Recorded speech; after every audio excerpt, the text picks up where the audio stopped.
Crucial moment.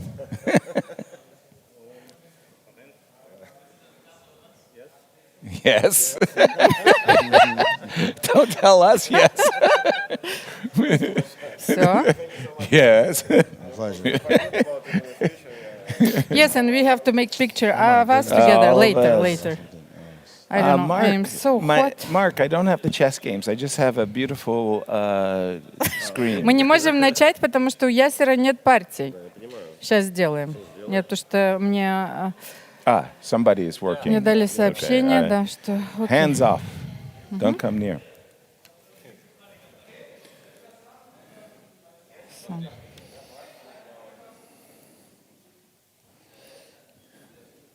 I took off my glasses. I was trying to see who WR was fielding on the women's board. Chess Yes. pensioners. Hou Yifan versus Jovi. Yes. Ooh. Vincent versus Darman. And by the Prague, way, Vladimir. I've seen like a few comments online where people they don't at some point they view and they don't understand. They think that where they're not nations represented. So maybe we You have to should remember- re-explain it once again. Absolutely. They're saying, okay, where is the Chinese team? Right. So maybe I should start with saying that it took its inspiration mostly from the European Club Cup. That's something right. like this. Yes. Perfect. That would be Because yes, they're thinking, okay, what is this World right. Rapid You Championship? see Armenia, Yes, you see yes, Germany and yes, friends, Yes, and then African All Stars, but we're the Chinese, Yes. and so on. or like I America? can ask a question. So так, Exactly. все готовы? Everyone is ready? I'm all Okay, set. so мы все готовы. Except I don't have the WR team on my screen yet. I have to go all the way through. 30 seconds.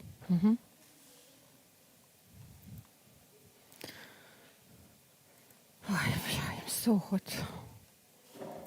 Yeah, it feels warm in the room, no? Yes. No. No? Марк, а можно, если что, еще включить это air condition чуть-чуть? Мне так жарко, если вдруг что-то кто-то. I don't feel warm at all. Не, что-то дует иногда на меня, да. Окей. 20 seconds. Okay. You said that 30 seconds ago.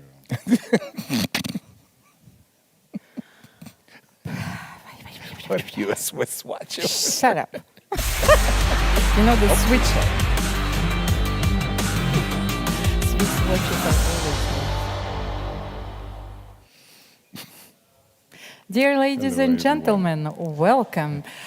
Well, today is Monday, and we are doing the commentary for the FIDE World Rapid Team Championship together with my colleagues Grandmaster Yasser Seyravan. Almira, beautiful And to Maurice be with you. Ashley. And Maurice, good to be I with am you. International Master Almira Skripchenko, and what I wanted to say that it's such an unusual day for a tournament finale, Monday. So That's right. I really hope that you're secretly watching us somewhere at work, which is behind the Excel sheets, and so you're Right. having our commentary. It has been such an exciting event. Yasser, Maurice, please remind me, what is this tournament about? Because I think that sometimes there is a little confusion about the teams and the format. So I Right. think that first of all, we should explain that this tournament, took its inspiration from the European Club Cup. Exactly. Like the UEFA League. Right. So who is playing? So it's not a national team championship. Let's start with that. It's not an Olympiad. It's not the American team or the Brazilian team.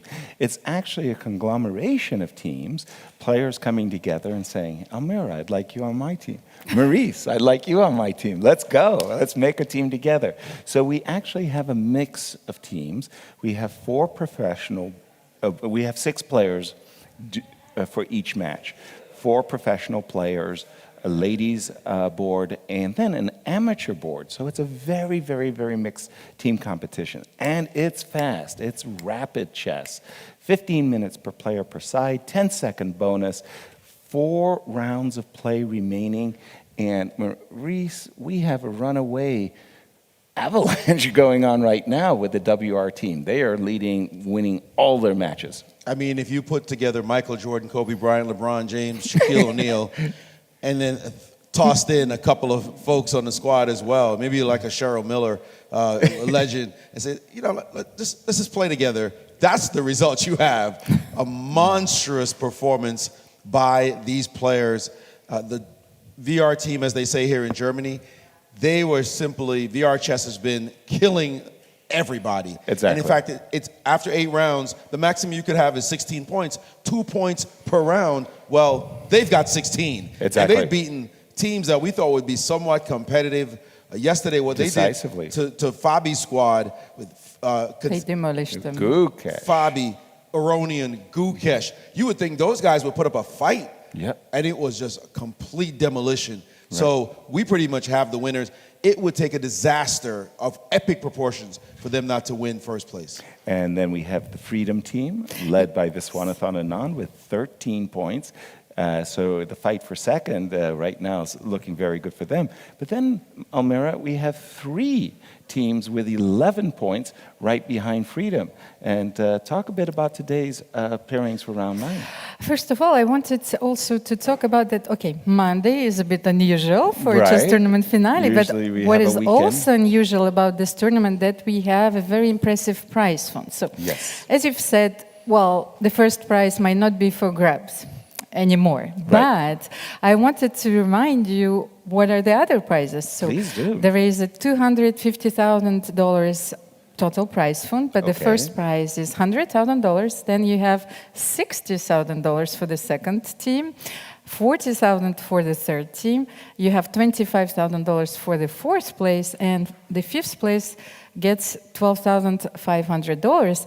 And there is also a special prize for a team which qualifies on the average rating under 2,400. So another $12,500. So there are a lot of things on stake today. Prize money, big prize money. Big prize money. So we have... I must say, that's a very big difference from my experience. In my experience, we played for medals. But sorry. Those were the days. Those were the good days. Those were the days when you were supposed, to try them, yes? The gold medals later. Yeah, to make sure. So by the way, on screen, we do have the top board. The pensioners on the left side of the screen, you'll see Prague. They're up against Vladimir Kramnik. Prague, by the way, came in yesterday, made his debut, won all of his games, and is currently sitting on a 3,300 tournament performance rating because he won all 4 games. He has black against Vladimir Kramnik. Continue, yes, please, so that's what I wanted to say, because WR Chess team has played already everyone. The rivals, yes. But not the chess pensioners. They're coming up. Right. And so they're playing... the pensioners, I believe, with 10 points, by the way, because they've played, WR has played their rivals, including Freedom. Please, sorry. And I think that's one of the issues in a tournament this long, that you can play your main rivals early, and now the matchups are all over the place. Exactly. For 16 points, playing 10 points, that's unusual in the Swiss system. Usually it's closer, but if you've played everybody at the top, then you've got to start going a bit down the list. Well, but the thing is, when you're having 16 points and you're playing someone who has 10 points, you are expecting a position, it's an easy win. But here, who do you have on the first board? Right. You have Dominguez Linie Paris playing for the pensioners team. Then you have Petr Svidler. I'm still having, I couldn't ask the captain, but why Vladimir Kramnik is playing on the third board? That's a complete mystery to me. I think it was Vladdy's choice. Vladdy's choice. In the sense that he feels that he's not as well prepared to play, because he's been basically training players. You've heard of Vladimir on the Nepos squad, and the Nepos team as an analyst, and other players as well. So he feels like, I'm rusty. So many rumors. Right? I'm rusty. But okay, then we have the Ashdod Elite Chess Club playing against Freedom. Right. So Freedom needs to win to solidify their position in the standings. Again, Vishy Anand leading the Freedom team. He's played extraordinarily well, as you see. We see the He's up handshake against Pavel Elyanov, and he defended brilliantly what I thought was a lost position against MVL to make a draw.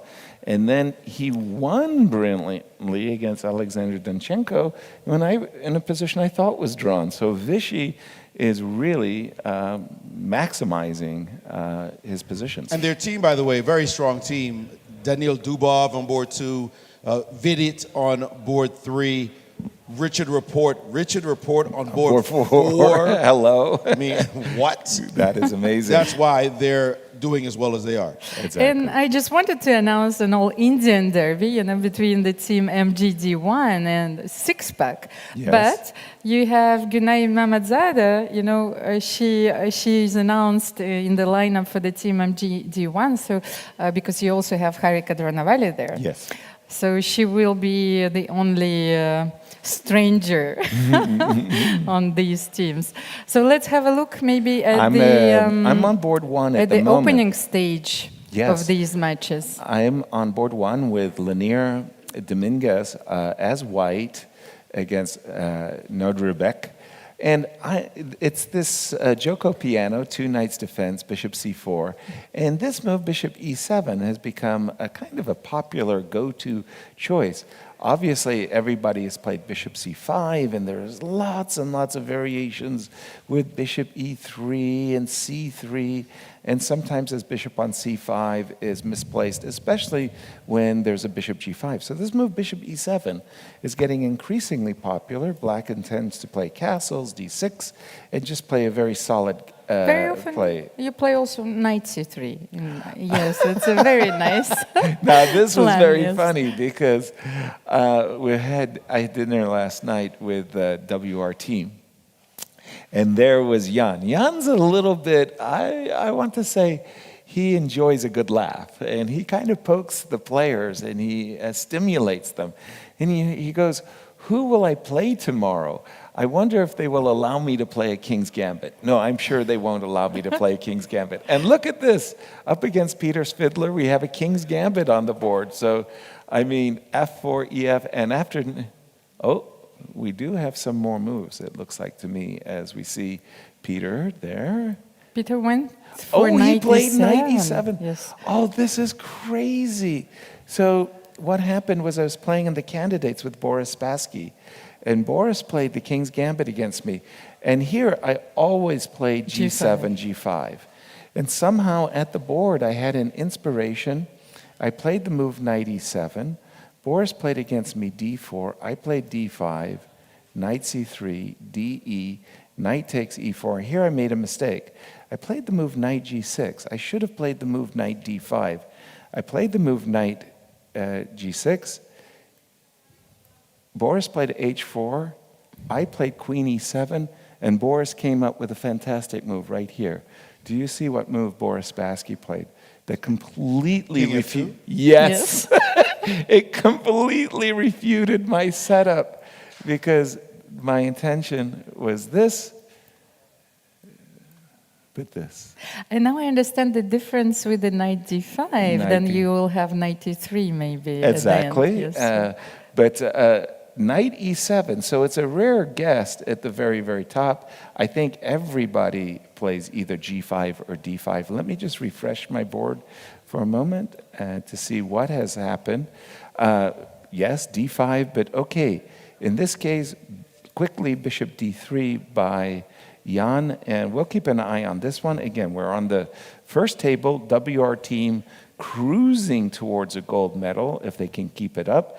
And then Vladimir Kramnik, clash of the generations, as the young man Prague on the black side of a Queen's Gambit declined on board 3. That looks like they're still in opening theory. Imagine you say, let's put you on board 3 because it's one of those boards where you're not too challenged. Right? Right. Don't put you on board 1 or 2. We're Right. gonna put you on 3. Right. And when you go on 3, you have to play Prague. That's not fun. It's like, what? Like- One of the hottest players in the world. Where's my easy game? Where's the easy game? Not at all. That does not sound like fun at all. But you got to do. That's how strong this tournament is right now. I'm looking at the game of Vincent Keimer versus Darman, and a rare guest once again, the Benoni on the black side of the Benoni. Bishop f4, a favorite move of Varuzhin Akopian, bishop g5 as well. Queen a4, look at this interesting mix of moves. Queen a4 check. You couldn't play knight d7 because the pawn on d6 is hanging. So you have to play bishop to d7. Bishop to d7, queen b3. And now the problem is both the pawn on d6 as well as the pawn on b7 is hanging. Black says, okay, it's going to take you some time to grab them. Go for it if you want to. Vincent stopped here. And if I can just ask the salient question, what happens if I take the pawn? I'm assuming you're going to play rook e8. I'm going to play e3. I'm assuming you're going to play something crazy like b5 to justify the pawn sacrifice. This might be theory. I'm just not aware of it. That's all. Maurice, not yet. He's not ready for us. He's looking. I'm going to continue looking at the board one games. This is the game between Jovanka Houska, Jovi as we call her, our fellow commentator. We miss her in our booth. She's always lovely to have. She's up against Hou Yifan on the black side. Here, Almira, the queen's attack. You've got, in my view, two choices, f4, d2. Do you have a third choice, or do you like one of those two? Well, I assume usually you're good for a third choice. I assume that after queen d2, you want to play b3 and bishop b2. Precisely. So I want to meet g6. That's a very classical idea. Precisely. Sometimes when black has already played g6, you can put your queen on h4. Correct. Yes, but this is not the case, so I would prefer queen d2 in this position, yes. And then immediately b3 after g6 and bishop b2. Okay, let's see, because we do have a third choice after all. Jovi did play queen d1. She preferred queen Maybe d. she was afraid of knight e4 as well at some stages. The funny part about that is queen d2, knight e4. Now, if you were undecided, should I go to f4 or d2? Now the good news is you know where you're supposed to go. Queen no, but f4. let's say g6, b3, bishop b2. G6, G6, queen d2, G6, yes, b3. Bishop g7. Yes, bishop b2. Bishop b2, knight e4 here. So yes. you're forced to play queen c2, yes. Say, queen c1. Just to defend the bishop, yeah? Yes, and normally black wants to keep this bishop. That's what I wanted to, to demonstrate. Yes, in this position after bishop b2, queen b2, castle, I'm not sure if this operation was successful yes, for benefits black, yes. Because again, rook d1, and yeah, the knight feels a little bit just in the air. So that, again, that's board 4 on the table number 1. And then finally, once again, we have these wonderful mixed teams. And we have an amateur player on the 5th table. And in this case, Vadim is playing against Baron Christoph. And I can tell you, I had breakfast with Vadim. He's nervous. I said, why are you nervous? What's the problem? He says, we haven't won yet. Nothing, you can't take anything for granted in these events. What do you think about this position, Elmira? Can I be so bold? Can I, as a commentator, I can sacrifice all the pieces I want. What do you think about this? Sacrifice on h6. Yes, you saw it coming. First of all, let's tell who is playing on these boards. So you have the general sponsor of the tournament playing with white pieces. Right. And with the black pieces, you have one of the most famous and talented violinists in the world. So Christoph Barati, and this is his first official tournament ever. Yes. So he told us, if you are joining us right now, he told us on the first day that actually that was not the same, that playing the violin and forgetting about everything in the world, he feels a lot of pressure. Exactly. So let's have a look at this sacrifice. In fact, I had lunch with Christoph and was talking to him. He says, when I'm playing the violin, it's the competition I feel is myself. I'm the critic. I'm the opponent. But now when I'm playing chess, I really have somebody else who's trying to kill me. And so it's like a double competition because he's fighting with himself. What move should I be playing? But his opponent is also dictating as well. Well, especially when you're playing such a beautiful instrument, the thing is that you're trying to extract the sound, and your way of interpreting the classical musical piece is a bit different. So yeah, Maurice, yes, what Maurice has caught your something. attention? Oh, I see the King's Gambit on your board. Well, we've got to look at this one. Right. As you mentioned, this position I've never seen in my entire career ever. Let me know if you have seen it, because it looks like Peter's fiddler is just shooting from the hip at the moment. Take a look. As you mentioned, D5 was played, bishop to D3, and now C5. What? Yeah, exactly. That's what I said. What? How can you play this move with a straight face? I mean, he should be smiling, laughing, something. Playing a move like C5, this is insane, the position. And Jan calmly plays knight to C3. Is this preparation? How can it be possible? No. No way, right? No like way. an absolute barn burner after just 6 or 7 moves. Make that 6 moves. 6 moves. Totally. This position in the modern era. We might think about this maybe in the 1830s, 1850s somewhere, but in 2023 to see a position like this, absolutely insane. And we have more moves, Maurice. There was after C5, knight C3, there was a capture on D4, knight takes D4, and I just saw, I believe it's knight G6. So Yes. he's inviting knight takes D5? As well, can this possibly be any good? But I think No. that he was afraid. Put a fine point in it, yes. No, let's just, definitive, now is not the time. No. Maybe he was afraid of knight c6. I think Sorry? knight b5 with the idea of playing bishop b4. So here, yes, knight d4. Let's say knight bc6 is a very natural move. here, Very yes? natural move. So knight db5, and now you have this bishop Knight b4 coming. But don't I have time to kick you out? Maybe I can take on the4 anyway. I'm not sure, you know. Whoa, okay. I can see that you woke up inspired today. I'm not sure about this one because, okay, all it is a check, right? It's not like the end of the world. Yes, but where is your king going there? I Like on have e7? no idea where my king is going to go. Okay. I have to go to E7. Yeah. I'm going to So, have to go to E7. Let's try knight c7. Right? King e7, and I think this is still It's Jan's crazy. preparation. Okay, freeze frame. You have knight there's d5 knight D5 check right first, now. and then, okay, we will see. That's just, yeah. Knight D5 check. Okay, that means I'd have to go here if I was playing aggressive. But you were worried But about Queen Queen G4 G4? check, no? And then you But play King E7 with tempo. but there is Queen G5 Queen check. g5, knight d5. But And then now knight I D5, have now you can F7 hide. and life is okay. This really looks straight out of the 19th century. It is. It's Some the sick romantic variation, era. very much so. C5, I was about to say, why didn't he transpose into my game with Boris Spassky here? Knight C3. He's clearly making stuff up along the way. I'm just curious why he just didn't take the pawn. Bishop takes F4, which Well, is what you want to do. understand that Nepo also played instantly in that position. Knight C3 takes, Knight G6. We're up to date, and just a second, let me refresh my board because no, we're not. We have more moves. So Knight takes D4, takes on E4, Knight takes E4. Please take my knight. I'm hanging a piece, but that's a discover check, which will win the queen. Knight G6, and we're up to date. I think Nepo smells blood.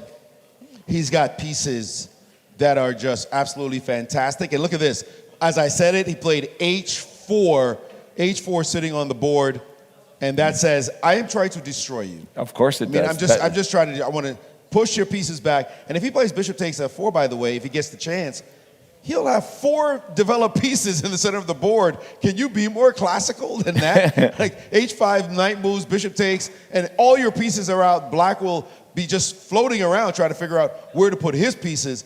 This looks extraordinarily dangerous. By the way, H5, knight E5, I throw in bishop B5 check first, just so you can't even take me. Then I hit you on F4 with a tempo. Exactly. Like, But maybe black should play h5 here, but it looks very dangerous. Then H5, knight g5. I was yes. always reluctant to play that Yes. against Boris because of knight g5. One question I might ask, is if I could play bishop e7, h5, bishop h4 check, King force your f1. king to basically go to a bad square. I assume you want to play bishop b5 check. In this particular case, I think white's development is luscious, fantastic position for white. The only fly in the ointment is the slightly misplaced white king. I'd be happy to see this as black, frankly. To get this as black or to get it as white? To get out of the opening with that position or black. Okay. I'm At scared least the you're king is safe. going to get caught in the middle. Yeah, at least your king is safe. But this move h4 is really putting the pressure on Peter. And Almira, what? But that's a problem. If bishop e7 is playable, Yes. as you just mentioned, and Right. I'm sure Peter is looking at it, h5 Check. looks necessary. Check looks good. Now, hold. Oh, sorry. Hold the phone, just 1 You second. got another. I didn't realize you had I a just choice. want to make sure that we can't play g3 right at this moment. Didn't even look at it. Sorry. And the problem is I can't castle Why not? because you take on a d4 with a check. check. That's right. My main Castling issue. is legal, of course, but the queen takes d4 check. I'm Is just not looking what to see if I can keep the tempo going, the problem also is I can't move my key anywhere useful. It's like I could have put it on f1 on the last move. So okay, so let's go with king f1. Okay, king f1, knight e5. I like what you wanted to do, not necessarily allowing knight takes d3, check, knight d7. I didn't see a better move than bishop f4. But knight d6 check is not available. That's a good one. That's what you wanted. That's d6. the Now we got move some I action. wanted. Now you got to play king f8 forced. And then I hate my No, but I position. think that you have to play knight c6 in this position. Yes, knight bc6. Knight to g7, avoid yes, is, knight d6 check. is a Exactly. very dubious move in this position. Well, to allow knight d6 is very dubious indeed. But this position is weird because you can take on f4 now Right? and take Get on f4. out of dodge. Woof. But hold on, I because feel- your bishop is guarding d8, your queen's guarding it as well. So there's no obvious tactic. No, I don't see it. Okay, we don't see a kill for All right, so he Nepo. didn't do that. He played knight c6. He simply ignored the threat and No created bishop his own e7. threat. No No- bishop e7. no bishop He e7. said, threat to your knight. Maybe this would make a ton of sense. I have an idea, because when you played bishop h4, then after bishop b5, knight c6, could you take rook h4? Let's have a look. Bishop e7. Yes. Bishop b5. Sorry, h5. Yes, so bishop h4. Bishop h4, king, knight Yes, e5. knight e5. Then I'm giving you a check. And now I want to use this as a decoy, and then knight d6, and I don't know what's happening here anymore. The knight Don't do f5, that. you're, yes, losing a queen, but so king f8, yes, maybe this is too much. Well, for the moment, I do have And queen h1 is a huge threat. a threat. Fortunately, unless you have a kill. Now this doesn't is- seem to be a kill. This So, is so knight c6 trades has happened. way speculative. But you have to calculate this stuff. I mean, it may lead you to an inspiring brilliancy or a miniature, as we say. Knight takes c6, b takes c6. I don't know. Okay, black is surviving. looking not just, maybe even thriving. Position like this, white's king is suspicious as ever. And knight e5, knight takes bishop, will give the two bishops. I know the pawn structure on the king side looks a little dodgy. It does.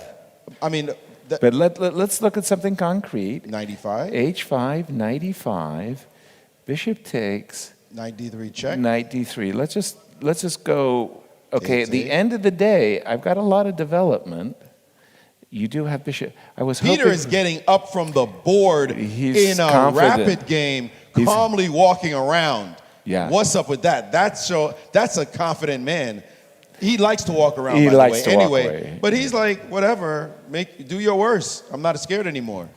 Okay, I'm just before I do go to some of the other boards, I want to again just kind of refresh a moment. We're on table number 1. Nodrubek is black against Lanier Dominguez. We left it. This was this kind of Joko piano with bishop e7, not the bishop on b6. I'll quickly get to the current position. Because it had to feel like a French defense position here. Yes, but yesterday we discussed this opening, and we were talking about that black very usually defines the structure in the center by taking on d4 and playing d5. Right. So here it is. Here it but I is. think that white is slightly better here, if not even more. Well, the only for me, the key question is, why is my knight on h7? Why isn't if I transport the knight magically to the square f5, I think black would be doing fine. With the knight on h7, I agree with you, Almira, that white should be a choice. Again, this is the Peters Fiddler game going on there. And then let's quickly just look at Prague. Vladimir Kramnik has allowed knight e4 in a very unusual way. Normally speaking, your bishop is already on g3 with a pawn on h2. Now, with this last move by Prague, knight e4, I'm liking Prague's position because f5 and g5 is on the young man's agenda. I think Vladimir's been outplayed in the opening in this game. Could you go back to that Peter game, please? Of course. Because that position... It's just blowed up again? No, he just played queen e2. I don't like seeing a move like queen e2 would annoy me. And you think there's a discovery of some kind. Well, it's discovered mate is the threat. Double checkmate. And you think he'd play bishop e7, but he's first tossed in bishop to b4 check. Okay, that's a little bit of a surprise. I can understand c3 might weaken the bishop on d2, but you are inviting... Are you not inviting bishop d2 check? I guess Hold he's on. thinking he's going to be able to... Well, for one thing, the bishop is the thing that would normally win the pawn back on f4. Of course. So I have to play c3 then. Okay. So c3, bishop back to e7. I've got to play h5, right? But then your bishop is hanging. Yeah. That's hanging the there. subtle Yes, point maybe, yes, that's of the the check, point. forcing But a now- move. Now bishop g4 is an invitation. And he's played bishop to d2. Okay. He has played the move bishop to d2. And I don't know, it looks like black is deftly maneuvering his way out of this, forcing queen takes, making queen to e2 look like a simple tempo loss. Truly, if that's the best you've got. But he Okay. has gotten the opportunity to castle On queen side, so opposite- opposite side castling. The f4 pawn will hang to h5. There might be h5, h6 coming quickly. Although now, what if you get greedy here and play h5 yourself? Or start with bishop g4 with the idea of playing for h5. Bishop g4, let's say rook e1, h5, yeah? I'm going to put my knight on g5. The idea is pretty straightforward. I want to be able to... Capture. Yeah, exactly. Yeah, that's probably too strong because knight And takes. here we got a bishop g4 tempo in the position without... So Peter is allowing h5. He's saying, go ahead, do your worst. I'm picking up a tempo against the rook. So let's have a quick look, shall we? h5. Now, I don't think you want to take the rook and allow hg. No, we're not doing that. Okay, you want to go knight e5. Let's have a look. Queen takes. You want to take the rook, right? You don't want to take the bishop. You want to take the rook, takes. You want to come back, yeah? h6. You're telling me all these things I want to do, and I haven't. What even else done you want anything to do? you didn't have very many choices. He You're has walking- played h5 in his exact position on the board, and now queen to b8. Instantly And by, ooh. knight d3 is a huge threat. Oh, but I can move my rook. And I rook can move f1. rook f1 to Yeah, but rook protect my f1. queen. He wants to play possibly knight takes on d3. Trade pieces is going to be equal material. Whoa. Can you sacrifice something Yes. else? We're Let's looking try at knight knight f6 f6, check. yes. We're looking at, so the idea is if you take, Yes. I wanted to just And take h6. and h6. Okay, But is that you could go working? king h8 and everything's hanging. This is what commentators No. do. We hang everybody's pieces. But we're playing along with the players. It's not like they're making, other than that queen b8 move, which What- really has got Jan's. Look at Jan now. He's thinking, wait a minute, this is nonsense. There's got to be some kind of kill. What is the way to do it from this position? What This a is game this has been so far. Just extraordinary. It seems like whenever we get into these rounds and we're just going to go around the horn, Oh, we no. get stuck at a certain table. And we should. This is our table. By the way, please just, tell us. just real quick, we got to come back to this thing. We'll keep really it on big our game. Look first at this position. How you like these apples right here? Like, this is a game for board 2. What? Second place chase. This is Ilya Smirin against Vidit Gudrati. This position is insane as well. Pawns flying down the board, opposite side. Well, this king is over here. This king has not yet castled. What is white trying to do while black is just continuing better development? This looks like white is going to get smoked somehow. I mean, just looks so bad as black is perfectly placed. We'll come back to this potential bloodbath in a minute, but I really want to see what's going to happen in that King's Gambit. Nepo wanted the King's Gambit, now he's got it, and Peter knows that Nepo plays the King's Gambit, so I feel like he prepared exactly this for Nepo. What's going to happen next? The drama is super high. Exactly. And is it the French expression, be careful what you ask for, you might get it? Because Nepo wanted a King's Gambit that was crazy. This is what he's got. And Queen B8, that stopped him cold in his tracks. Let's say I'll bring calm to the universe, balance. If I play Rook F1? I don't know, that feels like boring more But than then calm. you're taking on Takes. G3. We're getting rid of every attacking piece you own. Do you want to trade queens or maybe play Bishop E2 as a prelude to trading You know, queens? Bishop E2, you're asking me to play Queen G5 potentially, but you have H6 Queen in that H6 case. comes I comes think and this is stops what I'm trying to. crazy, crazy, crazy. I'm just We keeping see an a eye very, on very... hold on. Yes. Queen G5, H6, Knight F6, King goes. Queen F5. Ooh. Okay, now I have no choice. Give me. Okay, I have no sensible rook lift, is what you're telling me. Well, you always have a perp in your pocket. Yes, You're not taking yeah. any risks. No, You're but not I can't taking bring a any- piece in. But what did he... Knight what? D6? Excuse you, what? Okay. This You is can- wild. You can have your disco, I'll have mine. What a move. What a conception. Queen takes, of course, drops the queen to bishop takes. That's hilarious. I mean, you were trying to skewer my queen. Exactly. I'm going to get your queen. Oh, Unreal move. Knight, and so That's his conception is bishop takes d1, queen takes, defends the knight.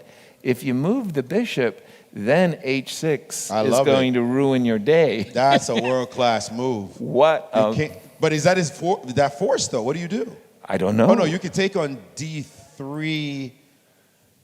Now I feel I'm like you're going really... to get mated. No. Now I'm really frightened. As That's black. a move. I might just F6. play f6, like And pretend I know what I'm doing. What do you mean? This my could be gosh. death. F6, bishop C4 check? No, I don't want to go there. I mean, maybe that doesn't win, but No, but I think H6, F6, H6. I mean, there's everything. I know. I'm stacking it. That move, knight D6, is all-star move. Is there a refutation to this? The No, knight but is hanging. I think that f6 is almost Yeah. forced here, and what he wants is to remain with the knight on d6 against the bishop. So And- f6, if you exchange the bishop on, like, let's say, where do you go after f6? I like Maurice's move, bishop c4 So? check. King That- h8? Okay, now I'm really looking at the move h6. Probably G5, though. G5 G5? Okay. seems problematic. No. Rook, there's no yummy yum. Yummy yums, huh? Okay, Crazy. fair. Well, can't I just move my rook and pretend I've got oops, No, but- no h6. No, apologies. Can't I just move my rook and pretend That is a different game, yes. that Two okay, moves. your No, pieces you know what? are This a check little is bit not. This check is not necessary. Maybe back here. No, H6 is always G5, isn't it? Oh, But can wait you a try minute. queen e4? E4. Yeah. Oh, that's F6 played. F6 played. I think queen Okay, E4 Queen E4, is a killer. and he did it. Instantly- And he's got G6. Oh, G6. G6. That can't That be right. opens up the no, H no, file. No, you're gonna die now. Peter is in You're gonna die. Give me that. real trouble. Yeah, give me that. If you got to play G6, it's No. time to cry. That knight D6 move was That was amazing, awesome. and now it's just all momentum, one-way traffic, and The problem is if you recapture, rook h6 He is... did recapture, and Rook- Nepo just dropped back like, are you insane? I'm gonna kill you now.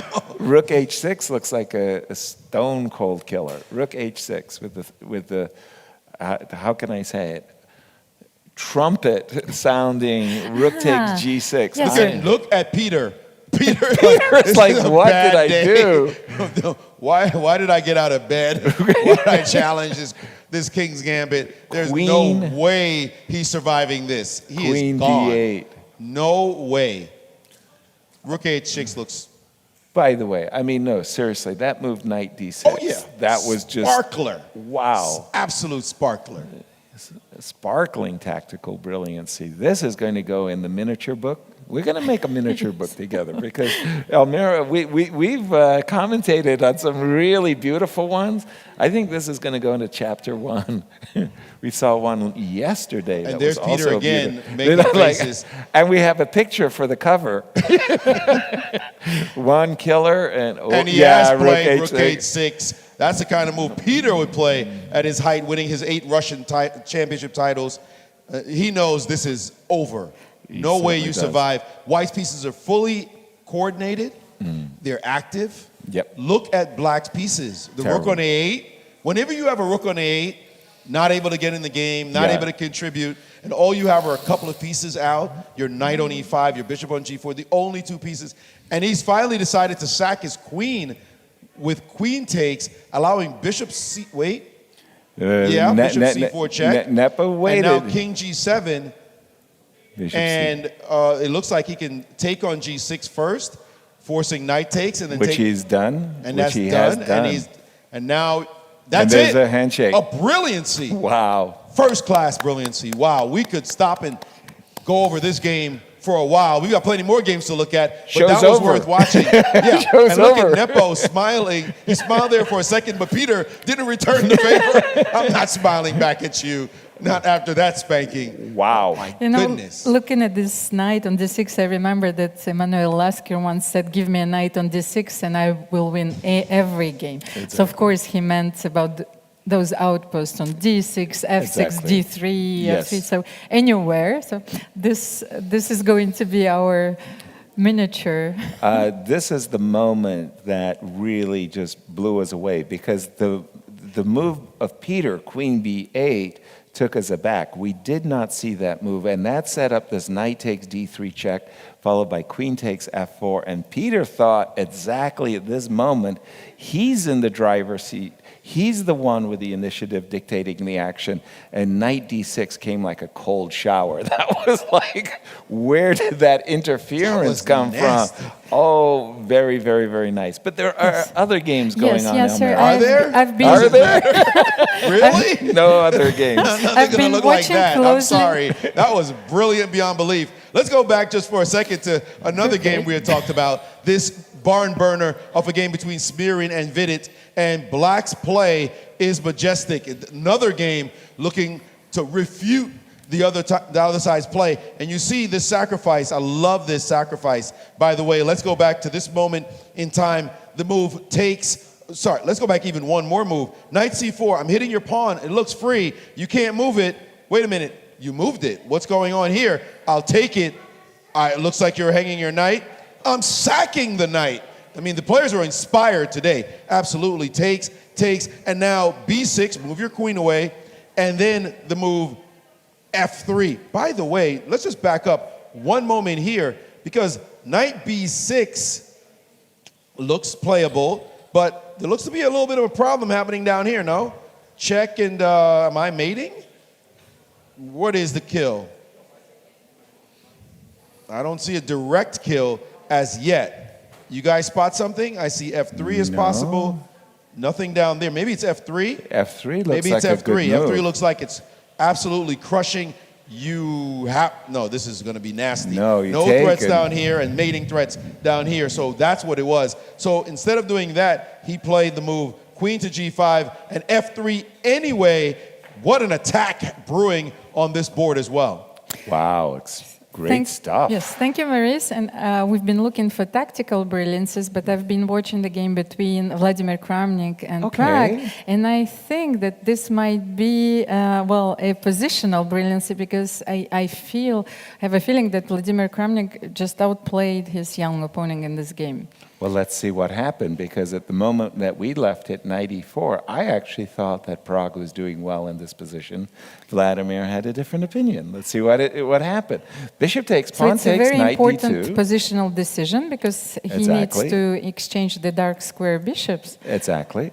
Now here, Prague made a move that I'm not a big fan of. The move f7, f5. I really, really like the move bishop d5 here. And oftentimes you're going to use this rook as a rover. He played the move f5, not a fan. If I do the same, bishop g3. Bishop g. Yes, that's what I wanted to show you. One of my absolutely best moves, my best moments of my career was in the candidates. I was playing Michael Tull. I took with the f2 pawn, and I had a perfect cocoon for my king in a queen and pawn ending with bishops of opposite color, which I won. And here we are seeing this beautifully protected king. And yes, good knight, bad bishop. I'm ready to play knight takes a4. Knight a4 and knight c5, and you're right. Giving the young man a positional lesson right I was about to say, isn't he? By the way, I just want to go back to this game because it's not much going to be left in it. So let's just take a quick look at what's going to be the finale of this position. And we see the same game that we were just mentioning before with Smirin and Vidit. He played bishop f6. F3, and you decide to go attack a rook on D8. That's not going to do it. And it doesn't feel right. Like, what are you doing? And that's what his opponent said. I'm going to take here. You can have my rook because now I'm going to hit you with F2 check. King had to move. And now I'm going to drop a queen on D2. And that's a... He threw in a bishop C7 check for spite, maybe to get a couple of checks off. Nope, we're just going to relax and play king to B7. And now we're back to this mate threat here. This mate threat coming on here also. And the fact your rook can't leave because of this mate threat right here. Right. That's a lot of mates. Like, I'm counting a lot of mate threats. There's no way you defend against all that. I don't know what finally happened in the game. I would suggest resignation at this point. Nope, king B7 is the last move. There can't be a move. There's just too many threats. Too many threats. Too many threats. This one should be over. Another miniature that Vidit will be quite proud to have played. I'm telling you, Amira, our book is getting thicker and thicker as the round is moving on. We're getting more and more miniatures. That's a nice one there. Again, I'm just looking at the game of Norderberg. He is trying to bring his knight back into civilization as black. But I like Lanier's position. I didn't see the position evolve from Vincent's game, but just bringing that on our board. Vincent has won some pawns, and black's king is the one that's vulnerable. Not too many protection. A missing g-pawn. I would say Vincent's for choice. How do you like the game of Hou Yifan versus Jovi? It's like a hedgehog where black managed to play the move b5. Usually that's a signal that black has equalized. And sometimes you go right past the equality. Sometimes you get equal and then some. Yes, that's what I wanted to say, because it's going to be a very long maneuvering game right now. And the fact that white has weakened a little bit its king side, so it has g3 and f3 pawns, it gives black some potential ideas with sacrificing the d pawn and then getting the rooks, down the c files. But we will have to wait and see. Okay, and then finally the last board of Vadim. For a moment, as he is sacrificed his queen, let's have a look. For what exactly? It doesn't look like sufficient compensation. It looks like Christoph is winning. It sure does. It looks like Christoph has this very nice bishop coming to the e4 square, and his king looks safe enough. And, well, Christoph has lost all of his games so far, so this is going to be his first also official win if he's winning this game. Exactly. In the tournament. And a beautiful victory. Maurice, over to you. I need some help. Some help. Yeah. In this position, Almira, he needs help. Help. come on, yes. You beat Mikhail Tal. You need to help. Help. This position here, Ilyanov against Anand, he played knight f3. Why can't you just take this knight and take? Is there a tactic? I see knight g5, but I see just moving. And I don't see, okay, until you say something, I'm going to pretend you're as confused as I am. So bishop takes looks playable. Now, what he did in the game was to play c6, which maybe the answer is, I can win a pawn or I can win the piece. Yeah. So maybe that's the answer. However, Right. his opponent played knight takes on f6, give me one pawn, and then knight takes on e5, give me a second pawn. And after king back, he played queen g5, and he said, okay, I got 2 pawns for the piece. Maybe Anand just thought, this is even better for me. But the game does proceed kind of nicely for white as knight d5 is forced, knight check, king moves, and now trade of queens, and knight f7, knight to d6, rook to Wow. f6, and now suddenly white has a lot of attack and initiative for those 2 pawns. I agree. Now that said, Wow. if I just update the position, that said, he's still down a piece. Let's go back to this position here. So rook f6, rook a7. I'm not liking black's piece. I mean, what? At all. That was really weird what's going on to Anand right now. Now g4, he even feels he could proceed positionally with this sequence. Anand now forced to give back yet another pawn. That's pawn Count number them 3. 3 pawns for the piece. Right about now, you want to go back and take on d5, right? You give me the could pawn. I get that pawn, please? And now c5, knight to e5, now b3, shutting the position down. This bishop on a8 looks atrocious at the moment, and now knight back, knight into h6, and let's trade off some more pieces. Your king now stalemated in the corner of the board. Now knight back to g4, and there's an Arabian mate sighting in the position. What did he do? It looks like he played king over, rook c7, 7. king f8, knight to f6, rook d8. Give me a 4th pawn. This looks terrible for white. Black is going to hope he survives this position. No the king way. has moved, and now check, king back. White for choice, way. no question about it, with a clear. And by the way, he can play knight d7 and take another one if he feels like it, just to keep snacking on pawns. That greed, c6, trapping the piece, has turned into pure torture for the former world champion. Disaster. By the way, Maurice, maybe I have an element of response for you. So if you go back to this position after knight f3, when bishop didn't take on d5, I think that he felt that after bishop d5, e takes d5, queen d5, then white would have the control over all the white squares after e4 or knight d2, and he was not sure about how to evaluate this position. Okay, but it's a pawn. Knight It's a d2, pawn. and then I double on the f file, and white has quite an easy play. Yes? Yeah. I mean, I'll give you compensation, but At most. what Pavel was able to achieve is a killing situation. He's going to have 6 pawns. 6 pawns. He's going to go knight d7, knight takes c5, knight takes a6. That will be 6 pawns for a piece. And look, remember, by the way, do you remember Anand played c4 earlier Right. to give away a pawn? He's done it again. Well, let's back up to here. So Pavel decided, I'm not going to play knight d7. I want your king frozen on the back rank. Right. By the way, knight d7, king e7, knight takes king to d6 although I could Knight takes a6. That is the 6th pawn I wanted, by the way. Hold on. Yeah. This position looks hilarious. But the knight is kind of trapped over here. So instead of doing that, he decided to play h4, and now Anand had to play c4 to try to break up the team. And he said, go ahead, do anything you want to do over here. That h-pawn is way too strong. Now another check, toss in a couple of moves just to see. He'd love to play g6. Why I don't not? have the current position. I got to get to here, there. He did play g6. Knight e7 Here, was he forced. did play g6. Knight e7 forced. Knight h7 now. Whoa, you had to leave that alone. Now we've got the piece back. What's the material? Too many pawns. No reason to count. Let's take it. We've got 6 pawns against just 3. So now white is just simply winning. He did play b3 takes and rook takes d3. So it's 5 against 2. And he's desperate to try to prove this knight is bad, but it can easily come into the game. This is lights out.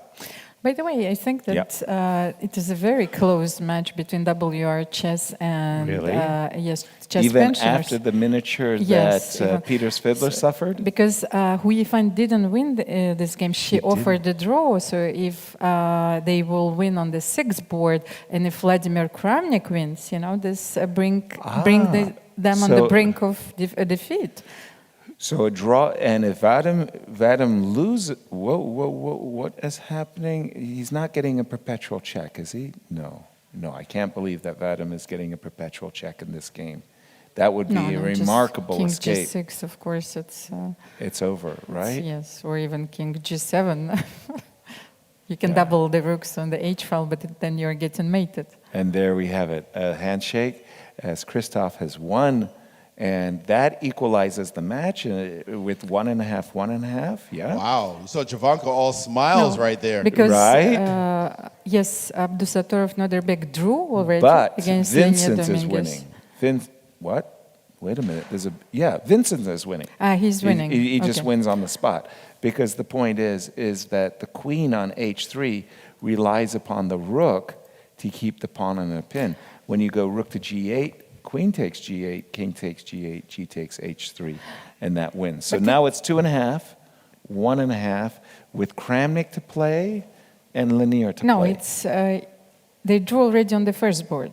Yes, so if Vladimir Kramnik wins, yes. Then it's a tie. Yes, then it's a tie, but it was a very shaky match. Wait a minute. But They the already tie would drew on the first board. Yes, so it's going to be 3-3. So now Kramnik has to show his vaunted endgame skills.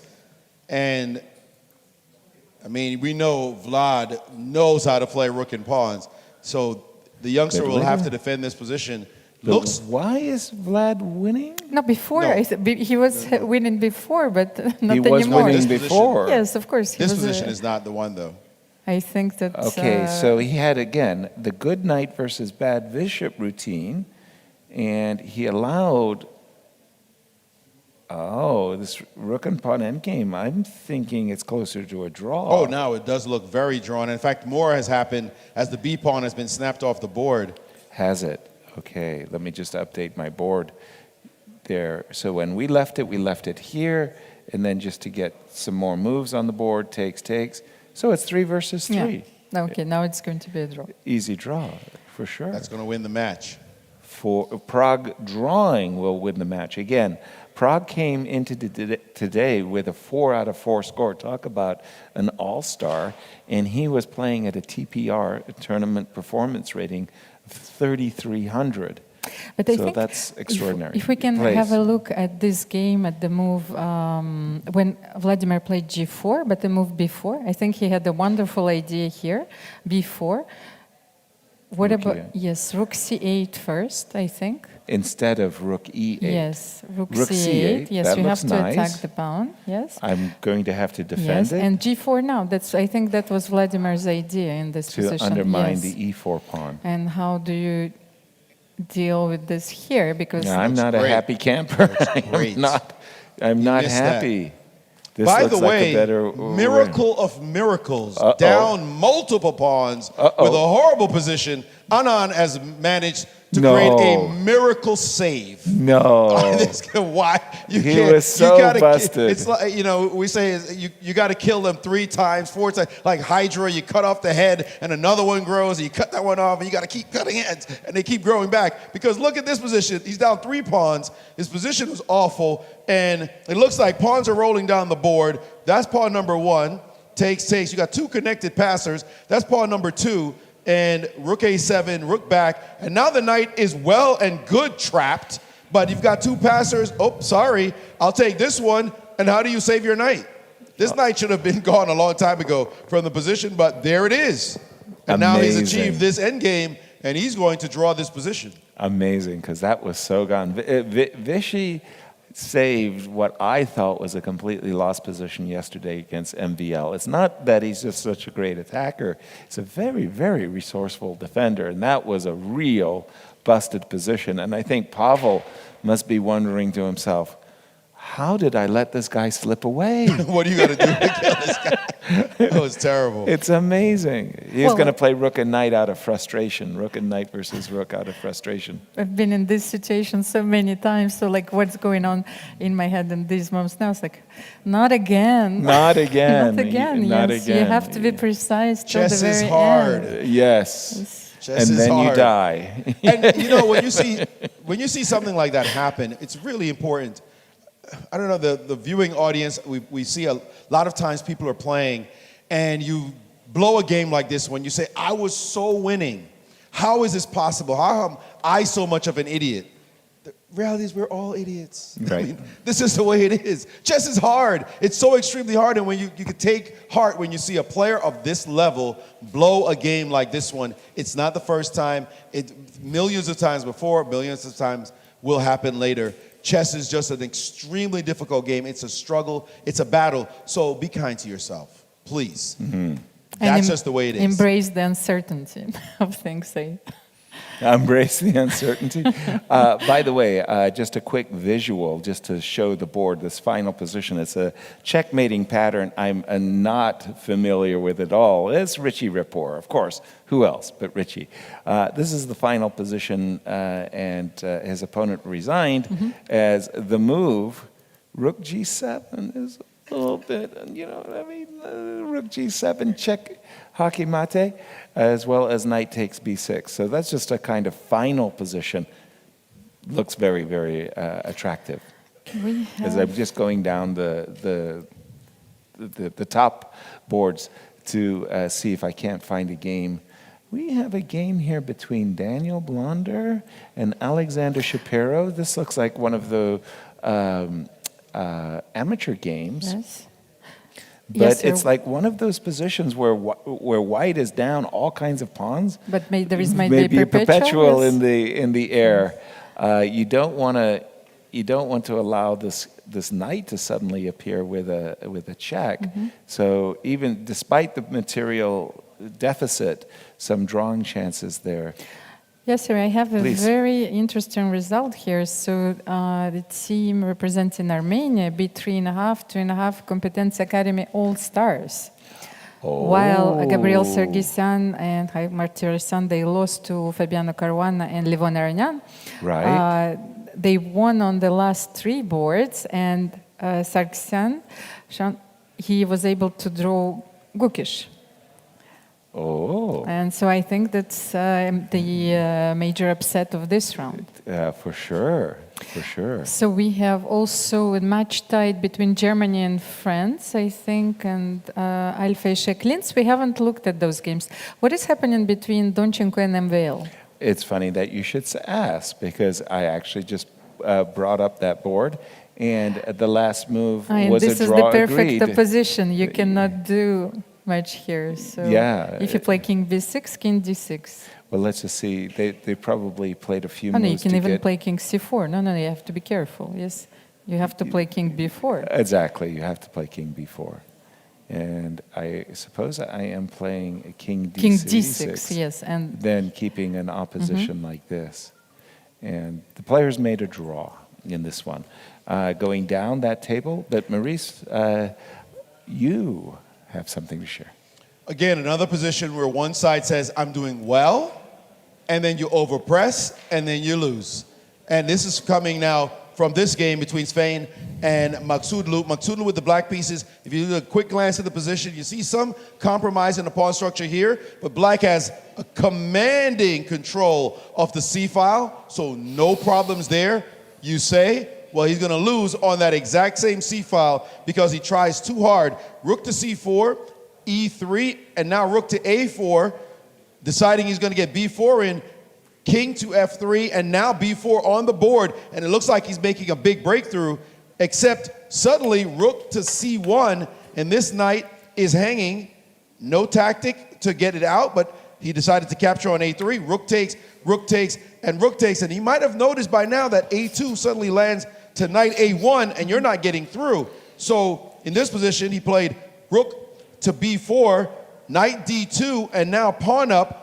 Of course, rook takes doesn't do anything because the knight is there. And suddenly rook c1, and he might have felt he had enough compensation here, but suddenly the white king comes all the way across, also cracking his pawn structure with this move. And in just a few moves, he knight f3 and a repositioning of the knight, and suddenly the knight is coming to go pick off the a pawn. He had to find himself down a piece. These pawns got collected, and he lost the game. So again, trying too hard. Yes, you have a good position. Not enough. You've got to stay consistent throughout. And in this case, black overpressed and ended up losing the game. Sure of a result that we're seeing here with Anna Zatansky. Yes. Because Anna has been doing a lot of checking, and then suddenly we see this 1-0 result in a position where, well, White's king hadn't been able to find shelter, thought it was a draw, but who knows? Something we'll just have to confirm. Yes, and there have been so much drama in this event, so I will not be surprised to find out that Anna Zatonsky lost on time. Right. And right now we are prepared to interview another special guest in this tournament. Well, it's a star-studded field, so it's not surprised that we get so many all-stars, but we're really blessed. Nepo! Welcome, Well done. Nepomniachtchi. We enjoyed. Come on. Today was a spectacular day. That Bravo. was like only thing that motivated me to wake up. Yeah, Was the King's Gambit yeah, the opportunity idea? because okay, I thought like Peter maybe will play e5 move 1. Right. He normally plays it against me, so I thought okay, it's time for King's Gambit not only in Blitz but also in some Rapid. Right. Because we had some point handicap, so I was hoping for my teammates because I was absolutely sure I'm going to fail. Right. with the Blatantly, King's but yeah, it turned out to be good.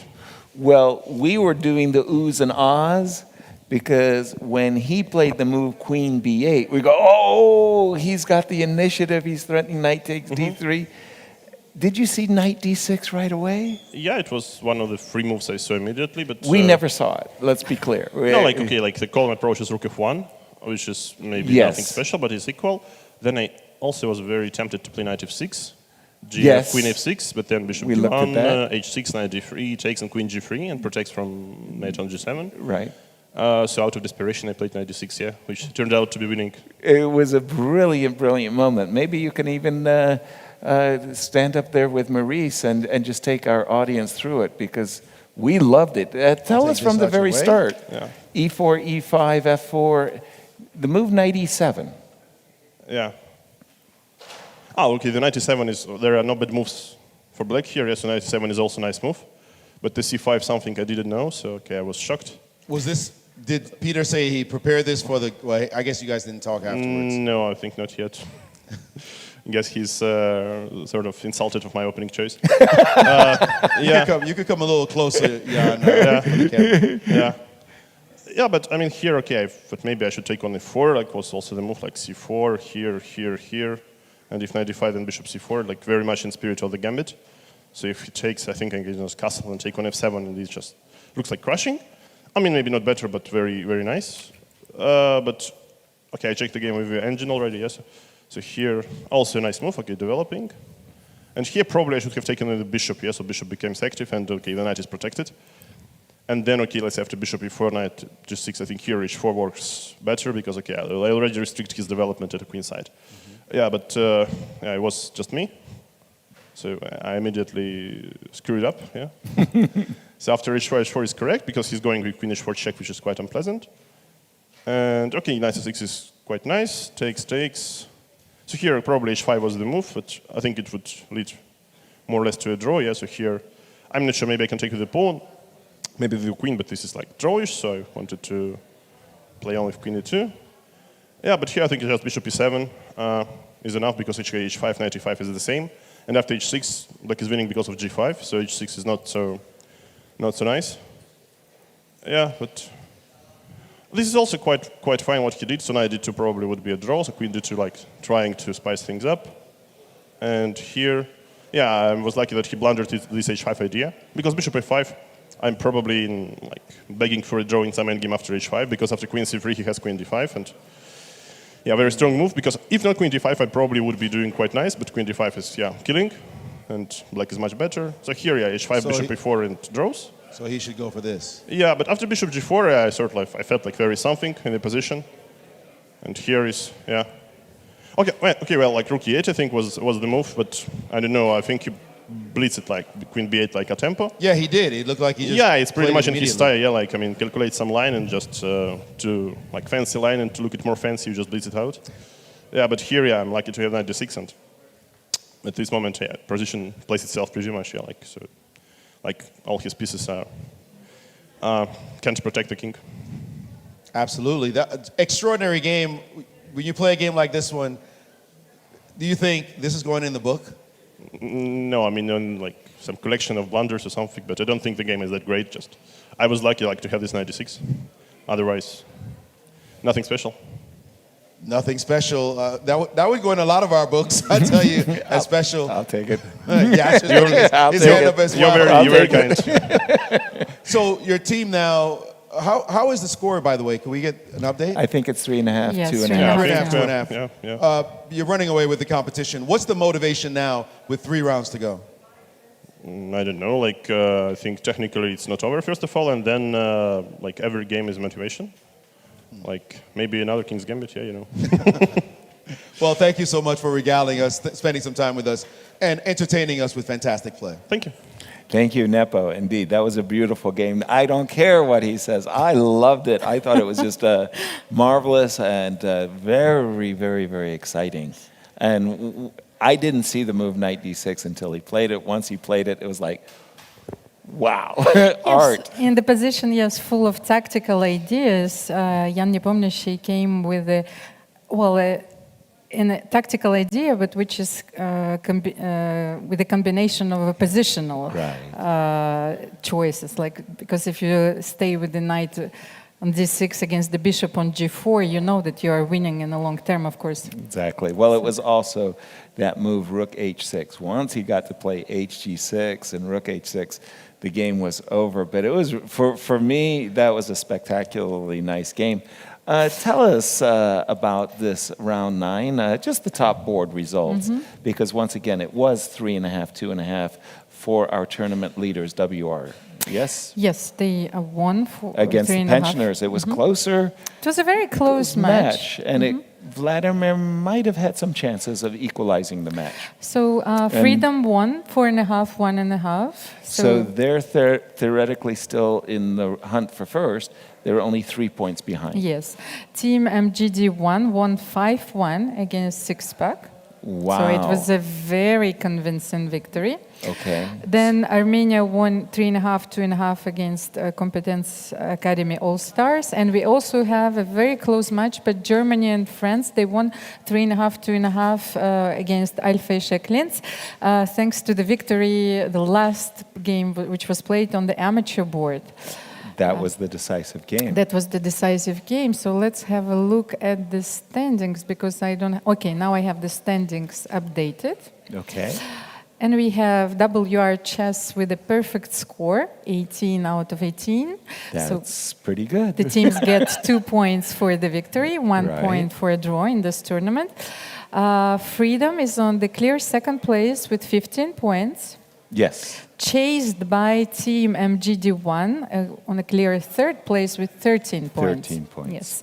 And then you have 2 teams right behind with 12 points. It's Armenia and Germany and France.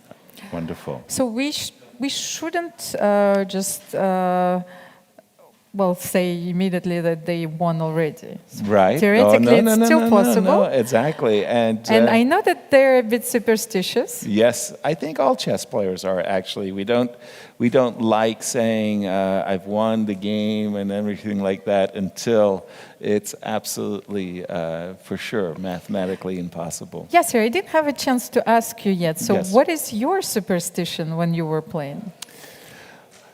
I don't know. I kind of went with the flow. If I was in a good rhythm and everything was going my way, for example, I established a routine. I had a breakfast. I had a walk. I had a nap. I went to the game. And if it was working, then that was not necessarily a superstition. I was looking for a rhythm that I was successful at. That was it.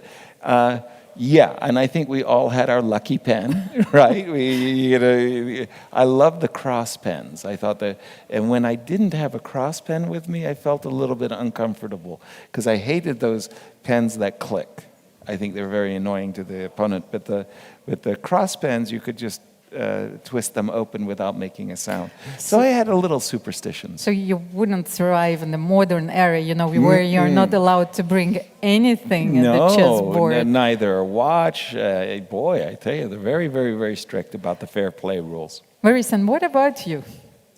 Yeah, I didn't ever really have any superstitions that way. I don't really ascribe to them.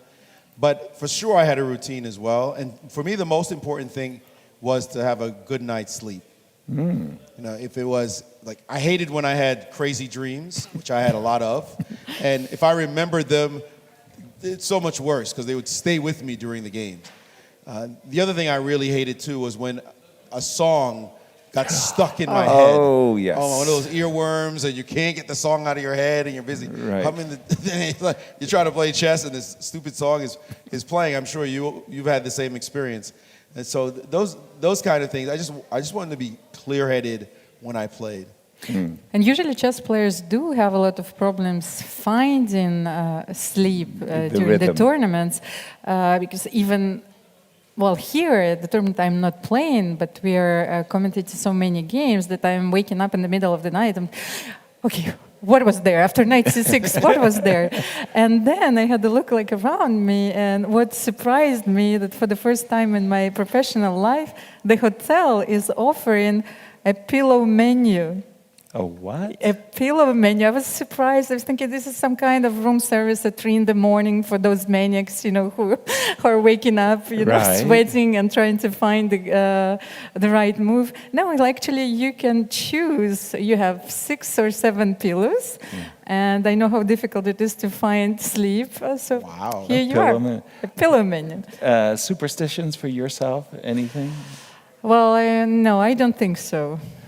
Somebody in your career who had a superstition that you thought was really, really funny and maybe even ridiculous? Oh, there are so many which I consider to be I'll irrational. Jump in. You think about it, but I remember Edward Gufeld was telling me this story that he was the captain of the Soviet women's team, and he was always very, very nervous at the start of the round. He didn't like to be there at the start of the round, and he would always go 1 hour into the round. So he'd come into the tournament hall, and he would find a Russian speaker. And he would say to them, "Has everybody castled?" Has everybody castled? And when the answer was yes, he was like, "Okay, now I can go and look at the game." And if the answer is no, "I'm sorry, on board 3, Svetlana is doing this or that. We need to train harder."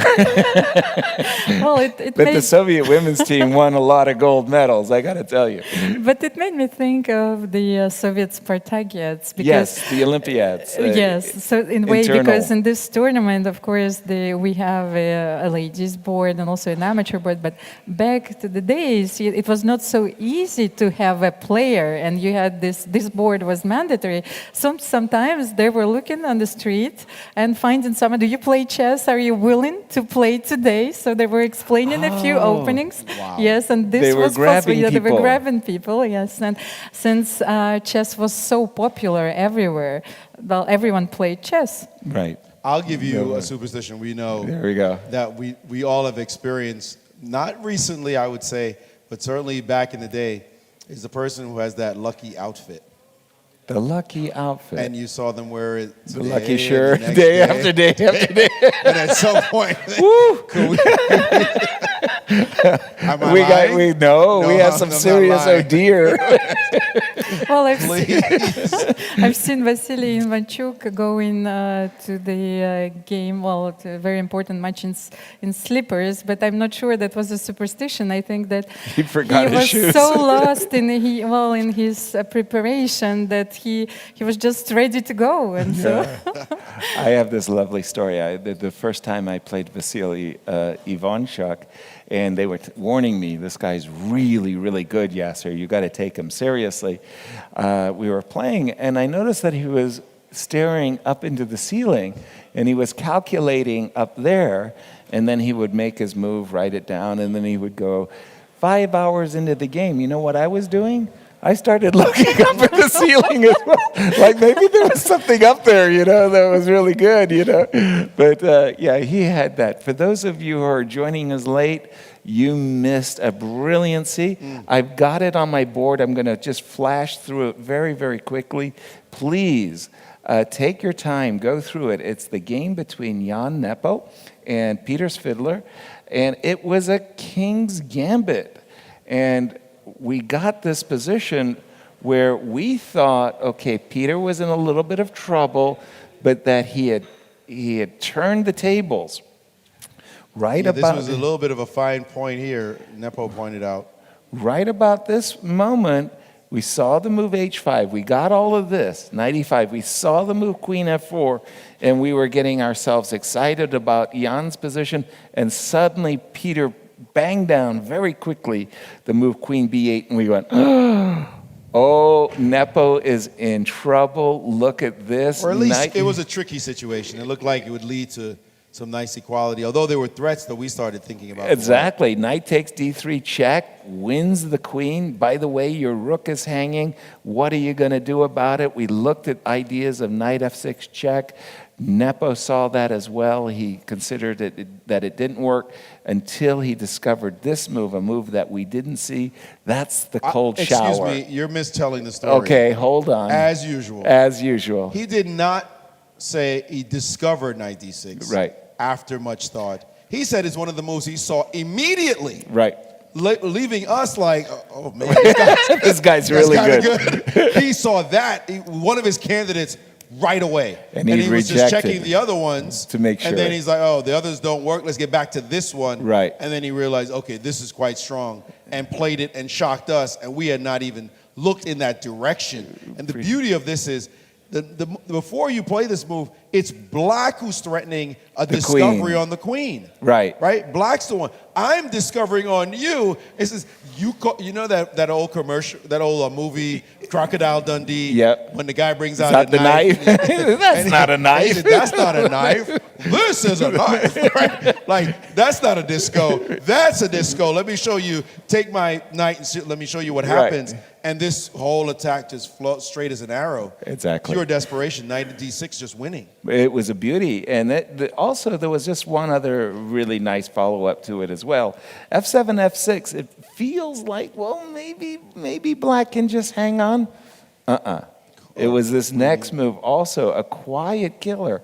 Queen e4, shifting over to the diagonal. No, you don't want to take, because the knight is dominant, the bishop is hanging, h6 is in the air. Well, I'm pointing out the smothered mate winning the exchange is also in the air. With the check. Like, first of all, where do you even put your bishop? But if I have to defend it. Right, you have to defend it, and then you've got the check, and at minimum, this check, because obviously, if you don't take back, we get the smothered. You might want to show that, Yaz. I know it's one of your favorite checkmates. It is. This, I was a youngster, and I had fallen in love with my queen, the most powerful piece. And if my opponents ever took my queen away, I couldn't play chess. I was, oh no. So the idea of sacrificing my queen was never possible. A teacher had shown me this smothered mate, the double check, rook takes, knight f7. I ran home to show my mother. She was in the kitchen. She was doing the dishes. I dragged her, mother, you got to see this. And look at this. This is the smothered mate, I told her. She said, yeah, sir, that's beautiful. Can I go back to do the dishes? By the way, smothered mate. Whose name is associated with this mate, even though he was not the one who created it? Oh, some interesting piece of trivia that you're going to tell us. No, I don't know. It's known as Philidor's legacy. I've heard the expression. Was it from the Smothered Mate? Was it from the Smothered Mate? That's amazing. And then there's another little bit of information about this Smothered Mate that's coming to me. In Spanish, and my Spanish speakers will know the term. This checkmate is called the horse's kick. The horse's kick. Love it. It's not a smothered. They don't have a word using that. It's a horse's kick. Got it. The horse kick mate, if you will, would be the literal translation. I think the word is cos in Spanish, but I'm not. I'll have to look it up. But Exactly. yeah, the horse gives a nice little kick At and the boom, end. it's mate. At the end. Queen e4, g6 was it, hg, h3, and now it's like this rook on h1 was born for success. Rook h6, queen takes d6, bishop c4 check, king g7, rook g6. Peter, an 8-time Russian champion, had to throw in the towel, and this was just all the way. Jan, thank you for this gift and for joining us. And if you missed it, shame on you. That's a heavenly game. It really, really beautiful. You don't do that to top players. 25 moves, boom, bye. Bye. Thanks for coming. Yeah. Thank you very, very, very much. The round started a bit too early, I think, for some. And we have another round coming up very Yes. shortly, too. Tell our audience what they can expect for round 9. Yes, I do have the pairings. Please. So WR team is playing against the team from Armenia. Okay. Okay, Gabriel Sargsyan will be leading the Armenian they're team. going to give them the run for their money. Yes. Then Sixpack is playing against Freedom. Okay. And Team MGD1 is playing against Germany and France. Wonderful. So we're going to have some very, very big clashes. And then we have Berlin Chess Federation facing Ashdod Elite Chess Club. So everything is still possible. You know the terrible thing? You want to get as many points as possible, right? Because you're trying to come in second place. Exactly. The problem is, as you get those points, you get paired against WR Chess. Right. No. Okay, guys. Like, all right. Well, we're gonna take the 0 this round. Right. We'd have to come back afterwards, and that's I think these teams are facing just such a tall order as the battle for second place is certainly up for grabs. Right. Well, when you're playing the Olympiad, you're always trying to do this yellow submarine, Right.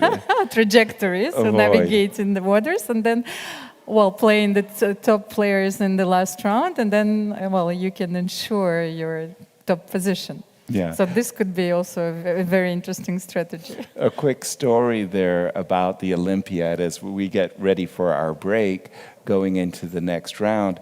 It was my first Olympiad. And it was really this great expectation. When will the U.S. play the USSR, right? When will this match happen? And we kept thinking the next day we were going to play the Soviet Union and we'd play another team. And the next day. And then the day before we played the Soviets, it was a day we had convinced ourselves that was not a pairing, that was not going to happen. So it was 10 o'clock in the morning. There's a pounding on my door. It's Larry Christensen, one of my teammates, said, yes, sir, we play the Soviets. I was like, oh, you have white against Lev Polygaevsky. Oh, that's terrible.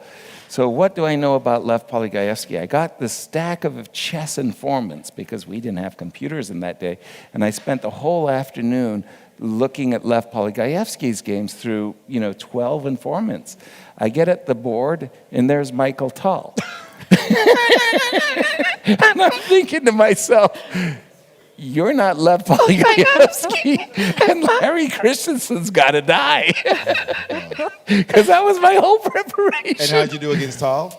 I won the game. Oh, it was great.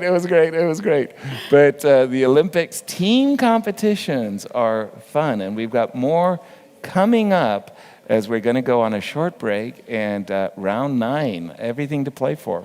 And stay tuned for more Yasser stories. Uh-oh.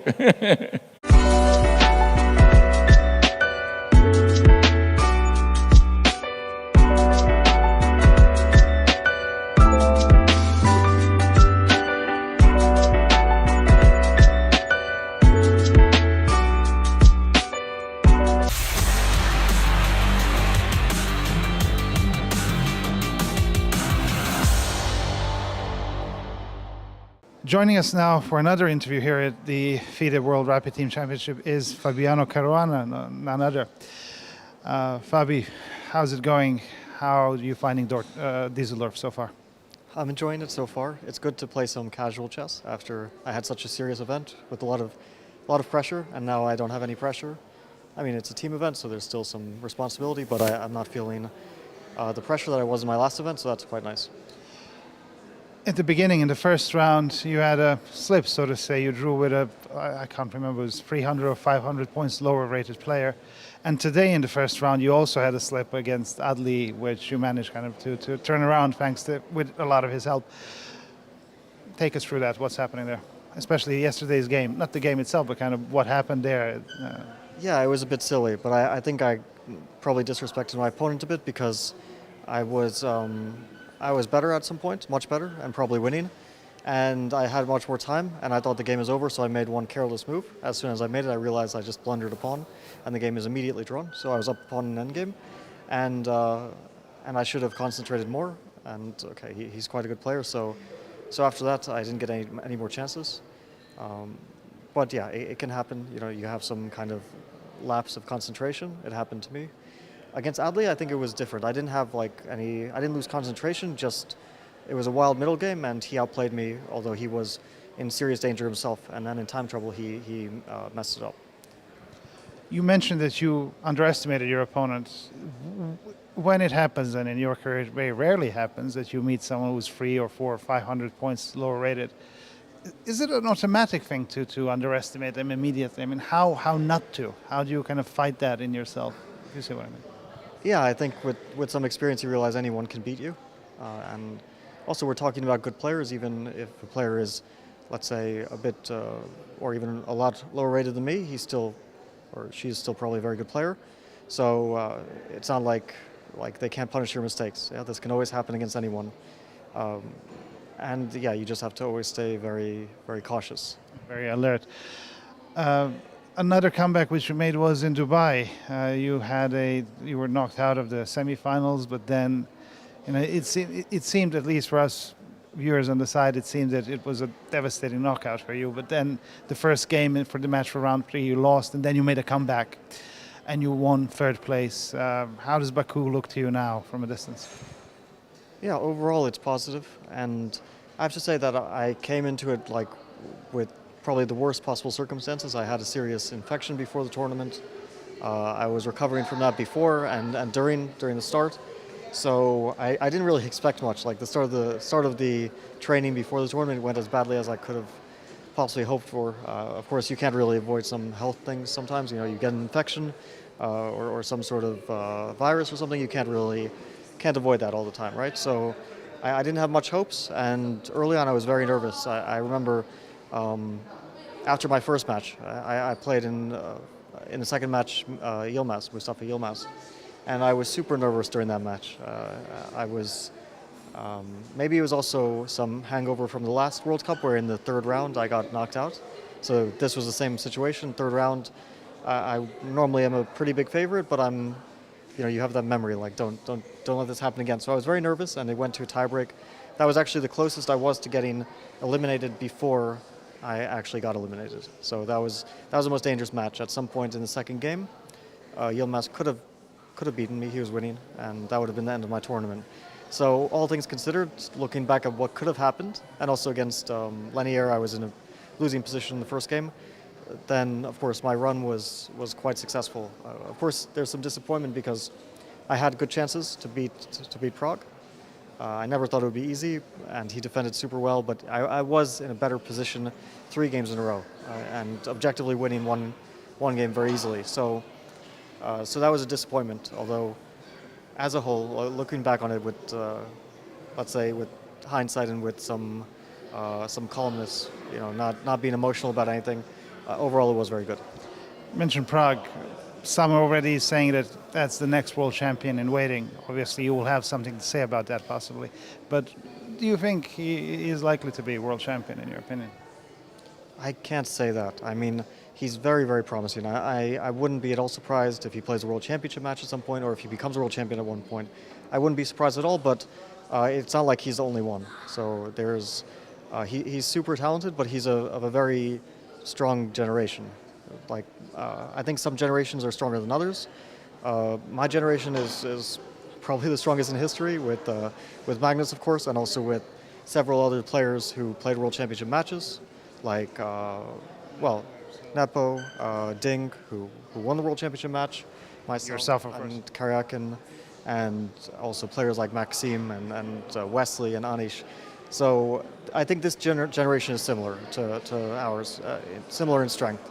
So we have obviously Prague and Gukesh and Noderbeck, but there are so many players who are potentially world champion, of course, including Firouzja. I mean, he was still supposed in to the reach 2,800.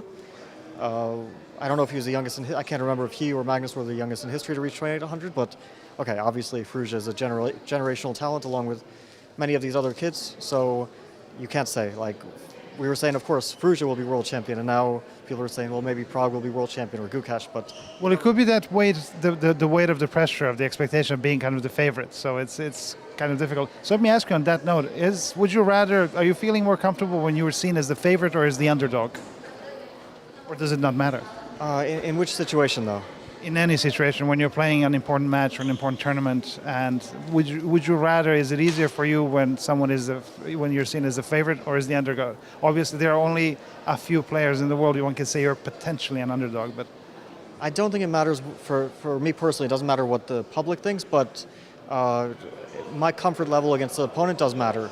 So some players, I don't know if I would consider like a underdog or favorite situation, but some players I'm more comfortable against. I feel more comfortable playing against them, and I'm very confident, and some players less so. And who are those players? oh, I'm not going to say that. But, At the try. but also it depends on results, of course. Like you remember some results very clearly, and some wins you know they weigh on you. They weigh on your opponent that you beat them, or they weigh on you that you lost to a person.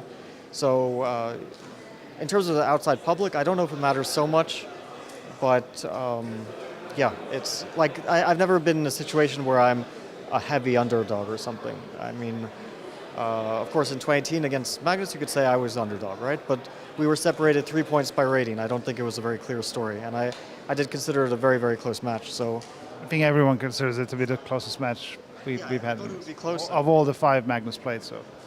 Well, yeah, okay, yeah. He had against Sergey was also a very close one. Yeah, that was very close. He was even trailing near the end of the match. But yeah, I don't know. It's every match has its own dynamic. Just sorry to keep you, but just one question. The next generation coming, what is the difference between your generation and this new generation? The difference is definitely technology. They have access to, had access to technology that we didn't have at their age. Engines are super strong. Of course, we have also grown up with computers. My generation, going up to, let's say, 1990, of course, we are part of the computer generation. But when I grew up, we didn't really use engines to analyze, and for most of my, let's say, teenage years, also engines were very weak. So at some point we started to use them to analyze, but they were pretty useless. They would say things like, the Sicilian is a bad opening, E4, C5, like, this is a mistake. Now, of course, the computer basically gives you the truth. And so the kids now are growing up with a whole different level of chess analysis. They can more quickly assimilate very useful information like that. On the other hand, maybe some skills that we have there are going to be more difficult for them to pick up because they could maybe over-rely on engines as well. So, like, I think we were the middle generation between the engineers and the pre-engineers. Like, we had a bit of both. What the hell will happen after this generation of engineers, we'll see. Fabiano Caruana, always lovely to talk to you. Thank you so much for your time. Thank you.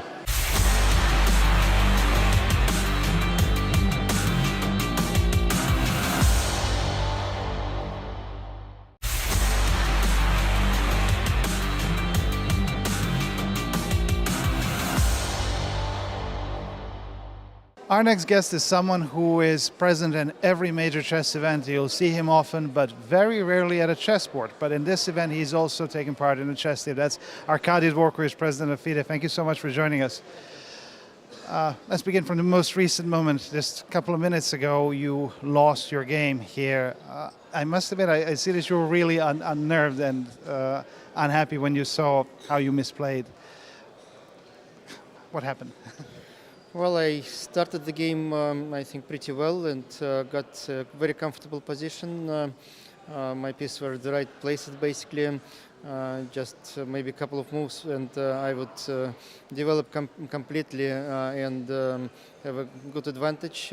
And then I just misplayed one move. And the problem was that I calculated before, and before this single move, I was not already thinking. I just made it Automatically. And at the point I touched the pawn, I understood that I misplayed, but I already touched it, so there was no way to come back. Even after that, were chances to equalize, but I was so much disappointed about this moment that I couldn't put myself back in order, which comes with experience probably, and I didn't have that, and I started making just stupid moves. So you're someone who has a lot of experience in life, in politics, in business, in other fields.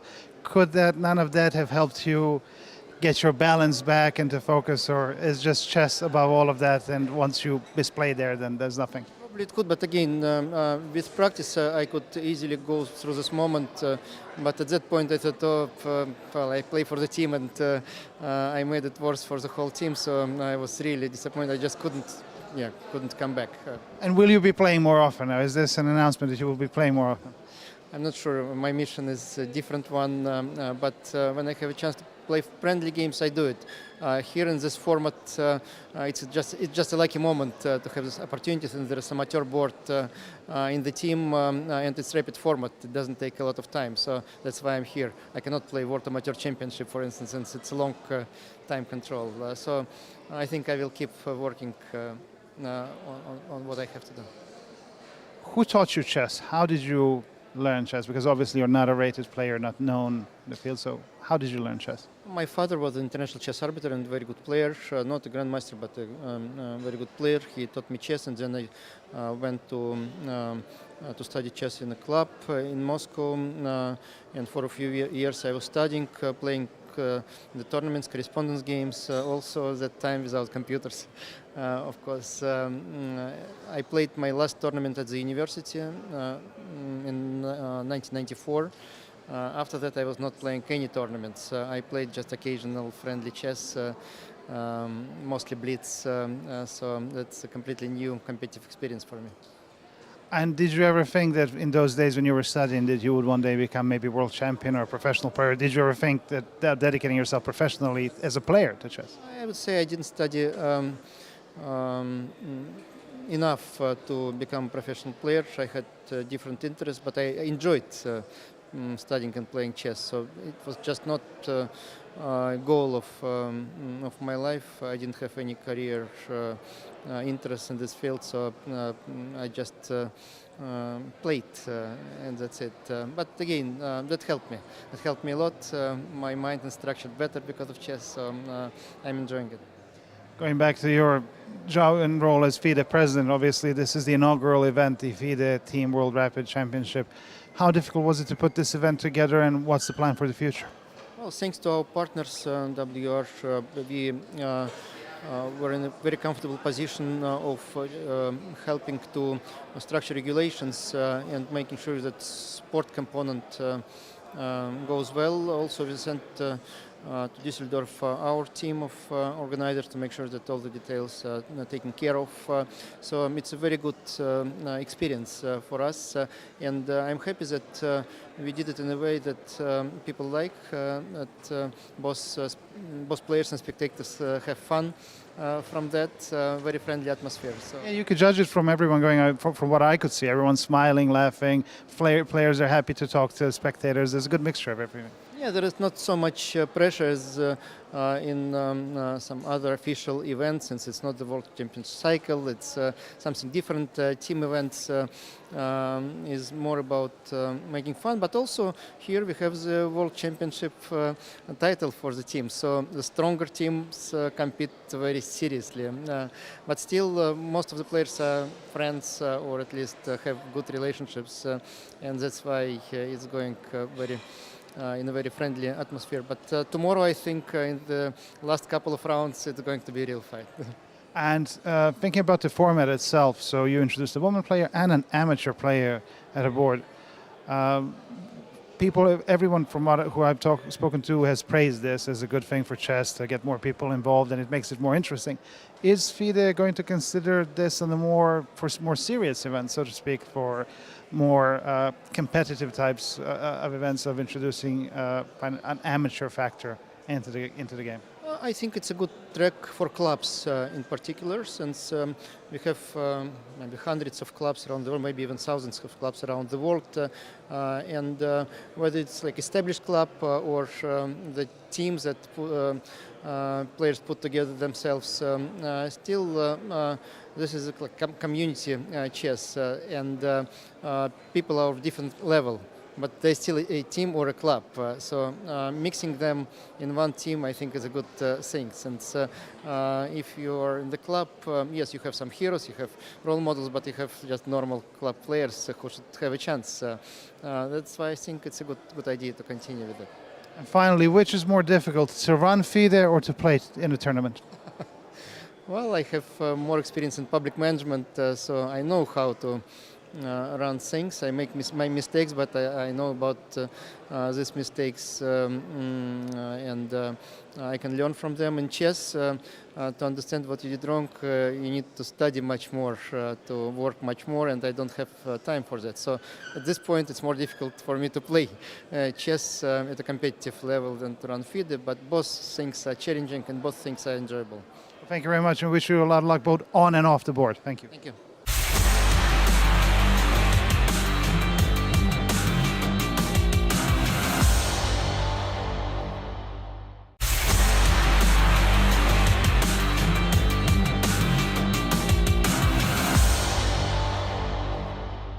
Our following guest is someone who you will recognize as a chess commentator and a player, but you're used to seeing her more on the commentating side, and now she's on the playing side of things. Keti Sasashvili, thank you so much for joining us.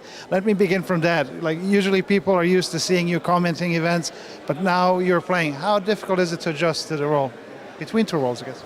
I love this experience. I have not played chess at this high level for a long time, and I really miss this. And it is such a great opportunity to see people, the opponents, in person, because I usually see them through the video and cameras, and it is just incredible to have this chance to compete on the board. And you know, I always judge other players how they play, and now I have to judge my own game, so it's really cool. Well, now they get to judge your game as well. But on that note, obviously they've been listening to you over the years of watching how you commented their games. Some of them might have a beef with some of your views. So are you reaping any repercussions from that?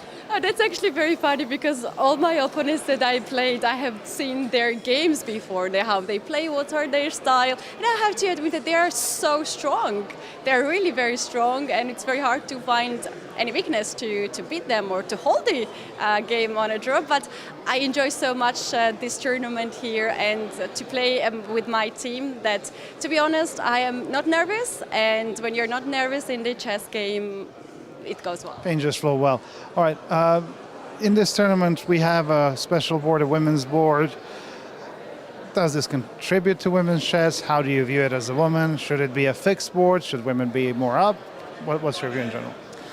Here, in my team, we're two women, and we're competing also against men. And I like this to be mixed, to have this opportunity to play sometimes with girls and sometimes to play with a man. And I think it should be so, to have the option to play against both. But also we have in this format an amateur board, an amateur player, which gives some unpredictability to everything. Would you be open, as a professional, but also someone who popularizes chess, do you think that for the promotion of chess, it would be good to have more events like this where there are amateurs playing and just bring in more intensity and unpredictability to events? Yeah, I love it. I love it, to be honest. Of course, you never know what's going to happen on the last board, but it somehow connects the team together, and very often we talk to, like, first board and the second board, which we have 2700s, they can talk to the last board who has no rating, and he enjoys here, and you can give some advices. So at this point we don't have this unpleasant moment for anyone because we have this board, but in general for chess it's amazing, because someone who is interested to sponsor chess who loves to play chess, they can have a team and they can also play by themselves because everyone wants to compete, everyone wants to win, so this is a great opportunity for them. Just finally, which is easier, to comment or to play, or which is harder actually? Sorry. Oh, I'm so comfortable with the commentary, to be honest, and doing this for a long time. I would say that I love to do commentary, but also enjoying 100% when I'm playing. Well, wish you a lot of luck and thank you so much for your time.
Dear ladies and gentlemen, welcome to our studio in Düsseldorf. I am International Master Elmila Skripchenko, joined for now by my fellow colleague, Grandmaster Yasser Seiravan. Nice, Elmira. And the young gentleman, Mark Larry. Bonjour. Bonjour. Bonjour. Mark, welcome to our show. I will just present this little gentleman, the young gentleman. He won last year the World Championship under 8, and we have a small opportunity to ask him a few questions before the round starts. Yeah, first of all, what do you think of the competition? Qu'est-ce que tu penses de ce tournoi? C'est quand même un très grand tournoi, enfin. J'adore ce tournoi en tout cas. Mark loves this tournament because it's probably one of the most important tournaments that he has ever played. Yes. How is he doing in the tournament? Quel est ton résultat pour le moment? Combien j'ai fait déjà? Ah oui, alors aujourd'hui j'ai perdu la première ronde. Le premier jour j'ai fait 3 sur 4 et le deuxième jour j'ai fait 2,5 sur 4. So today he lost his first round, and the first day he scored 3 out of 4, and yesterday it was 2.5 out of 4. Whoa, that's seriously good. Congratulations. Mark, est-ce que tu sais qui c'est? Yasser Seiravan. So he knows who you are. I am. Who's your favorite player? Quel est ton joueur préféré? Dans ce tournoi? Ah. Les parties de quel joueur tu aimes analyser? Carlsen, j'aime bien les parties de Caruana, j'aime bien les parties de... Enfin, un peu tout le monde. You don't need the translation Magnus for is this, but good. he loves Magnus, Fabi, and, everyone else. He just loves chess. Wonderful. We are minutes away from starting the next round. Does he know his opponent? Is he prepared? Il reste quelques minutes avant le début de la ronde. Est-ce que tu t'es déjà préparé contre ton adversaire? La prochaine ronde, je vais pas la jouer. Oh, he's not playing actually the next you're round. free. Okay, that's nice. I was wondering why he didn't have any nervousness. Ah, Yasser, il était surpris que tu n'étais pas stressé. Est-ce que tu es stressé Non, No quand tu joues aux stress. échecs? Pas du tout? non, je suis pas stressée. I asked Mark if he felt pressure when he was playing chess. He said, Yeah. not at all. Not at Not all. at all. Not at all. Wow, we will keep our eye on his success and thank him for joining us. It was very, very nice that he could come. Merci beaucoup et on va suivre ta carrière de très près. Et moi, en tant que la maman de Kalissa, encore plus. Thank Merci you, Mark. beaucoup. Cheers. Cheers. As we get started now for round 10 of this World Team Rapid Championships, I've got to say that it's just extraordinary. Every time I get up and I go around into the playing venues with the players and seeing them all, it's just extraordinary.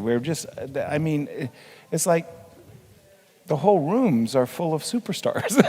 So are you starstruck? Yes. You are? I'm a fan. I wouldn't expect this from you, Yasser. No, seriously. I'm a big fan. And, just seeing Vladimir Kramnik, for example, and chit-chatting with him, all of these, great grandmasters. It's marvelous. It's just a great feeling. And I see a lot of people running around with chessboards and books and getting autographs because it's such a target-rich environment. Anybody, you could just stop somebody. And he said, but I'm the waiter, I understand. Please, you may play chess. But actually, I was so impressed by Mark's attitude. He said that he didn't feel pressure at all. So it means that he enjoys the game and he plays in such a strong team. So along with Maxime Vachier-Lagrave, so you have Etienne Bacro. Who else do you have in this team? The Alpha Ishekins, Ekaterina Lagno and Chris Shuk, Alexander. Wow. So he's calm. Right. Cool as a cucumber. Now, if you're in MVL's shoes, Maurice, and this young world champion from France is just being asked who his favorite chess player is, and he says Magnus Carlsen, and you're Maxime Vachier-Lagrave, and you're going, wait a minute, dude, what am I, a potted plant? How are you going to feel? If you ask Maxime, he might say Magnus Carlsen. Maxime, I'm sure his actual response would be something along those lines, like, I understand. I understand.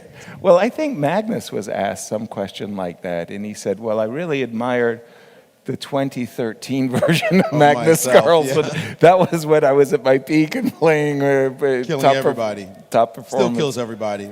Right.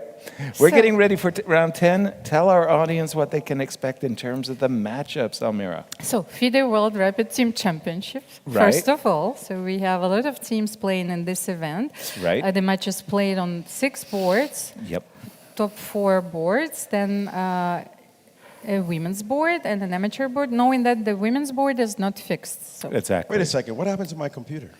your Dude, you're computer right there. disappeared. You I forgot see it. it. Yes, I see you it. It's forgot right it. there. Young Yeah, youngster here and Mark needed something to walk. kicked away my computer. I gotta No, go he get my needed computer. something to work on. Yes. So, We just lost Maurice. yes, the team WR Chess is leading the event with a perfect score. In this round, they're going to face the team from Armenia. Yes.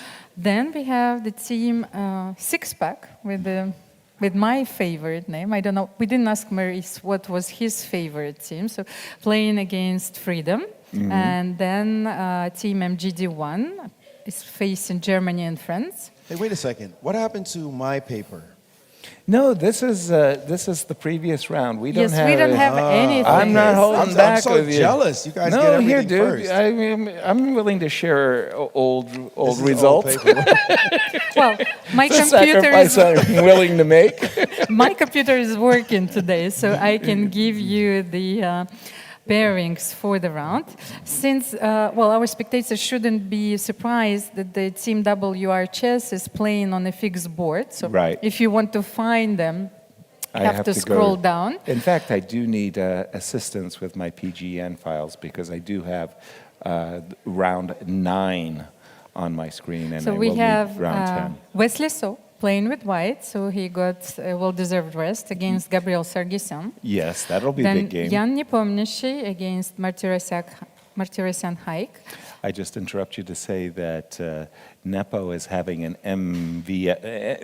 most valuable player result at the moment. I think he has like something like 7.5 MVP. out of 8. And it should be noted that I had asked him about motivation. Of course, you want your team to win, but it's not just a team event. There are also board prizes. So every time you sit down, you are representing yourself for that board prize. Okay. So you don't want to just make a quick draw and then, especially when Lose. you're running hot as the way he is, Right. and somebody else is running hot, and in the end, it's like, man, I did really great, and this joker won the gold. Right. So there's both gold, silver, and bronze prizes. So the players are motivated to dominate every time they sit down. Got it. Well, and you have the teams on your screen. So then you have Duda, Young Krzysztof Duda playing against Shant Sargsyan, Vincent Kamer against Tershakian Samvel. Right. A very important match on the women's board. Alexandra Kosteniuk, the former world champion, is facing Elina Danilan. Very nice matchup there. And the general sponsor of the tournament, Vadim Rosenstein, this time is playing with black pieces against Alberto Atoyan. And again, for those of you who are joining us late, these aren't national teams. These are teams composed of 4 professionals, a women's board, and an amateur board. So we have a very mixed teams. But I wanted to say for the WR team, boy, some real outperformers, Nepo, Duda, most especially. Remember what Duda did yesterday against Gukesh. Gukesh, yeah, that was sorry. insane. That was a Insane great defense, defense. shutting down what looked Everything. like a burgeoning attack. He made it look as though the You weren't fly even close. swatter. Like, Yeah. come on, get out of here. Wow. Which was incredible. And again, seeing these players play consistently because they want to win board prizes as well. They want to win medals. They want to do their best. And, you know, when you're on fire the way these players are, it's like, don't touch me. I'm in. Don't even think you're keeping me out. So it's important for that to happen as well. Because somebody like Wesley he's not doing great, even though that is relatively speaking. Right. Obviously, he's playing board 1 and playing the top players all the time. So you wouldn't expect him to win every single game. Right. But you might say, well, we don't really need him at this moment, but yeah, he's holding the fort Yes. on board 1, while the others can say, I'm knocking people out on the later boards.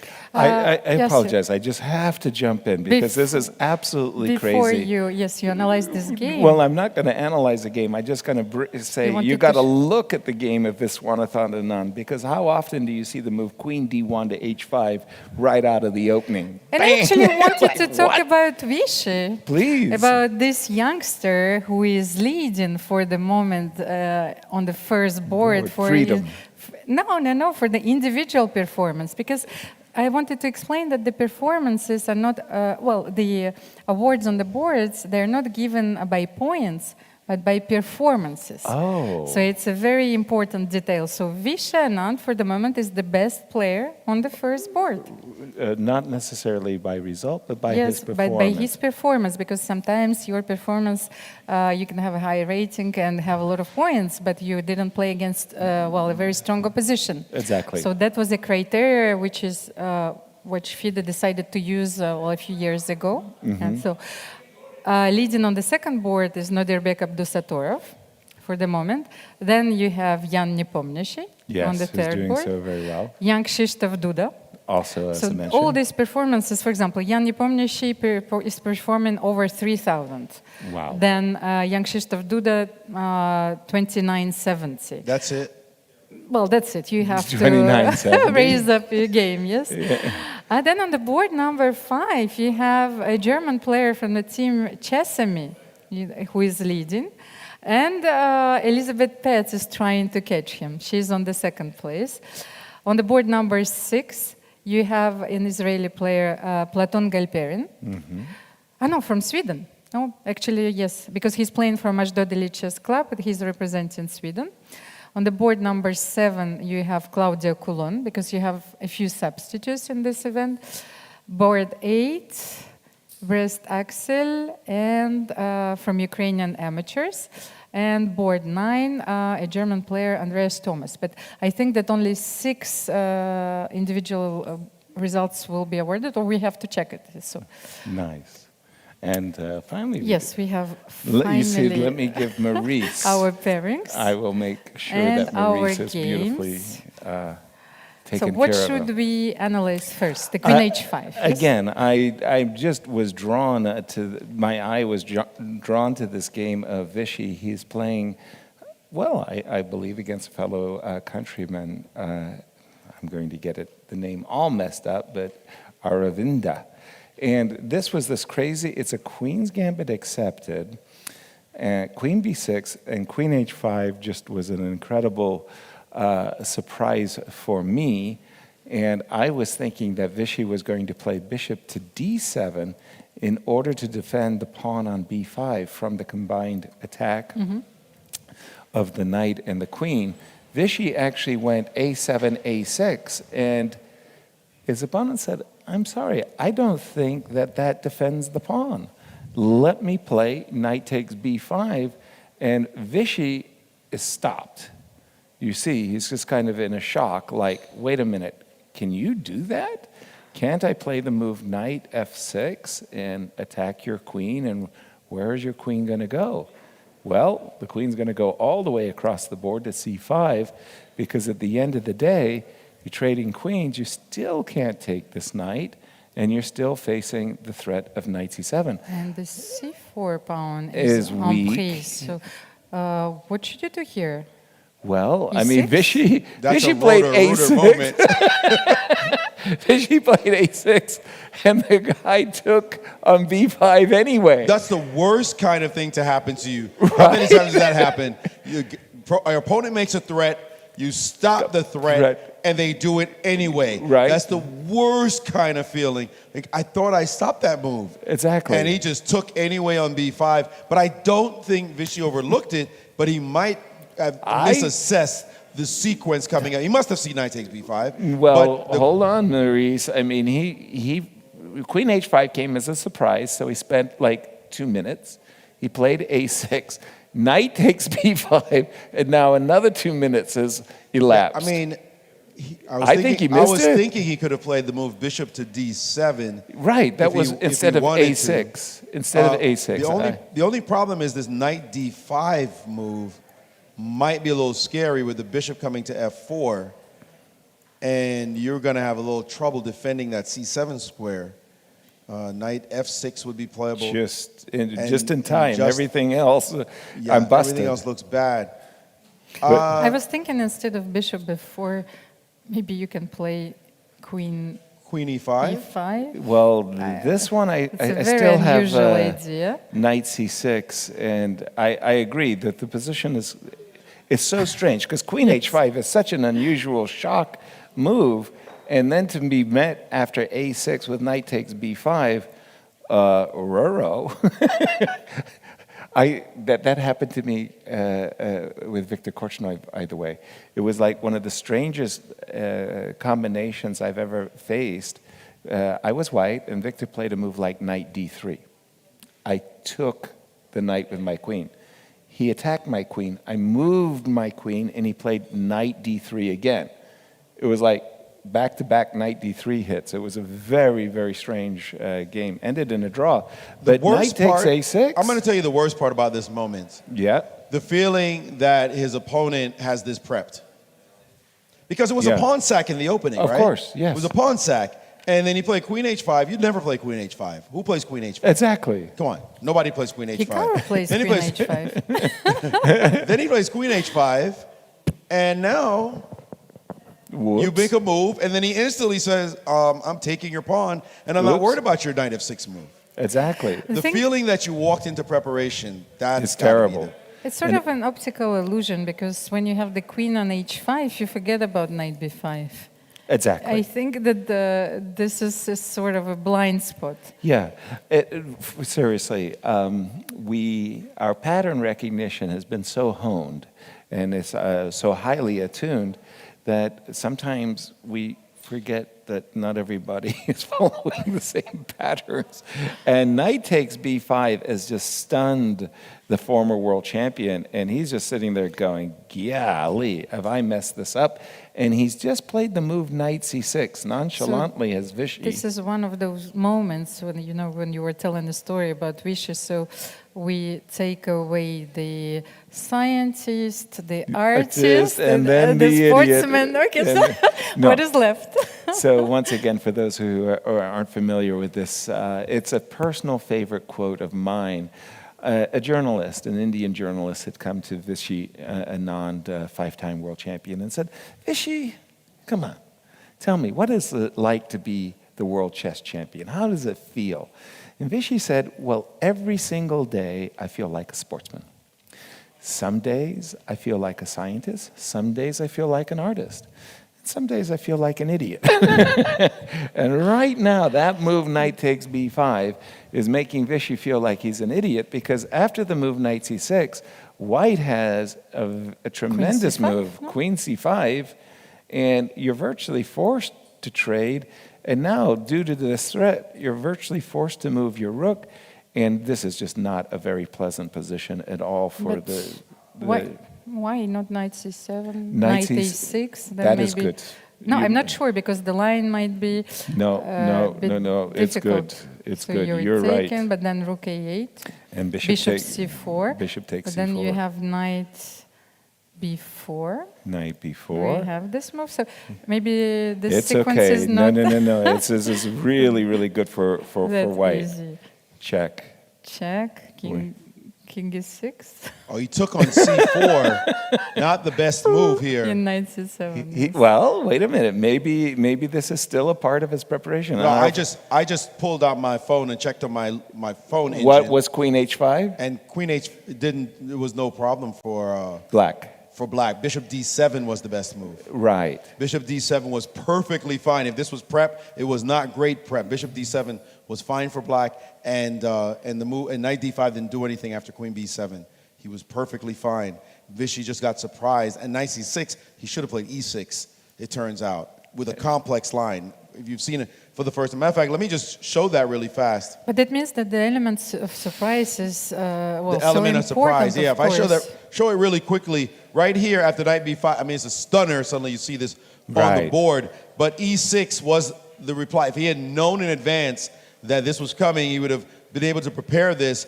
And the main point is that if you play this move, for example, with some knight c7 threat, there's always this check that's possible. Your king moves. He can actually move his king out the way.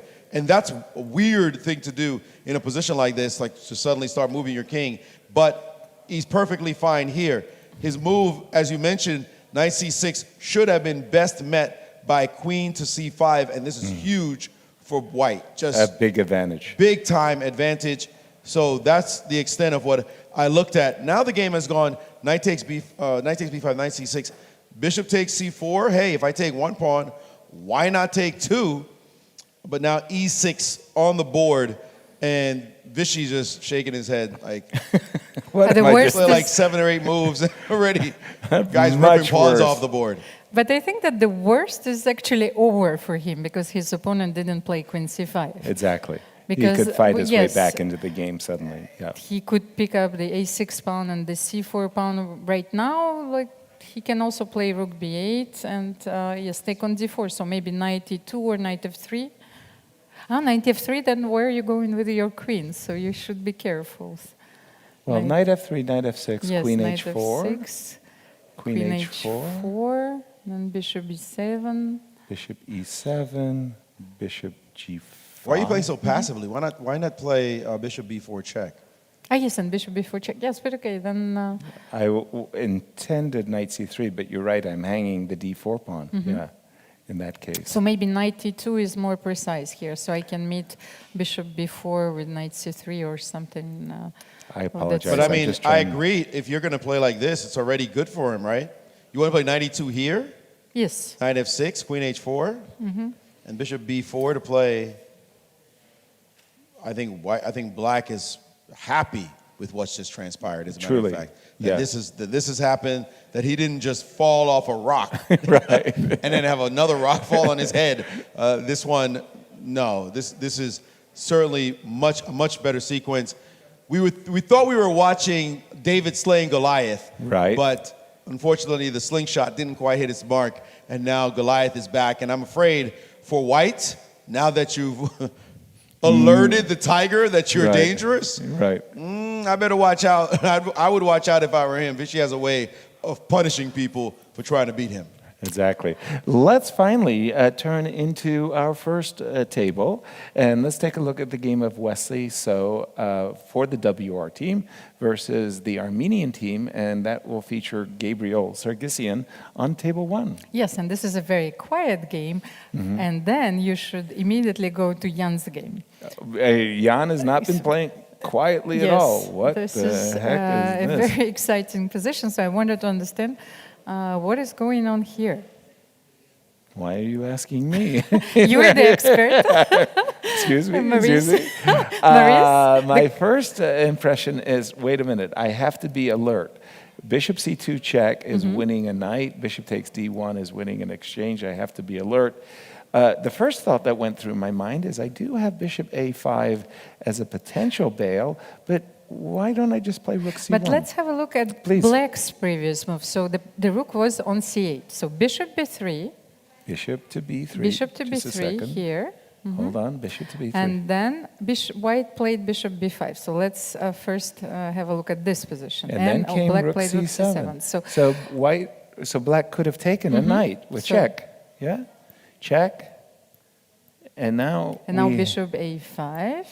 And then we get the knight back The with check, devastating rook d7. and we're toast. But if you're taking the rook, That was the next question. If we're not taking the knight, why aren't we taking the rook? Let's take a look at that. Bishop takes, rook takes, and then simply rook c7, Yes. yeah?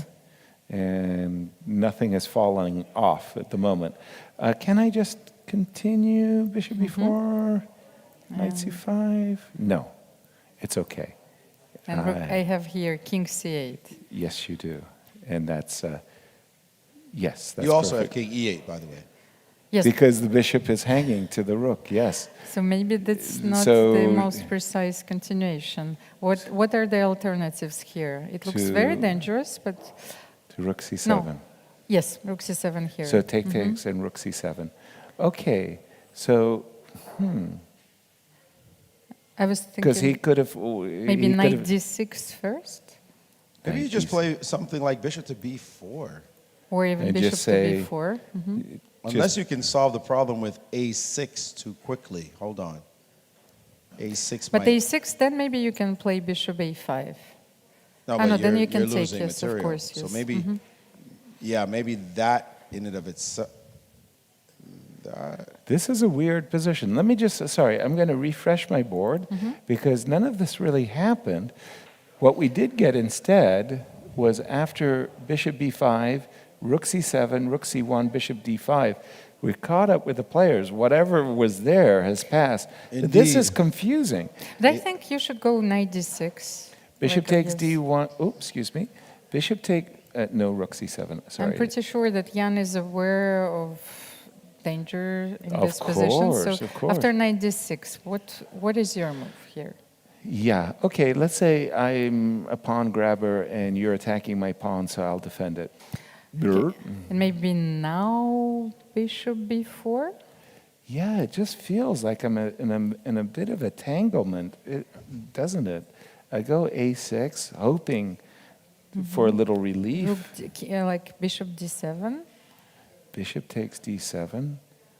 A little bit of relief, isn't maybe You're- not a lot of relief. no. No, rook takes. If rook takes, I wanted to take on b7, then take on d7, take on f8, and what is Then this? claim your pawn up. Yes, after knight a5, I'm getting, Out. yes, out from the vault. Yes, Yeah, so- interesting. Okay, chess is a mystery. It will remain a mystery for us after f3. But Maurice, what's caught your eye? I want to show you a mystery. In fact, in this game, we were looking for interesting games, of course, all the time. But this one, you want to explain these moves. Yes, get ready, because I know you have all your many books. Right, all those right. great books you've written with all those fine words, clean, crystal clear. Thank you very much. The absolute clarity. Make sure you buy Yasser Serouan's books, by the way. I'm not just saying that because I like the guy. But take a look at this and tell me about how you would explain Black's defense in this position. It's Richard Rapport against Pranesh. And in this position, Black has got a little bit of pressure and play Queen D7. Okay. Wow. Why? All right, if you I'll let double- me just crack your structure and play G4 and attack you, how are you going to defend the king side? Well, I'm going to put a rook on A6, that's how. What? There's like a million things in between. So Richard said, I'm just going to pry open that side and destroy you. How are you going to defend that? I'm going to move a knight all the way on the other side of the board. Now when you play G5, I take, you take. I'm not taking that one and getting mated. So move my king over, you take, and I'll calmly now show you the point of my maneuvers. Yes, Dr. Serouan, please explain to the fans why this is a good, reasonable way to defend a king side. I have no idea. I'm as confused as anybody. Wow, rook a6 and knight a7.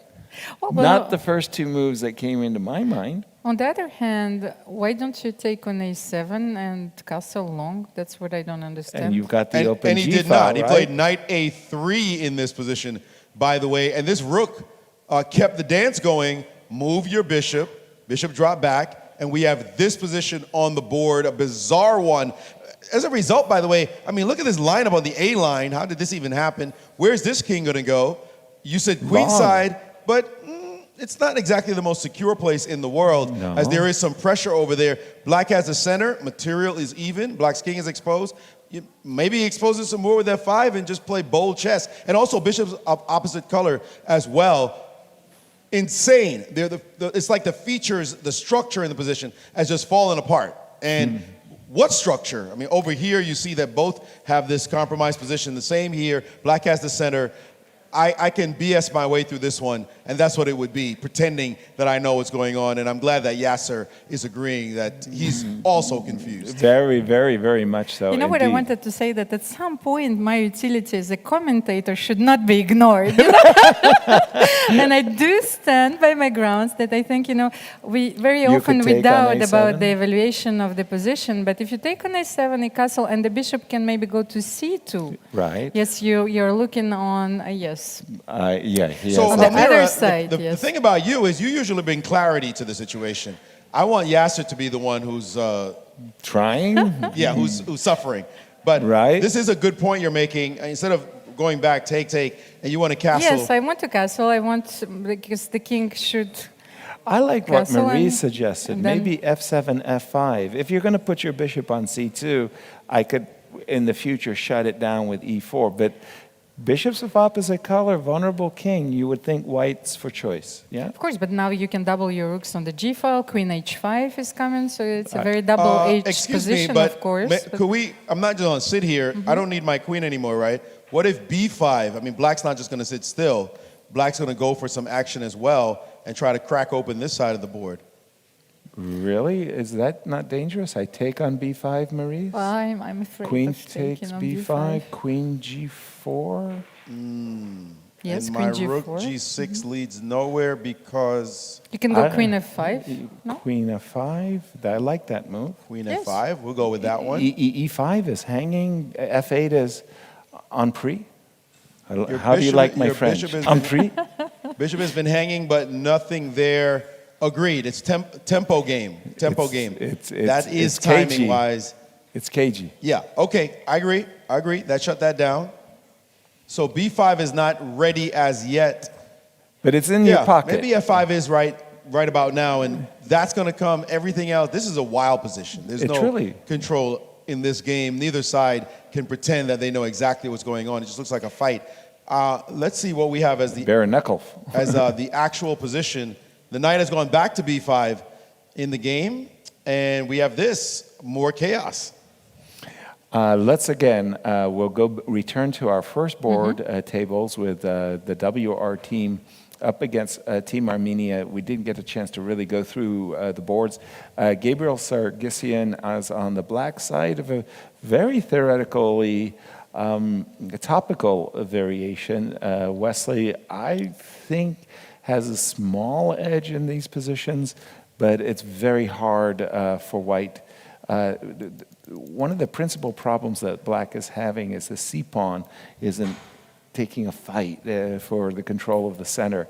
So, for example, after c4 takes, knight takes, black would look for the opportunity of playing c7, c5. We'll keep an eye on that one. We did look at the Nepo game, but Maurice, I'm going to interrupt myself and come back to you. Just quickly, I love puzzles, retrograde analysis puzzles. Those are puzzles where you try to figure out what happened before in a position, not what's going to happen in the future. And who would ever guess that the white queen in this game with Vichy playing with the black pieces, that the white queen was ever on h5? Not me.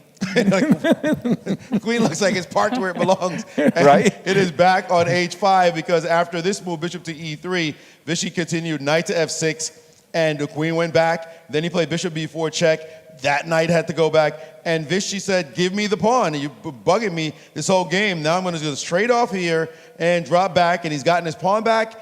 Vichy doesn't mind giving up bishops because he loves knights. And he's got a little pressure on this line. And it is now his opponent's turn to go into a tank. So it looks like black has indeed weathered the worst. And this game just proceeding like it's normal. Looks like a normal position. The queen was always on d1, right?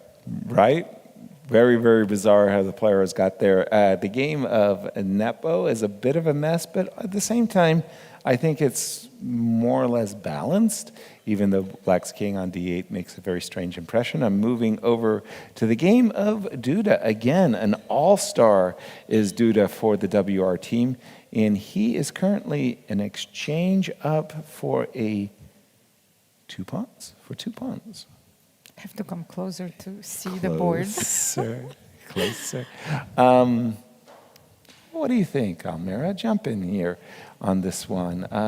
Duda has an exchange for two pawns. He's got a nice blockade, but those are two healthy pawns. To be honest, once again, yes, Yes, truth to be told, that Yeah. I like black's position. You do here. like Yes. black's position? Because, well, h4 was played, so it's weakening white's king a little bit, and Right. the bishop on b2 Is biting on granite. yes, is Right. not doing very much. So if you can bring your knight somewhere. So for the moment, so for yes, the of moment, course, the yes. bishop. If you have to, if you bring your knight somewhere, you Yes. better do it with tempo. And by the way, we do have some moves.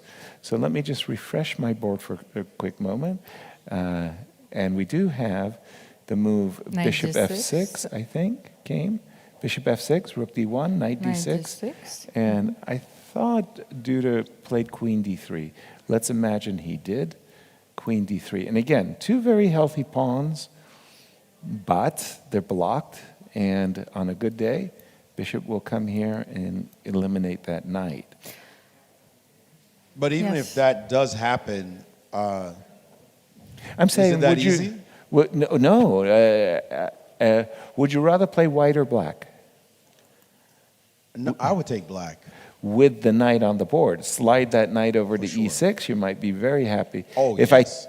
if I traded off my bad bishop for your knight, Why are you asking? You're going to get your bad bishop for my knight. You know yeah, the I'm answer to gonna that go. question. I'm gonna do But that. even if that did happen, it's not forced. It's not No. like you can make it happen. Right. But, So, for example, then black would be G6, defending that position. That's what I was. I don't think black's asking. defending this position. Right. So if we got a position like this is the position I'm asking about. You've got two pawns, a healthy bishop. Yeah, I just think it's fine. Again, black's fine. I think black is fine Black as is well. doing very Let's well. continue down the line, and we come to the game of Tyr versus Vincent, and this is again one of those not double pawns on the center, but Vincent does have the double pawns on b4, echoes of the game of Wesley So. Of course. Right? So it's Yeah. Double pawns. I was just scrolling. Take a look at this position. You want double pawns? Not another one? Another set. Another set. There was double pawns just before that too. Here, that was the position. Double F1. We got doubled here. We got doubled here as well. Right. Looks like the players don't mind double pawns these days. It's the new fashion. It's the new Maurice. fashion. Yeah, double pawns, whatever. Like when we were growing up, our coaches would slap us. Like, what's wrong with you? You don't want double pawns. What's funny is that my old coach, Gregory Kaidanov, he says, we were doing commentary once, and he said, I tell my students that double pawns are good because they avoid them so much. And the fact is you get open files when you double your pawns. You always get at least an open file for doubling the pawn. So he wants them to not be so concerned about doubling other people's pawns because it's supposed to be bad. It's just bad. It's always just bad for the other side or the side with double pawns. He teaches them, no, if they double your pawns, it's good. They just gave you an open file. Use it. So Exploit it's a it. little bit of an extreme direction to go in based on what we know, but it's not the terrifying thing that we grew up with, that double pawns are indeed just toxic. Double Yeah, pawns, man. maybe the computers I'm has hardwired. changed our way to see those positions, because that's actually what we were discussing today, that when I was growing up in the Soviet Union, you know, if I would have a position, or at least think of having a position with the pawns like with this horrible structure, H2, F2, F3, I think my hands would be cut off, you know, it's Right. like, and I would be sent away from the gulag, chess club. And right. but the computers recently found that those structures actually offer a lot of dynamic possibilities, especially if you have the pair of bishops, or a lot of defensive resources. So now we no longer know what should we trust. Should we trust our intuition, or should we calculate everything till the end in order to understand, you know, how to assess I try those to be positions? I try to be flexible, but in some matters I'm just hardwired, and double pawns always make it difficult for me. Talk about being hardwired for a moment. I've always loved these fianchetto bishops, not only because of the solace and protection that the bishop provides for the king, but I'm always thinking I get an ambush. You know, I'll grab something on the long diagonal. Well, as Alexandra, she's got the two bishops. She's got a very nice bishop on g7, and she's thinking about a good day if she could ever plant her knight on c6. It's no longer a question of who has an advantage. The only question is decisive. For the moment, I think the clock is wrong because the advantage on the time is so decisively lopsided. Alexandra has 6 minutes versus 15 seconds for Alina. Let me check. Not a good sign for Alina if this is true. Is it? Yes, because you were even more up to date than me. Because Wow, yes, I don't. That's a first. I don't say that very often. And let's see about the amateur board because Vadim is having a roller coaster ride, and I think the ride just ended.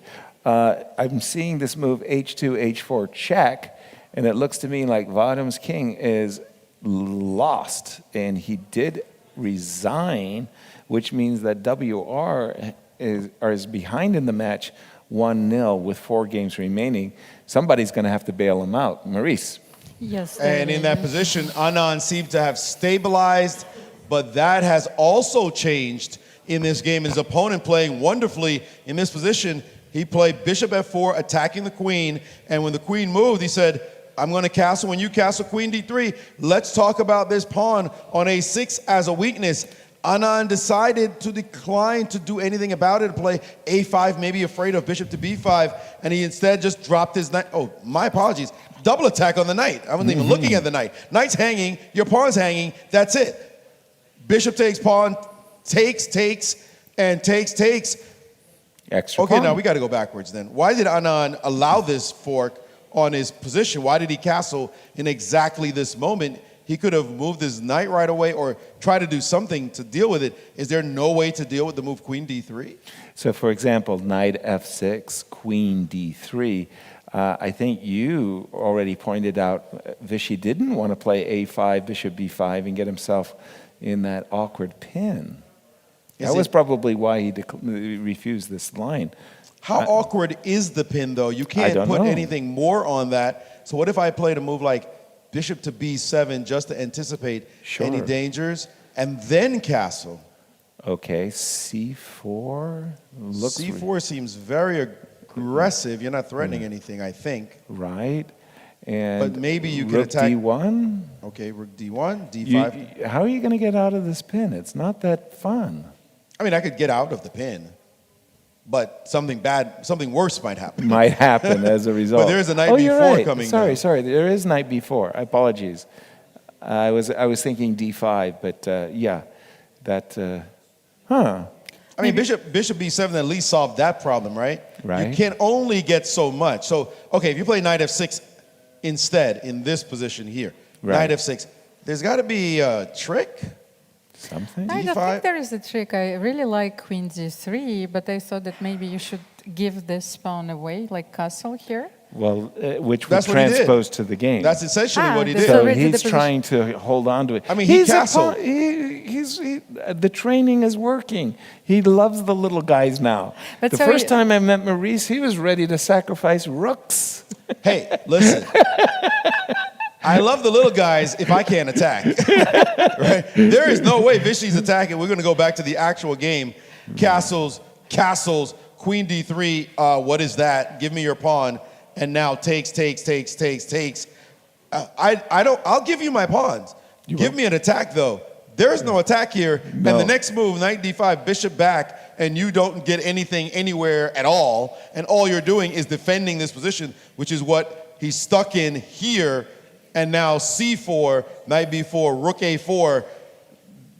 This is an healthy extra it's pawn. a straight pawn, and that's it. Now Vichy is simply defending and hoping he survives in this position. I think he just...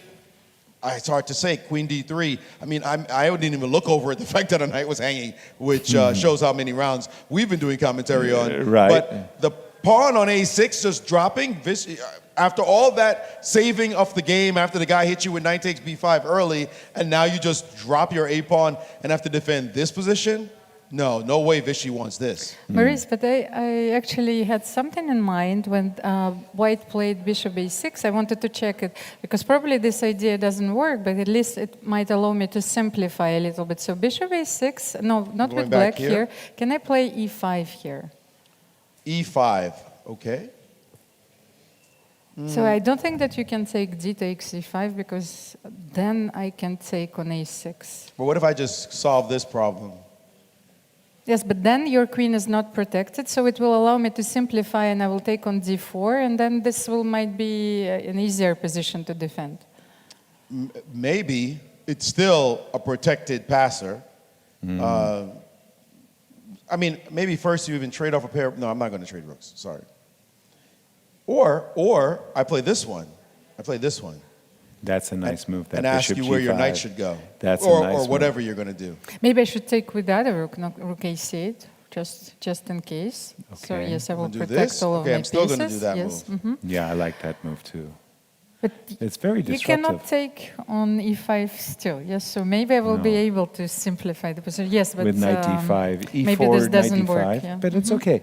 Quickly, I wanted to turn our problem. attention to the game of Duda because at the moment our clear runaway juggernaut WR is trailing in the this match. yes. But Duda, this was the game where he was in exchange for 2 pawns, but suddenly the position blew up and a lot of things have been clarified. We're now in a position that is clear to my eyes that white is for choice. Now the exchange, I do not want to see bishop b2 and bishop c1. So in order to prevent that, I'll play the move rook to b3, tickling that pawn and prepping king e2. And this feels like white is the one with the 2 results position. By the way, more moves have been played, so let me update the position. Wow, a lot of moves are being played very, very quickly. Somehow, black is surviving. Rook, bishop e7, rook, the bishop on b4. Oh, that's a beautiful, beautiful bishop. Now I take it back. No, the bishop is Be anchored. careful, rook e8, rook e1. Yeah, I'll always have to Is be. a huge threat, but then So- you can take on b4. So help me here, Almira. I'm going to play king e2, intimating about rook takes Rook b4. e8. Rook e8, king d3. So now I have a draw. No, I don't have a draw. I don't give you a draw yet. Not yet. Not yet. I'll Okay, rook e1. Rook takes on b4 has been rook played. e1, king. Rook takes b4. Okay, so he's done it in a different move order. I started with the move king e2. Duda, and that's Yes, a but draw this is offer. a draw, yeah. Because you can just go rook here, and that's an easy draw. And Duda's looking away like he might have missed something. I'm not sure. But that means Maurice, 1.5. maybe you know something. Not in this Maurice- position. Maurice What's knows going a on? lot. But I got to tell you, you got to see what just happened in the game with Rapport and Pranesh. This crazy game we've seen. Pranesh stabilized everything and dominated the dark squares. Look at this. All the pieces just gravitated to dark squares except this king and this queen. We know the queen's flexible, but the king on this light square just for the moment. And look, you've got to see this tactic. You guys got to get in here with me, please. Bishop to c2, the only light square piece that the bishop can attack at all. Let's get there on the diagonal. d4 takes and takes, and the stunning reply, knight takes d4. I say stunning because it looks like you could play the move queen c5. Right? Like your knight's hanging. But knight f5? But knight back to f5. Or I should say over to f5. What a move. What a reply. Visual. Putting it on a square. Now you can't play queen takes, obviously, because of d4. And now if rook takes, then still d4. And it looks like everybody's hanging. He said, maybe I could play. No, I can't. Rook takes runs. No, doesn't run into that. Hold on a second. What is this move? Queen takes, takes, takes. Looks like nothing. Or check here, here. You have queen. But how do you defend? Queen back, rook here, knight g6. What's happening? Crazy stuff. What's happening? Crazy stuff indeed. Knight f8? Or do I have no checks, nothing? You're just going to take me? Knight f8 feels like I could go back and threaten mate again. This looks good for... This suddenly looks like amazing for white. Right. How did this even... Okay, we got to go back. Is I've this got to real? I've got to interrupt you, Maurice, Yes. because we are having an incredible result on the WR game. They're down 1.5 half, but check it out. Nepo, one of their all-stars, just went down to defeat the Haik. Yes, and WR team is losing 2.5 half as I speak. Let's just catch up with what Jan has missed. Ooh, that move, bishop c3, looks great. Rook f3 resigns.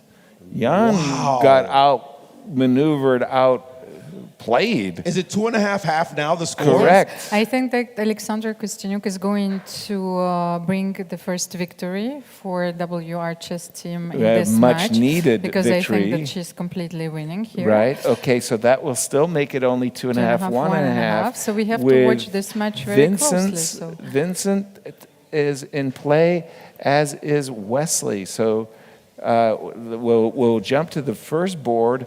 Wesley already They draw. already drew. So let me check if we have all the Oh my results. gosh, so that's 3 points. So this will be the first time that WR gives up any match point. They had been perfect up to this moment. And they need Vincent as well as Alexandra to win. And I'm going to bring up Vincent's game exactly at this moment. Where are you, Vincent? Duda is going to make a draw. They did already, I apologize. So Vincent, he needs to bail out his teammates and win a position that is, frankly speaking, a mess. But I think that the position is completely different. What do you mean? Because yes, when I can see the live board, he is well. Now with the knight on c4, I'm not so sure, but I think he can bring his king. Well, Vincent is just pushing his a-pawn to glory. Yes, but look at the live board, Yasser. You know, this is... Wow.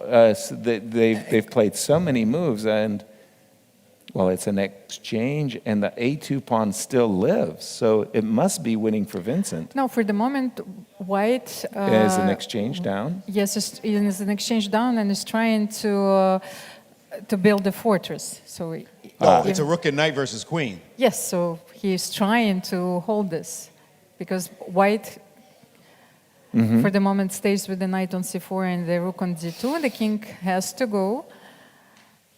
So we'll keep Closer. an eye on the live board. No obvious. So a In the draw Lola. in this game for white Seals wins the ma- match. Right. And for that Armenia. would change the complexion of the tournament dramatically. So Vincent has to win this game just for them to draw the match, just to tie the match. Is that correct? Yes. He has to play. I wanted to play like king h4, h5, g5, but then it's very dangerous. So maybe that's why Vincent played king h6, and he's going to play g5 next.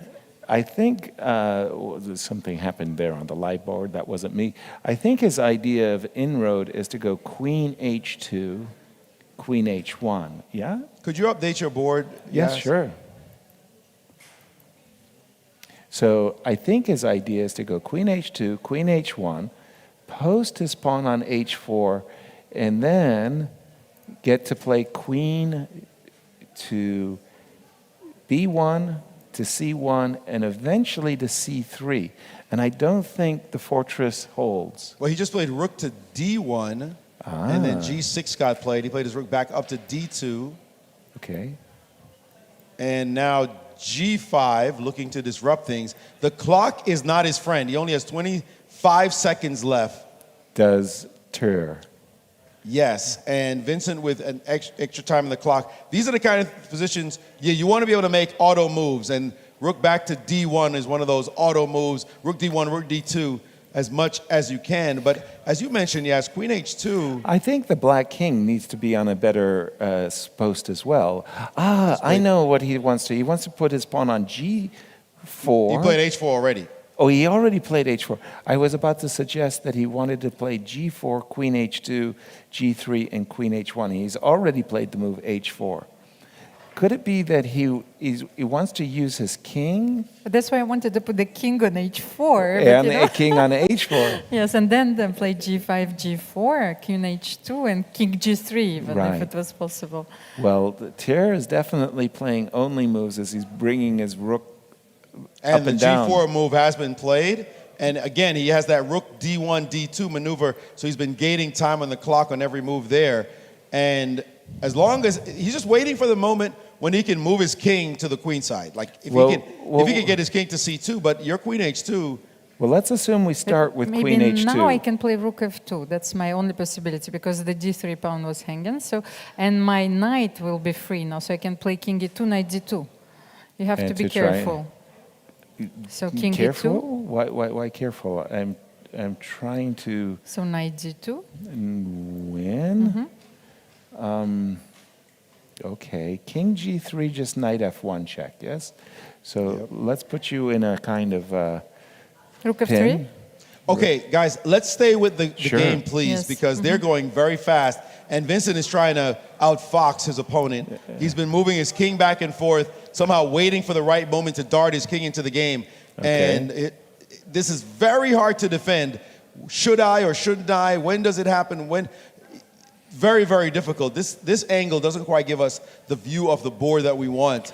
But king because g4 pieces seems to be in the way, but king g4 was played. Right, rook d2, king g4, I believe is on the board.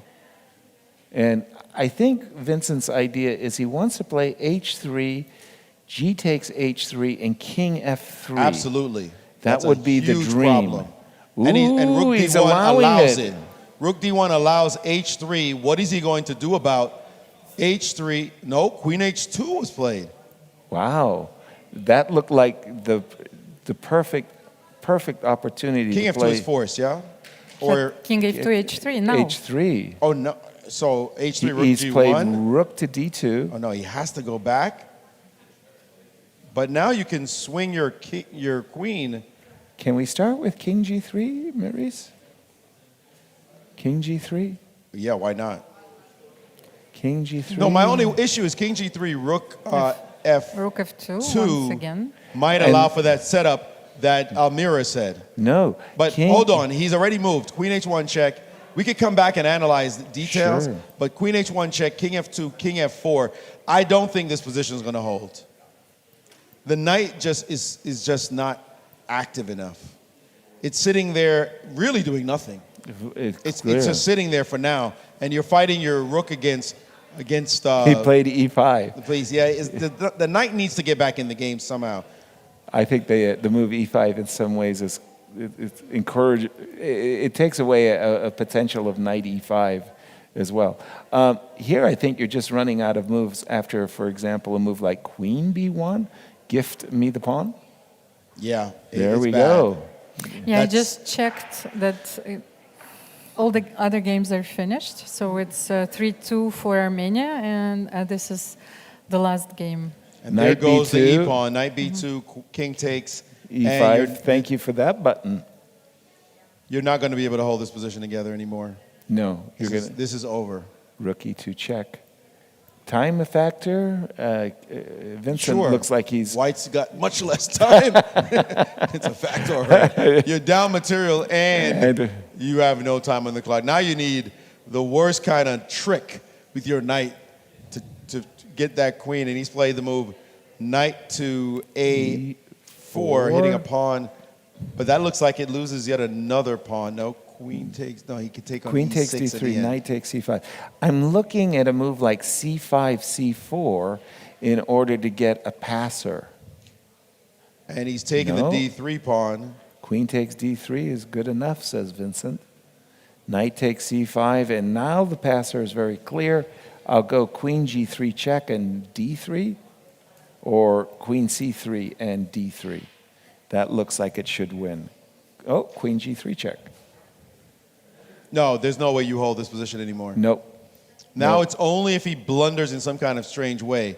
But and with the knight on the board is always tricks, so Vincent has to watch out for that. I think that move e5, that's the clincher, because we've got queen f4 check in response to knight e4. And talk about winning on demand. I mean, Vincent is going to get a big applause from his teammates here, as I'm just going to refresh my board again. Rook F2, Rook F3 played. Rook F2 and King to G6, and then Rook F3. Rook F2, King to G6, Rook to F3. Yep. And the We queen finally just- have some drama. A little bit, a little bit. Where did the queen go? To G5. G5. And now the knight comes back, but it's too little, too late. With Knight to queen E4. check. And queen King to E2 force, queen C2, knight D2 force. And Vincent played that last move like a confident man. E4. He knew that was a killer. Queen C2 check, knight D2, and E4. And that is all she wrote. Big time game. the Vincent getting a first pat on the scare. shoulder there. Yeah, the first scare for WR. And like I said, a lot of handshakes as he had to win on demanded, Vincent, and he responded. Bravo, bravo. You were showing us this game of Richie Rapport. How did that craziness finish? I have no idea. You're my top agent in this matter, Maurice. So what a match, 3-3. 3-3. WR chess team draws for the first time in this Gives tournament. up 1 point, Yes, a gives match up. point.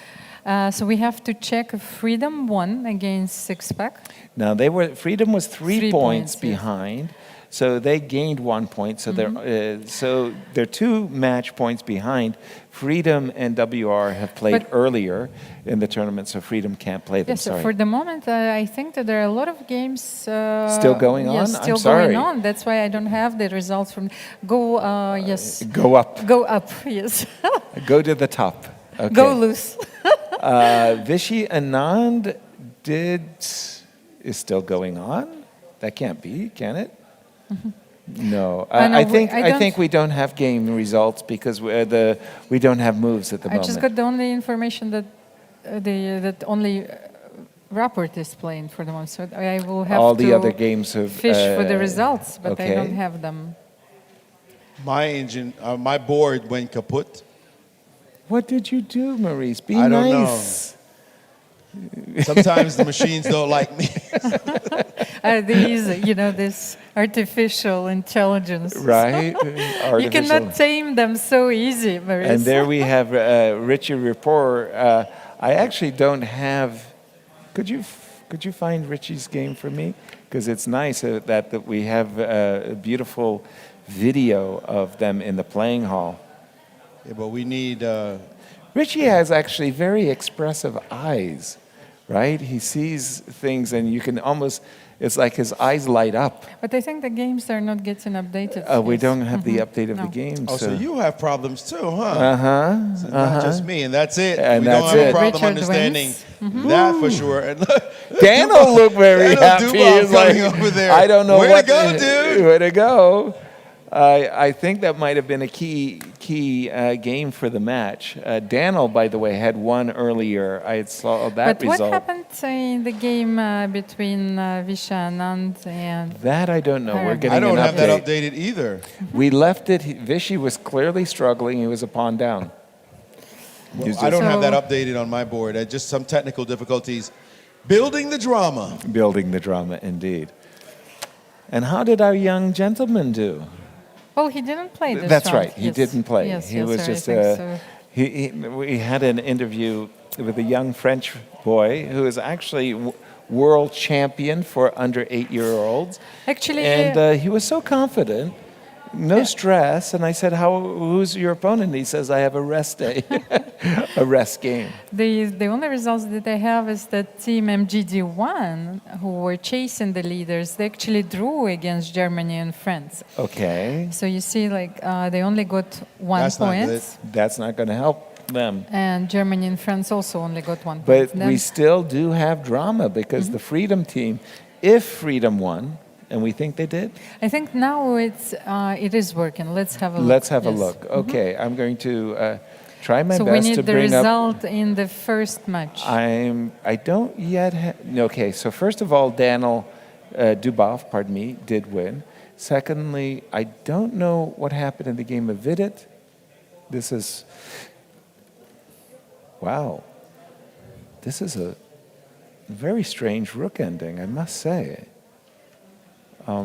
Yeah, that freedom game, they need to win to get to 17 points. We'll put them 2 points behind the WR team with 2 rounds to go. That's still catchable Yes. Right? if they won. That's Yes. the question right now. Did What they win? happened to freedom? Nicely put. What happened to freedom? Well, do you have the results? You don't. It's not easy just to. I'm more than curious about Get- the get- Vichy We all game. are.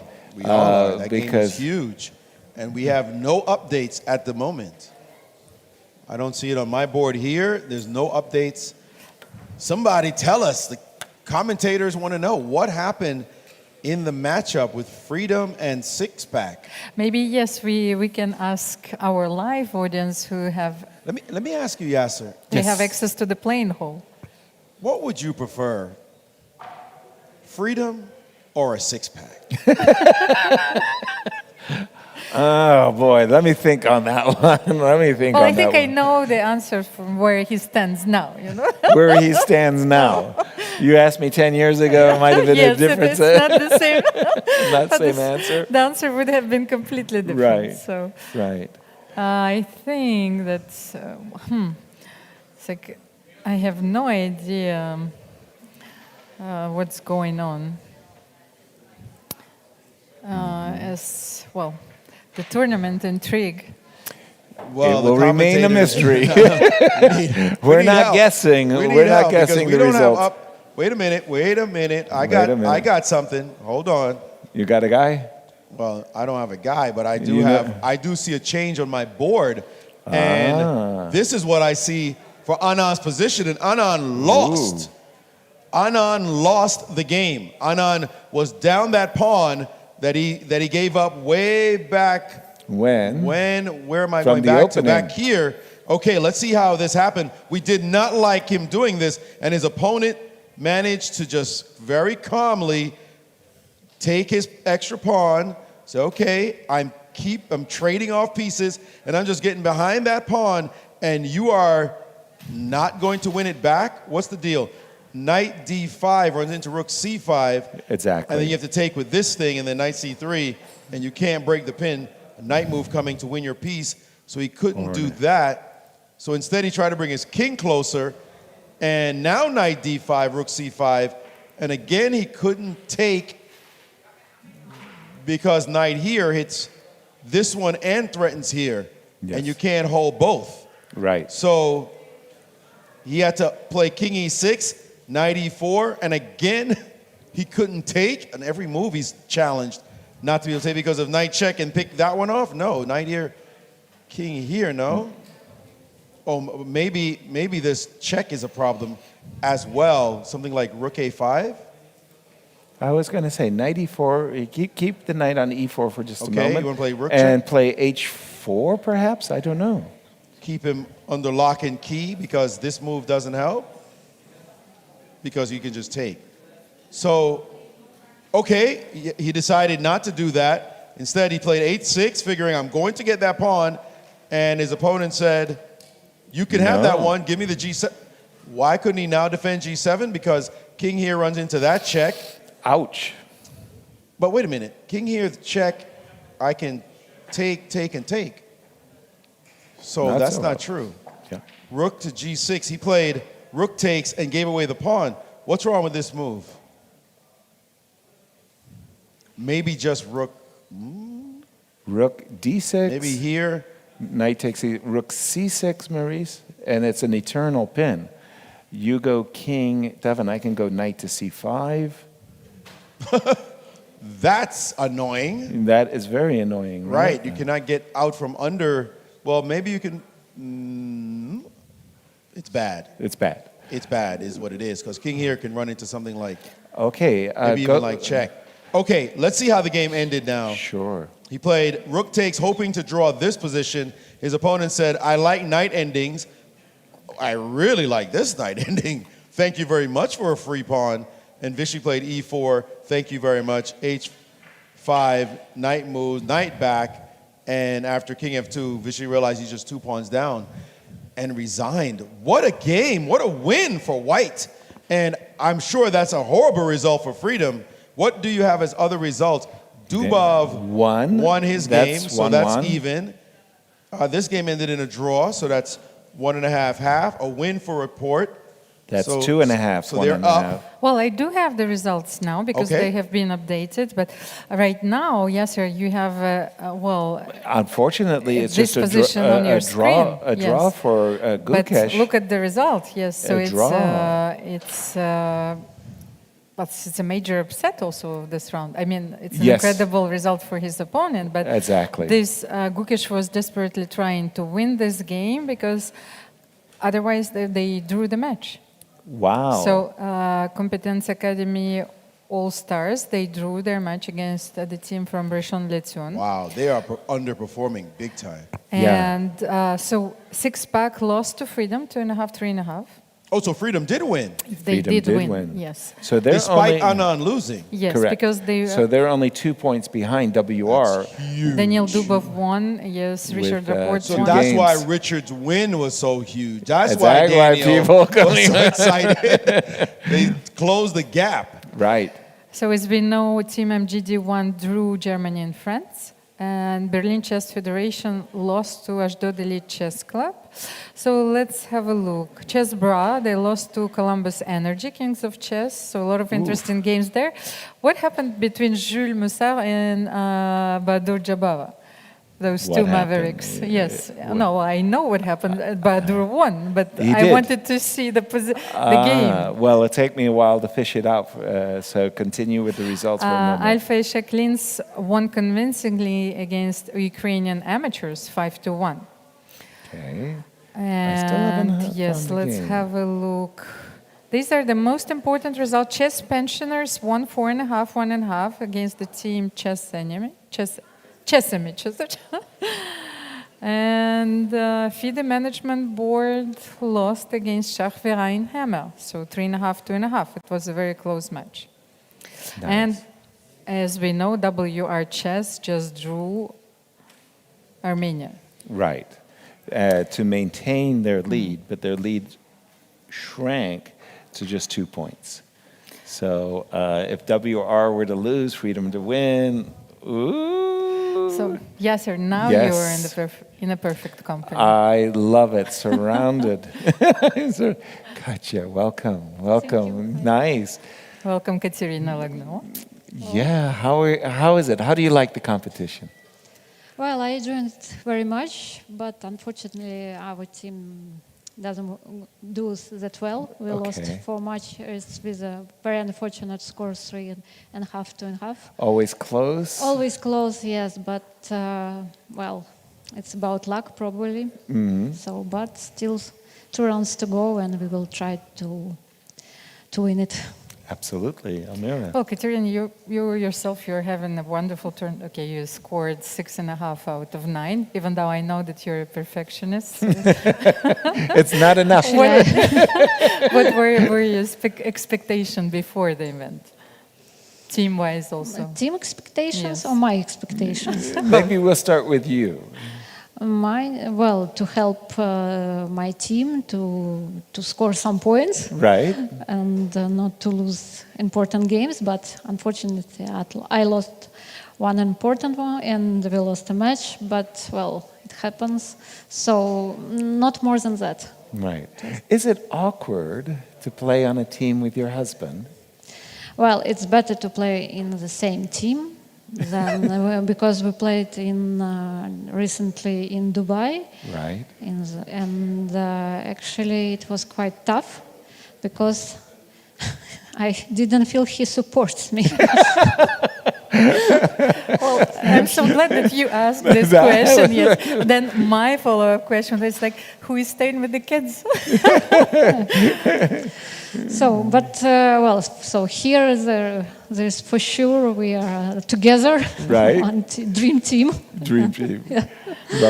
Lovely. This is their inaugural event. 3 days, but the 4 games are actually very tiring. Yes, it feels even more tiring than a single classical game. Is that your Yes, feeling yes, as well? it's true because actually the break is very long between the games, and you don't know you need to stay or to go back, so you lose a lot of energy during the breaks, and then still need to play. And yes, of course, it's my last games. It's just better you don't see it. Better not to look. Yeah, Katerina, and for the first time, there is a very impressive prize fund for the team event. You know, when we grew up, you know, we only played for medals. So, does it add to some nervousness? Do you feel pressure when you're playing for the prize money? Actually, I don't know. Yeah, 250,000. Really? prize. Now, yes, now I feel the pressure. Now that we mentioned 100,000. Yes, but unfortunately, it's too late. Too late to worry about the first. Did we mention the board prizes? Yes, so do not scare our guest, you know. Just saying. She is easily spooked. Easily spooked, yes. Yeah, the $1 million for the women, the best board for the women. I don't want to say anything more than that. So many shoes, pairs of shoes going away. Shoes, bags. Right. So it's all good, though. You like the competition. It's been fun. Yes, I enjoy it very much because it's rapid. You don't prepare too much, yes, Right. as for classical games. So, and just, we have a very good team, very good atmosphere, and just enjoy it. Yeah, Katya, for me, it's an extraordinary event. It's a festival, especially because there's no stress on me to play. I get to be a commentator. But it's also marvelous in the playing hall to see so many great players. It's extraordinary. Do you find the same thing, to see so many great players? Or you're used to it? Well, no, I cannot say I'm used to this, yes, but yes, of course, it's an honor to play near to Vladimir Kramnik, Vishwanathan Anand, and all the other great players, and you, of course, you want to show your best chess as you can, so yes. So they will come over to your game and not probably yes, but then you are just really scared. It's a risk, yes, that you are taking, yes. Exactly. Katya, thank you so much for joining us. It's a great Thank you. pleasure. Yes, good luck. Good luck in the next Thank few you. rounds. Wow. I'm going down the results, and I was just looking at Daniel Friedman lost. Really awkward game, I want to say. That hurts your team when you lose those type of games. As we're just going through the results because we had that glitch, if you will. I saw that, unfortunately for Elizabeth Pates, she lost to Maria, an important game. She was white, was Elizabeth, and this last move, rook b4, that's a visual. Yes, Ren, I have the standings for you, Please. so we can discuss it. WR Chess is still leading the tournament with 19 points. Out of a possible 20. Yes, so they've... After 10 rounds of play, I mean. Yes, they've been playing very well so far, and only, the last match showed that, it is actually possible to beat them. Yes, or at least a little wobble. Yes. You haven't shown that it's possible to beat them. It was a You only little shown wobble. that you could tie them. Yes, but they Yeah. were on the brink of the defeat, so I They think still didn't lose yet. So. Right. Okay, but go on. So go then on. More Freedom results. is on the clear second once again with 17 points. But then there is a huge gap. So Team MGD1 is on the third place with 14 points. So there is 5 points between the first place and the third place. And So that means there are only two teams that could win the tournament right now. And obviously Freedom is the one chasing WR Chess. They don't play each other because they've already played. And obviously WR won in that match when they did play. So Freedom is hoping that somebody else can nick the Giants. Right. So let me see what are the pairings, and then I will tell you. WR, here is our match. So we just had Katerina in our studio. So WR Chess is actually playing against Alfei Shek Linz, and they have an incredible squad. So Right. let me remind you That's a the chance. players. yes, of this squad and the players. So as we know, we It's have Maxime. Vashelagrov, you have Grishuk. Alexander Grishuk, Maksudlu. Maksudlu Parham, then Etienne Bacro. then you have Katerina. Katerina Lagno and Mark, who we This could be interviewed it. just at the beginning of the tournament. So Right. maybe this is This is the team that you need This to could be knock it. this is them our off. moment. Okay. Wow. Well, we can get a little happy. Right. Maxime better bring out his best, as is Sasha. I think everybody's got to bring the This best. is a big time game. Including Mark. So Maxime is having the white pieces. Oh, even better. It's actually, I think it's very important Important against yes, Wesley, in those yeah. matches. And So- Nepo, by the way, took a bit of a bleed on the last game because Right. he lost. So Exactly. they don't seem so unbeatable anymore. Right. They- Duda just made a draw with the white pieces. Duda's made a draw, so okay. It's the Little momentum, wobble at the little bit end. of wobble, little bit of wobble could be a bigger wobble if they manage to lose and Freedom wins. Then it's tied going into the finals, the Freedom- final round. That would be Freedom- insane. Freedom doesn't have an easy round as well because they're playing the chess pensioners. So Wow. Okay. Okay, And- but the Freedom's got some great players though. We've got Anand, Dubov, Vidit, and Report. Right there. And Shuvalova on board 5. So that's That's a a great monster lineup. The squad. pensioners, I think, will be considered Underdogs? the underdogs in that matchup. Dominguez, Anand is the pairing. Svidler versus Dubov. Kramnik versus Vidit. Sadvakasov against Rapport. I think that's an edge. Edge for Richie. Shuvalova versus Jovanka Houska. Got to give a little bit of edge to Shuvalova. Okay. And then the bottom board, we have Shapiro, who is rated 1947 with his opponent, if it's the same amateur, rated with no rating at all. We don't know what that means. Right. But I would say it is not easy No. at all. But they could do some damage. Okay, the thing is that Nodirbek Abdusattorov was resting in the previous round. Right. And I'm thinking like, well, they cannot take Jan No. And of the team. So they have to have Wesley, Nodirbek, Nodirbek. Jan. Jan Krzysztof is also playing very well. So that will be the top 4. Prague was resting as well. That's the guy I'm Yes, scared of. that's- So okay, you want so Prague in the lineup. Prague So is you got to going to take play. somebody out. Prague's going to be in the lineup. You got to take Jan out. Yes, Vincent just won 2 games in a row. You got to keep Vincent in. We can play all 9 of them. Right. They're all playing so well. You got to keep all of them. But that's not the point. The point is whether or not the ASV can bring their game. Alpha and Czech, can they bring their A game? Because they will need to against this lineup. There's no question that the favorites, we know who the favorites are. No question. But they have absolutely nothing to lose on Who that doesn't? against Alpha Shek. So there's just this It's time to go. Yeah. It's time to go. Can they bring their A game? Because all of them can beat all the others on a good day. Right. And that good day, it better be right now. Right. As we wind this down, and we're going to take a break as we get ready for the next round, I just wanted to show you the finish of this game of Fabi versus Maxime for just a moment, because this is a really... Maxime Rochstein. Yes. A really, really nice finish by Fabi. One of the things that in chess you are loath to do is you are loath to give your opponent a great outpost. But check this out. The judgment that Fabi shows is just terrific here. F5, knight e5. And this knight is great on the e5 square. But look a little bit further. Rook f2, bishop d7, rook f1, rook e8. You've got a great knight. But check this out. Maybe you don't have such a great king. Move f6. Bang. Came after f6. Knight c4. Take my knight so that I could recapture on e4. No, says Fabi, you can have my queen.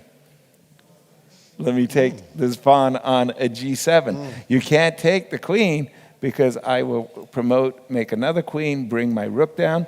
So what do? Well, in fact, he ended up resigning. But imagine he had taken the rook for just a moment. Queen takes h6. Rook takes, bishop takes. And Did you notice that your king has no guards, no protection? So a really, really nice finish there And by no moves to guard the F6, F6 square or either. Queen H8. It's gorgeous. It's a pity this game was a bit too long. A little too long. Little Well, too we long. had that glitch, so we couldn't really catch it all. But this was some nice action as we get ready for break, Almira. Yeah, that was a really beautiful game. Thank you, Yasser, for showing it us. Well, because Maurice wasn't looking around, and I had to take over there. Oh, sorry, Maurice. Ruh-roh. We're going to take a Taking break over, yes. as we have the championship rounds coming up for the World Rapid Team Championship. See you on the other side of the break.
Once a world champion, always a world champion, but Vladimir Kramnik is a different category, and he's joining us now here today at the start of the third and final day of the World Rapid Team Championship here in Düsseldorf. Vladimir, thank you for joining us. Before we start about the match, for those who obviously know you but are not following that closely what you're doing in recent times, what have you been up to? What are you working on right now? Well, I'm helping some people in chess, and I've recorded courses, quite many courses on Chessable. We also made a chess educational application, Chess Legends, together with Hou Yifan and Darmen Sadvakasov. So it's a very good one, actually. I can recommend you to download it. And a couple of other projects outside of chess. So, and you see from time to time I'm playing a bit of rapid chess and blitz. Not classical, but rapid blitz. So what are the things outside of chess? Oh, that's, yeah. A secret project? Not really secret, but took too long to explain. I mean, also working with DeepMind, we are still working on some project, understanding AlphaZero. Well, long story, yeah, not for short interview, but also I'm visiting from time to time DeepMind. So by the sounds of all of this, you're not really a chess pensioner. A chess pensioner, not a pensioner, but definitely. But you're still working on a lot of things, so it's not like... I mean, I don't play, yeah. So that was the idea of our team, basically to get semi-retired or fully retired players, and 40 plus. That is. Yeah, by your last board, that's a bit. Well, the last board is, yeah, we have a couple of kids. That's the average is a bit to port. But can one really retire? Like, can you really, in work, in business, people retire, people give up, but chess is. To be successful, to be a world champion, like in any sport, has to be passionate, you have to be dedicated, but this is a mind sport. Can you really switch off? So since you've stopped playing professionally, sort of you stop, I guess, preparing, or do you still prepare? Do you still follow the novelties? What is kind of the tip? No, I don't even follow tournaments. I mean, I don't check games. Major tournaments like World Cup, I saw some games, but by far not all. So no, I'm not really preparing. So I mean, I'm retired in the sense of playing chess, and I can feel it. Yeah, when it gets down to seconds or a minute, then I have a problem. Yeah, like now in the game against Prague, yeah, I was winning, but then spoiled everything in time trouble. So Yeah, I mean, okay, also it's age, so no, I fully feel like I'm a retired player, I mean, and not that I really follow much nowadays chess. I mean, of course I know news, what is happening in the world of chess, but openings or some maybe openings, but definitely, yeah, not the games even. I even don't have a computer with me here, I mean, so. It's a huge feast, especially for someone working with DeepMind. But you just mentioned the very tense game you had with Pragnanandra, and you said that's a generational divide there. Yesterday, I interviewed Fabiano Caruana, and we were talking a bit about the difference in generations. What do you make of this current generation in comparison to your generation? Obviously, the computers have made a difference, but what else is the difference? It's a long story. They just think differently. They're much more concrete. They calculate extremely well and don't make too many unforced errors. Much less than we did in our generation. But okay, chess is now advanced. Chess is different. So, but they're very good also. Yeah, people like Prague, or Gukesh, and some others are very, very strong. So it's a little different. That's why it's maybe interesting for them to play us and for us to play them, because it's a different approach, a little bit different approach. They defend much better in general. I mean, like you saw this game. Of course, it was, it was my fault mainly, but still, Prague, he was defending, he did what he could do, yeah, to try to save the game. So, yeah, it's a bit, chess is not the same anymore, yeah, it's different, no, again, not better, not worse, just different. So, yeah, it's hard to tell it, to formalize it in a couple of sentences. You mentioned that obviously this generation, they're more concrete, they work with computers, they calculate fast and better. Some have argued that the computers have taken away some of the mystery from chess and some of the creativity. Are these players, in that respect, a bit less creative and less imaginative than your generation? No, I wouldn't say so. No, it's just that maybe strategically, our generation, not because we are better, just because it was the base of our play was strategy. Now, the base from the childhood, the talented players are more learning with computers, so it's more tactical. Yeah, so it's a different set of mind. So maybe in a strategical game, they have still something to learn from our generation, but definitely we could not calculate as well as they do nowadays. Even Kasparov, even the best players. Of course, the level of calculation, the precision is higher than at our times. Speaking about Düsseldorf and this event here, we have this different format where you have a woman player you have involved and also an amateur board. What do you make of this concept, and do you think this would improve the attractiveness of chess both for the media and to get more people involved? I like the format, yeah. I mean, again, as an amateur myself, I like the format, and we have a very nice team. We're very friendly, and it's always nice to have an amateur, somebody. It's like a child, yeah, like a child in your family, so you're trying to help him, to give advices, rooting for him. Today, our last board finally scored the point. Christoph Baratia is a very good friend of mine. I knew he likes chess. He's really 1-7 player, but he is a 2,800 violin player, one of the top 10 probably in the world. And so he came here, I invited him, so he's enjoying. No, it's great. It's a great atmosphere. Also, it's a very well organized event. I mean, so everything is perfect, only that, we still have chances, but of course we wanted to be in top places, but we are just not strong enough for it. And just one final point. You mentioned children, just to pick up on that. Obviously, we're now in a period of chess revival thanks to the Queen's Gambit and everything that happened. And a lot of people are teaching chess to their kids, and a lot of parents are also finding their way through chess. What would your advice be? What would be the mistakes to avoid when getting your child into chess? You mean getting... as a parent? You mean just to teach chess, not as a professional, yeah? I mean, it's a different story, yeah? Just to introduce your child as a general part of general culture and as a useful thing to develop your mind and to develop certain qualities which will be helpful in life in future, or to be a professional player. Yeah, that is something quite different. And if you want to take your child on a professional path, how is that to be done? From what are the mistakes to avoid early as a parent? Well, the usual mistake is trying to force things, trying to get concrete results as quickly as possible. To put pressure on the child and, to be very, to try to get it here and now. That is a very typical mistake of many parents because. It's again, if you want your child to be a professional player, let's say top player, frankly, what's happening when he's 7 or 8 doesn't matter so much. The most important that the child is improving, and like chess and enjoying it and improving. And the results, first place or third place, doesn't matter. I can tell you, I've never won a Soviet championship, a junior championship. And who won? Tivyakov won once, and people like this. Okay, you probably are more famous than Tivyakov nowadays. So, and I was not even probably considered the most talented kid. One of the, by the way, we just spoke today during breakfast with Peter. Just remember it sweetly, remember it times. Maybe the most talented junior in our times was considered to be Sakaev and Tivyakov.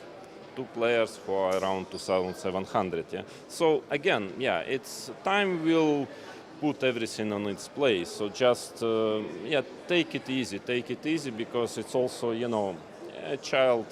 If you put too much pressure, it's definitely not going to be good for him. But also it can be a problem in psychological sense. So that is unfortunately quite often happens, and that is something which is, I believe, very important to control, to help, but not to ask, maximum results immediately and not to put too much pressure. Because believe me, chess, especially for a child which takes it seriously, it's a lot of stress already. Winning, losing. I remember myself when I was a child, when I was very small, I was even crying after losing. So it's a lot of stress, and adding it, that's not recommended. And to wrap it up, finally, just AI and chess, just once more, and that thing. Who is better at explaining chess?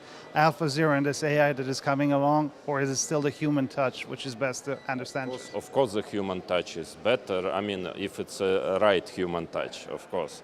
It still will take time before AI would be able to explain, things in the way as many grandmasters can do. But by the way, in our application we are using AI assessing the level of a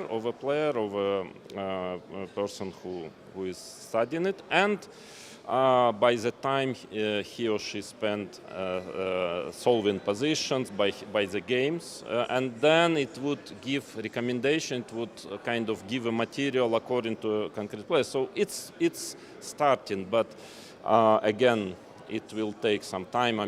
Anyway, if you have Magnus Carlsen, Garry Kasparov as a trainer, I think it's better than any AI altogether in the world. Thank you very much. Lovely talking to you. Thank you so much for your time. You're welcome.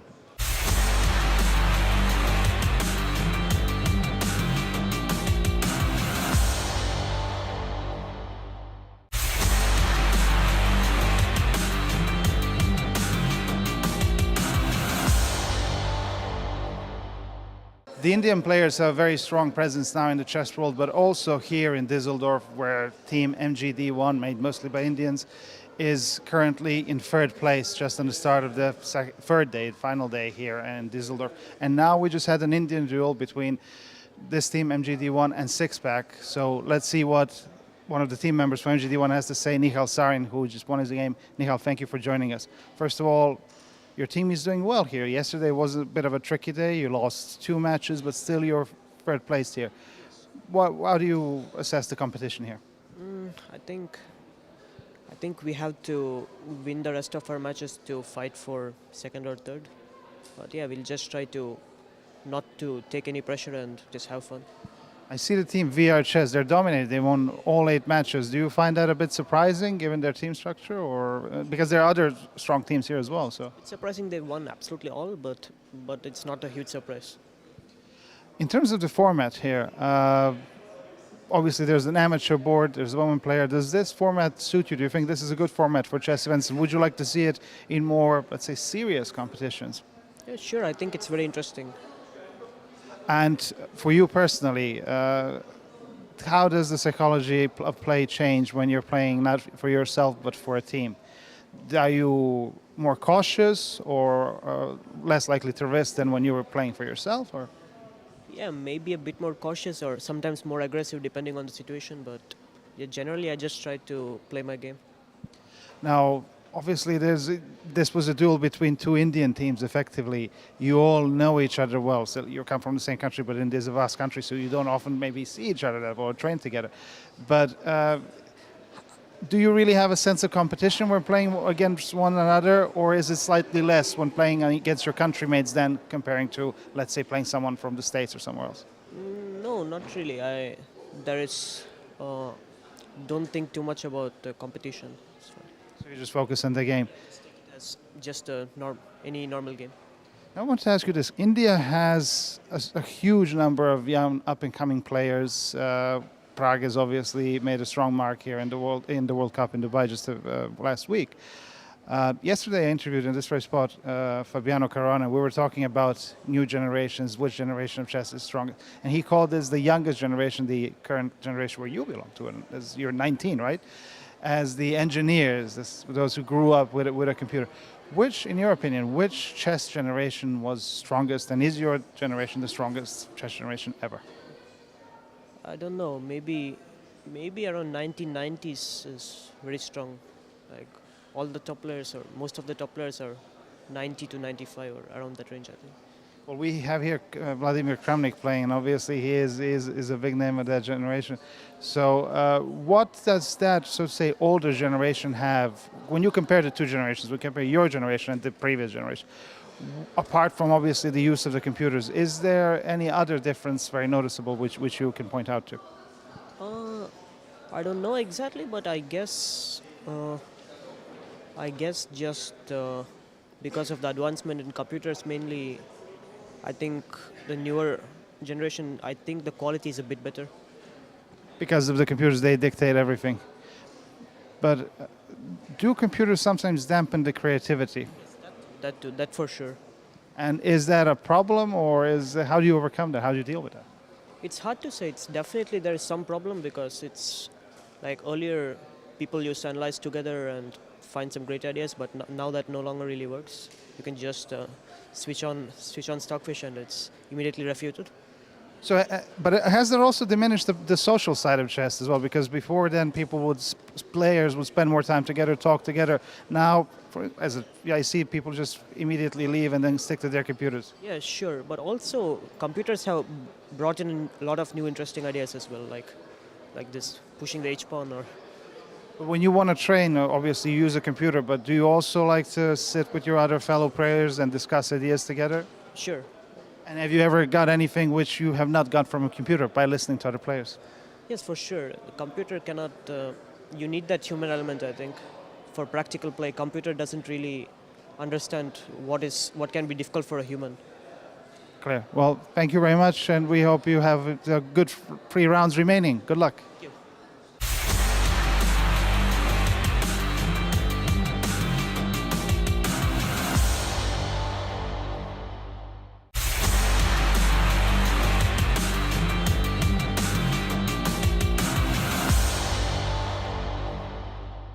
Welcome back to Düsseldorf.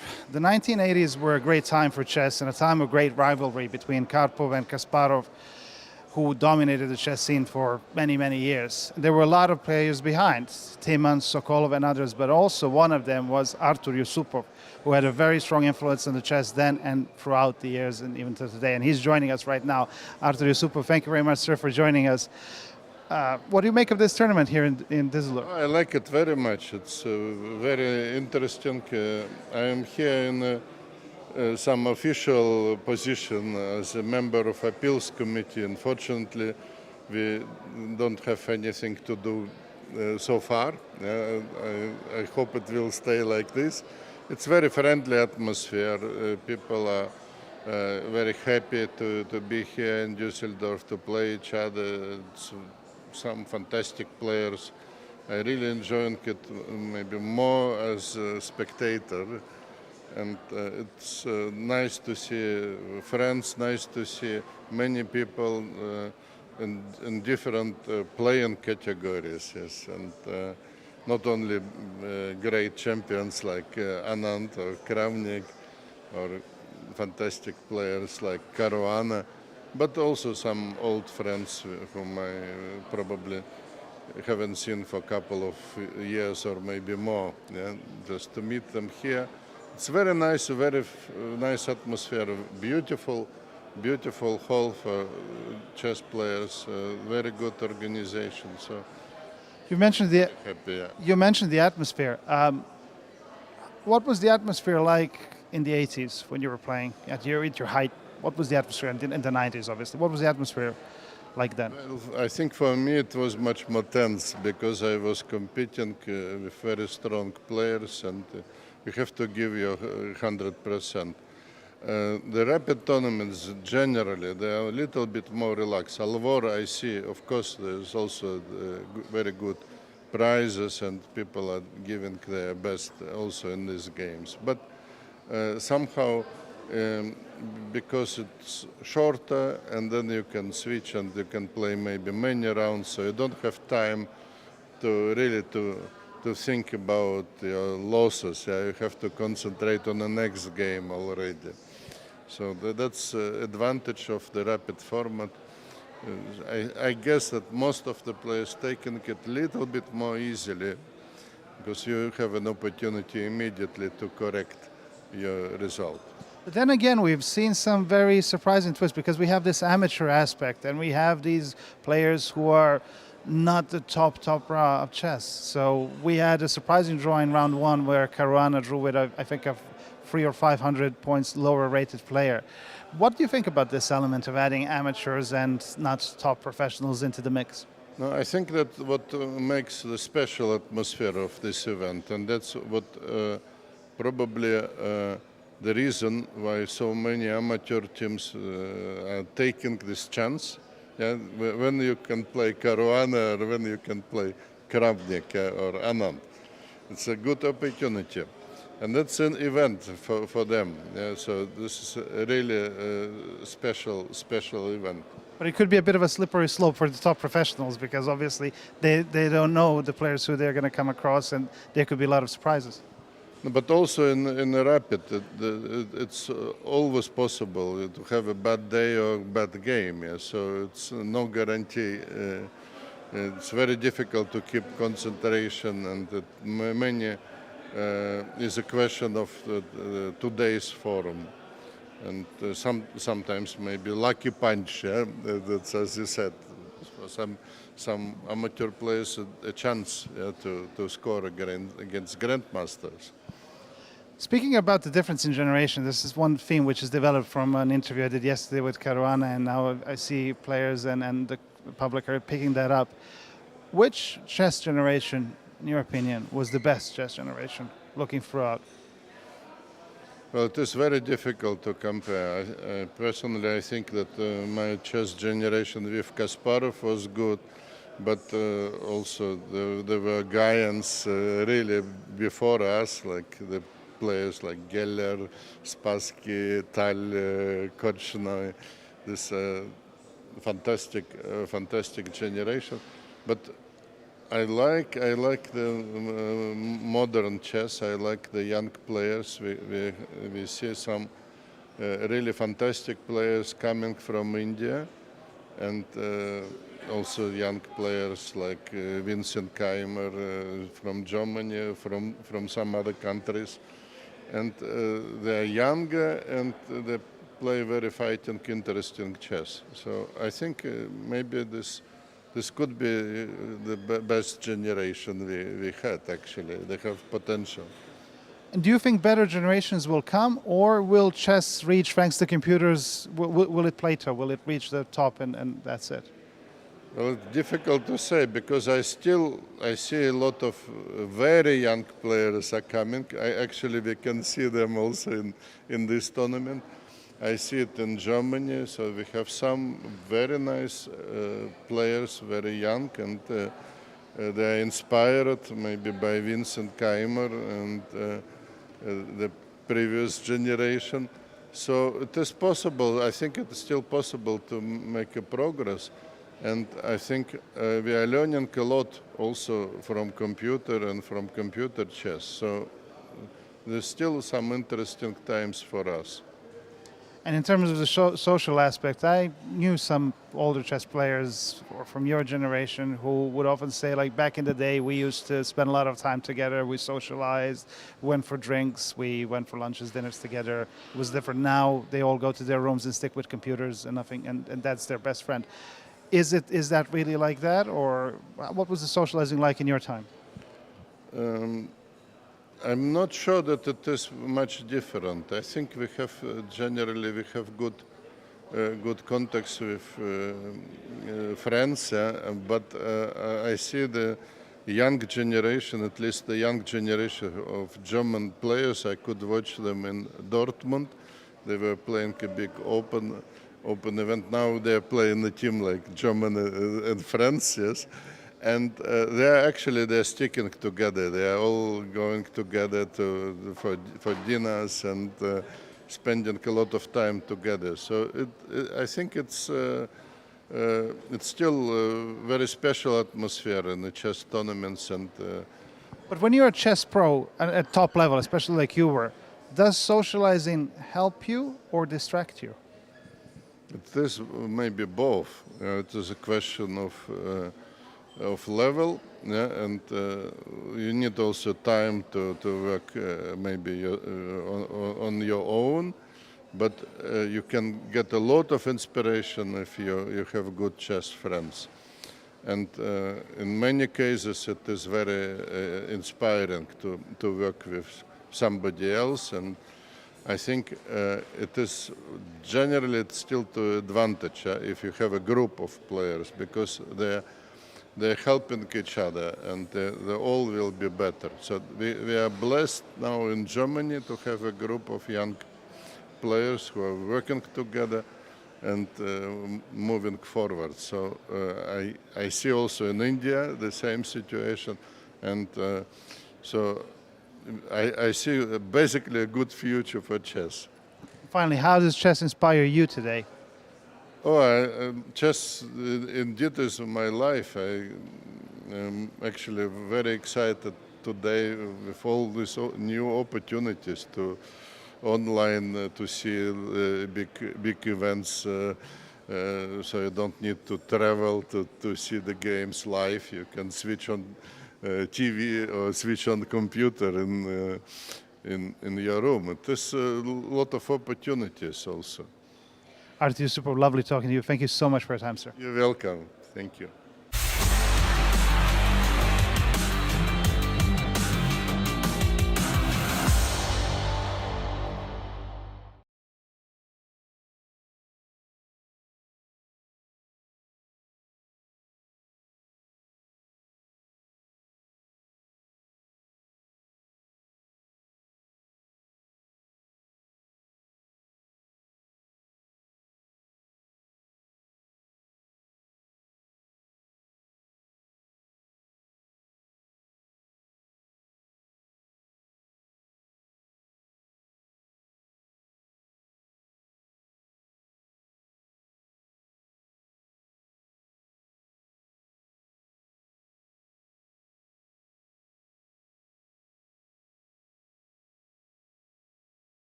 Hello, everyone, and welcome back to our live coverage of the World Rapid Team Championships 2023 here from Düsseldorf, Germany. I am Yasser Sarawan.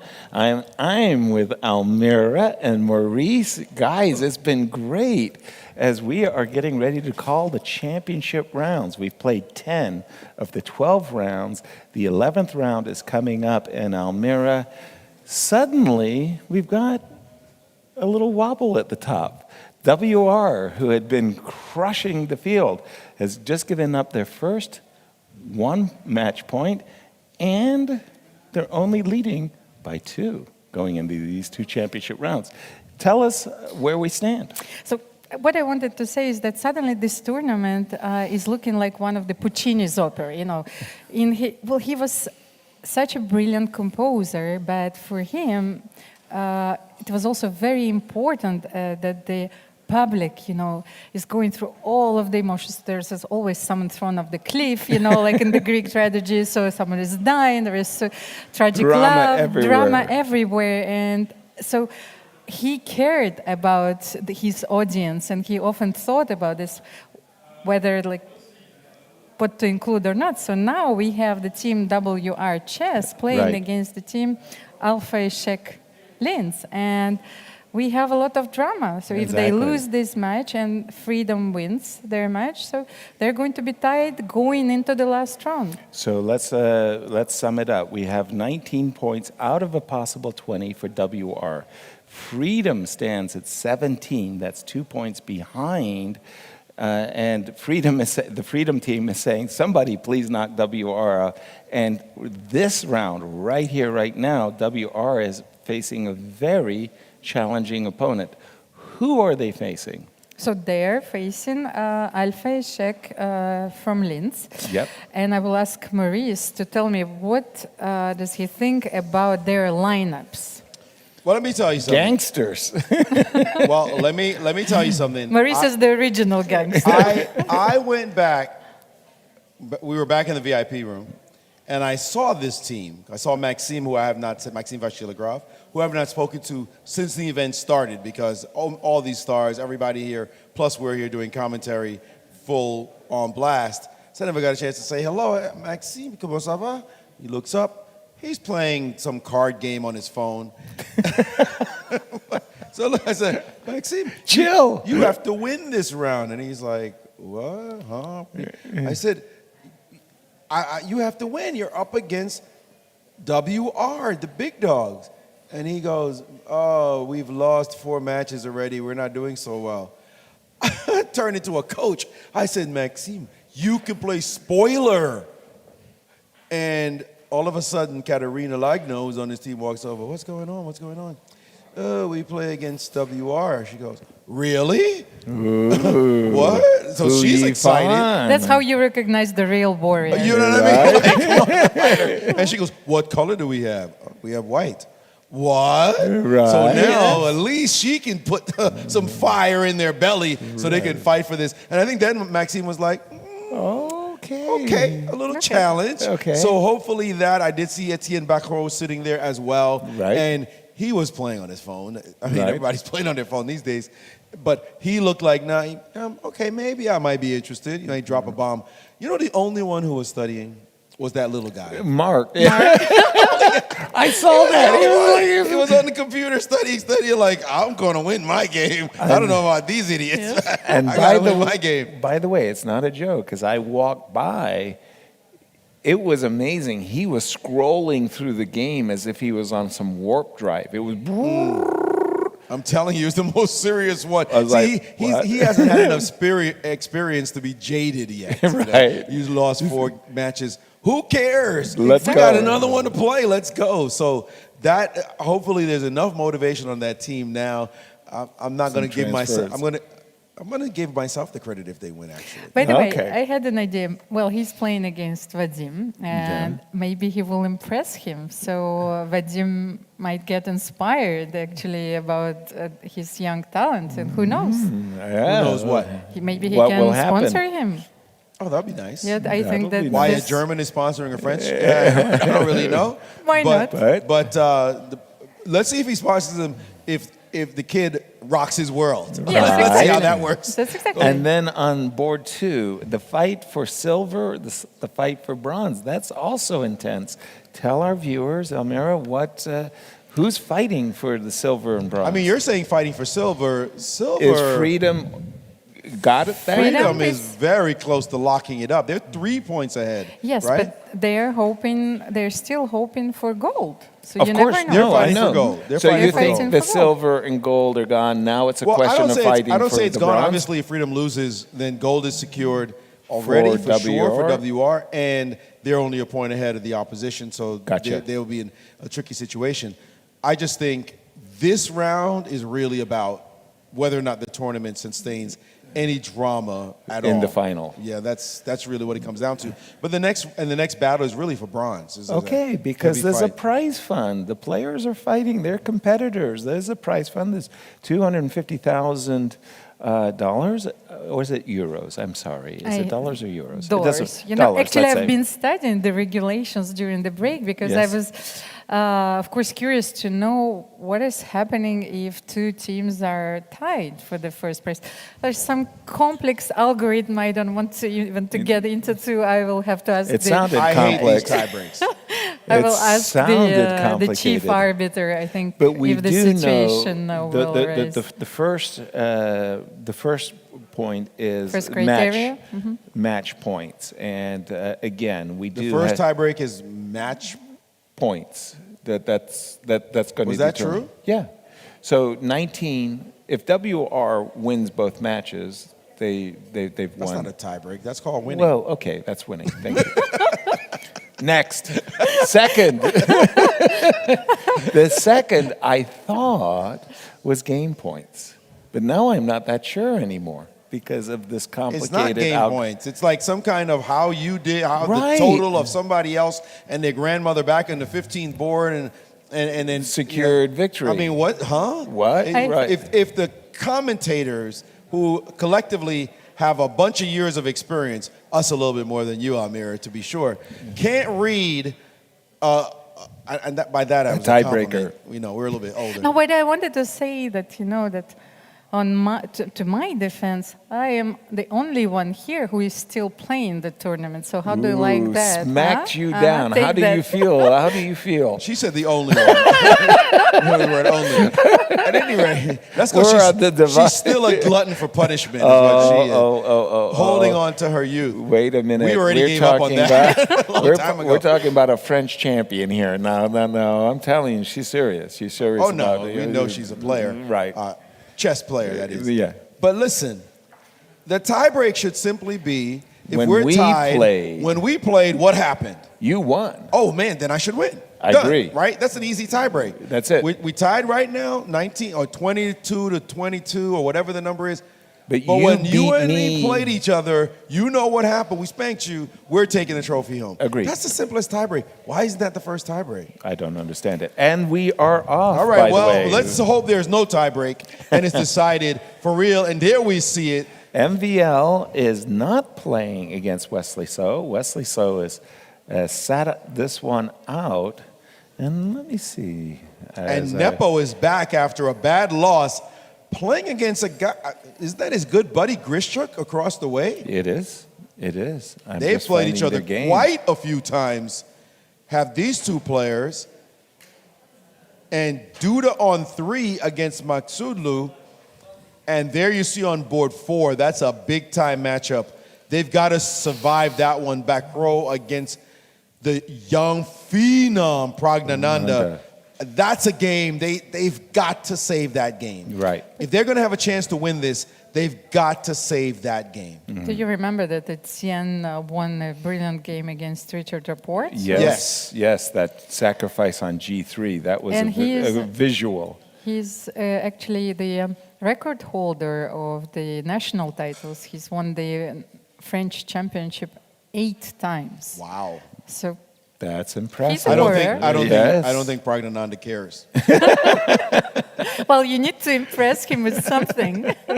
Right? This is my greeting card. We need something. We need something from that board to be dramatic. And there goes Hou Yifan playing against Katarina Lagno, another big time matchup. this is just amazing. This squad right here. This could be what decides what, and it's going to be up to this team. They've lost 4 matches already, so they're not doing well. They're just not doing well. And we see the other side. Look at Mark versus Mark. Vadim. He was on the show relaxing with you two before, Right. but now look at that look he just gave Vadim. Like, What do you think about your position, dude? like this kid is in the zone. Whoa. Must be a And thrill Mark for has him. played king f8. That's how did he get his king on f8?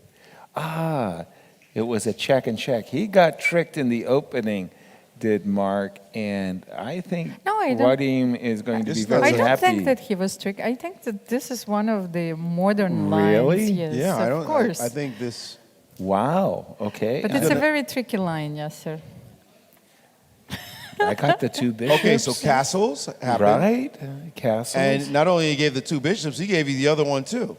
Normally, Bishop yes. Bishop takes C3. He hasn't gotten the memo about those double pawns. Right? And takes. He played instantly, but it's. And what did he do now? Did he make a move? Well, I'm not there's sure a- about it- this position. No, the knight is still on c6, so Mark No, is thinking. It's definitely his turn to move. So this is a critical board. So far, there's some dynamics that look to favor white here. Or maybe it's not just dynamics, but actually strategic pluses. The 2 bishops, the light square, d5, under control, and Mark doesn't seem... I think You it's have his to play pin, H6 too. The first. pin as well. The pin is the one that is so annoying for me. It's like you'd never really want to play queen d7 and allow bishop takes c6. Yeah, but now Bishop that I takes think f6. maybe you should allow this, and then your king can find shelter on e7. Let's so say maybe I you shouldn't go play h6. here, Yes. okay. takes, and just for argument's sake, I'm going to play a move, and then maybe your king will find shelter Yes. on e7. So what do you Okay. think? I'd rather be white. But then I can play knight a5, b6, rook c8, and double my rooks on the c file. There is no way you're getting to my king here. As long as those double pawns are sitting there, yes, you're not convincing yes, sir. of I'm anything. hardwired. Let's go take a look at some of the other boards. Let's jump to the game of Katya and Hou Yifan. As Hou Yifan is essaying a French defense, and we have an advanced French defense. And I've seen Alexander Grishuk, the husband of Katya, playing the white side of the advanced French very, very well. So she's obviously well-versed in this position. And knight g6, as a big theoretical dispute is brewing in this game. We're going to go up the board to Prague versus Etienne, our 8-time French national champion. Kind of a very different... Okay, this is a London, and it suddenly starts to look a little bit like an isolated queen pawn, but it's not. For the moment, it's 5 versus 4, 2 versus 2, and Prague clipped off a pawn on c7. Yes, I agree. Black has a lot of development and probably some very reasonable compensation for the pawn, but it is a pawn. Well, I love the development. You know me. Of I know you love course, pawns. and I love the pawns. So this would be a battle here, but I think that... Both players happy? Yeah, I think that black will be... Well, first of all, white has to play... It takes 2 moves for white to get developed. Well, castled anyway. Castled, let's say, So yes. black will get 2 moves quite soon. Also, whose turn is it? It's white to move. White to If you play. play So, bishop, for example, let's go. Bishop e2, the move I want to play is some kind of bishop a... I can't even do what I really want. Tell me. Say it, Maurice. What do you want? I want to attack your B pawn is what I want to do. And my bishop is lurking. That's what you're saying. and I don't know how to get it there. Okay, Right. so let's clarify the situation, but you're going to castle. Let's just do C3 and see what happens. Exactly. C3 takes, bishop takes C3. And if I move my rook to D1, I'm walking, or I'm encouraging bishop C2. So let me just waltz my rook to C1 for the moment. So again, if it's my turn, I'm ready to castle. So whatever you got to do it now. And again, my rook can't do what he wants. That bishop on G3 is annoying. Truly, truly. And if you're going to castle, That's what what if you're I had facing. gone after your bishop? Now that I'm going Let's back. go back. Maybe that's what I should have done instead. Maybe knight H4, H5. Maybe knight H5 instead. I'm out of dodge. You take my bishop. Again, I'm feeling you. You once you get a position where you can. No, but my bishop on bring- E4 is hanging here, so that I apologize. You're that right. tempo was too much. Oh, I apologize. Yeah, if you could get your rook to B8, I Yeah, feel that's where what you're going. That's what I want, but I can't. So make it- right here, that's okay. Oh no, it's not okay. Bishop E4. I do have E4 ideas. It's All a right. tempo short. You're close, no question about it. Let's go up the board. We're going to go to Parham versus Duda. Ooh, this is like one of those crazy Joko piano games where you've expanded on the queen side with B4 and A4. This bishop is lurking on this diagonal. What's your impression, Almira? Do you like white? These positions, my brain turns to mush. I've been seeing them so often. Well, they are very often evaluated as slightly better by the computer because you have this space advantage on the queen side. Yes. But after queen c2, what happened? It was Well, we just see the last few moves, Yes. but I just wanted to say that black did advance his central pawn to d4. And this move, knight h5, is a clear siren calling that black is looking at the rook up and over, the rover, rook to g6, knight to f4, gift me the pawn on g2. And don't forget, this bishop is lurking. So if you thought for a moment that you could play g3 and king g2 and get a nice king side, you're going to have your world rocked when you see takes, knight takes g3. And thanks again to this bishop lurking on this diagonal. But after knight h5, and especially with d4 included, this position has become incredibly concrete. So Yes. probably you will have to play b5 here. Okay. Yes, b5, and you need to take on c3 because otherwise, like knight e7 is not really an alternative here. Agreed. So bishop c3, then Knight knight d4. d4. Knight or bishop? Well, here I don't know. It doesn't matter. I'm going to recap. You can decide if you want to take this guy or not. And I was going to capture with the queen. I am dropping Yes. c7, but I am looking at the possibilities of rook g6 and knight f4. So maybe I can include knight b3 first. Knight b3, you forced me to drop back with a queen. I'm not sure where. Let's maybe say d8. rook c1 Okay. here. Rook c1, rook c8. Again. Knight c5, winning. Right. something. But it's all about your activity on the queen side, starting with your move b5, and it's all about my activity on the king side, starting with knight f4, rook g6.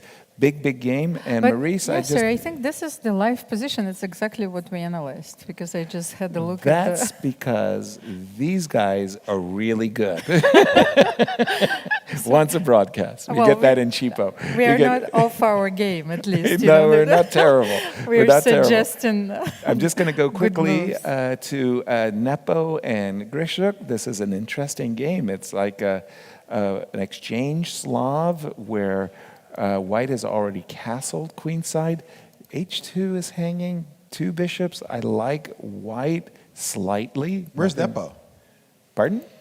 Where's Nepo? You know, He's where's not at the Nemo? board? Or Where's Nemo? Nepo? Yeah, finding Finding Nepo. Nemo. Like where's Nepo? Is he that confident in this position, or he knows his customer, Mr. Grishuk, Right. likes to think? So just But- move away from the board and let him stew and tick some seconds off his clock. You know- Whoa, wait a minute, Duda's getting up too. That WR team is pretty confident. I just wanted to say, psychologically speaking, because you've mentioned the psychology in chess, Almira, when I'm playing against an opponent like an Alexander Grishuk, who really likes to take a lot of time thinking, I've discovered that thinkers like to think alone. So when I'm sitting at the board, they almost feel compelled to make a move. But when I'm away from the board, They don't feel that pressure from the opponent, so they really use a lot more clock. So oftentimes when I'm playing a thinker, I like to move away. Let them spend 10 of the 15 minutes on move 8. I don't care. Go for it. And they might forget. They might forget. Have to make a move. Finally, as I just go to the first board, MVL. How many times did MVL win the French championship? They didn't play that many times. I think Maxime has 2 titles under his belt. Only two. Here, I'm kind of liking MVL's position. He's got. He must be too, because he just got up too. Psychological warfare. What's going on with these two teams? Maurice, I know you've been anxious to jump in. Take it away. Well, I just want to play a shocker for you. Please. You got to tell me how you feel about this, because it looked to me to be a shocking move, but maybe it's just pretty deep, and we're going to see something amazing happen. In this position, you suggested bishop e2, try to get out of the middle, right? Natural. Bishop e2, get your king out of the middle. What about keep your king in the middle with king to d1? No. That wasn't on my agenda, no. Right? I knew it would shocker indeed. No. And now the move c3, takes, rook moves. Yeah. Now you might take this bishop. You can't have my bishop. He said bishop back. Bishop a6 and is now a he tempo. played bishop a6. That's a very sweet tempo. And his opponent said, you can have my rook. What? I've got the 2 bishops. This was planned. Give up the exchange and have this passed pawn. And you still haven't really quite consolidated as you're giving up your light square bishop. What? That is quite a bold statement, unless he just blundered bishop a6. But there you have it. No way. Don't believe it. Okay, continue the line for us, Maurice. Well, by the way, Prague has not moved yet, as he himself is surprised. He's not as sure as you are at the moment, but he could take and take. Rook c2. Give and now me the rook bishop. c2. Bishop's hanging. So we're not going to do anything foolish that I can see, blah, blah, blah. You're backing up. You've got to back up. Agreed. Okay, king e2, and I'm looking at rook c1, and that looks game over. That's just, I'm winning the house. That looks like a big house you're trying to win there. Big house.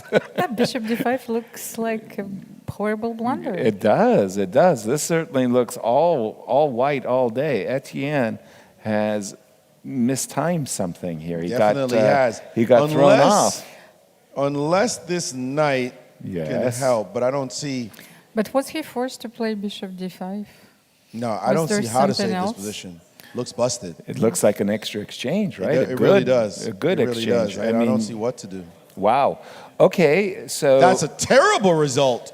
That, although not an unpredictable one, obviously we knew there was a big advantage on that board, and they needed Etienne to save the position in front of them. He just had to, if they want to win this match. But they also had a big advantage on that board. Prague against back row was an edge for Prague. So we're not surprised. We didn't want to see him lose like this, or obviously just be down. But it's not a shocker that Prague would win this game.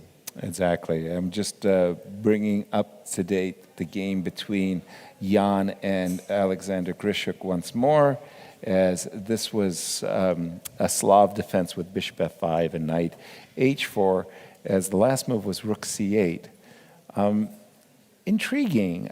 For me, when I'm holding the 2 bishops, I'm looking to blast open the center to try to get my bishops going if I can. The desirable move e3, e4 is going to need some preparation. And to my eyes, the move knight e2, intending e3, e4, seems the most natural way of play. Maybe on a really good day, I can somehow double up as well. Somehow, neither player seems to be worried about rook takes h2, but I do admit rook takes h2 is certainly a possibility. I could play the move h4, anticipating your castling as well. Keeping an eye on this one, Maurice, you've got the MVL game, board 1, table 1.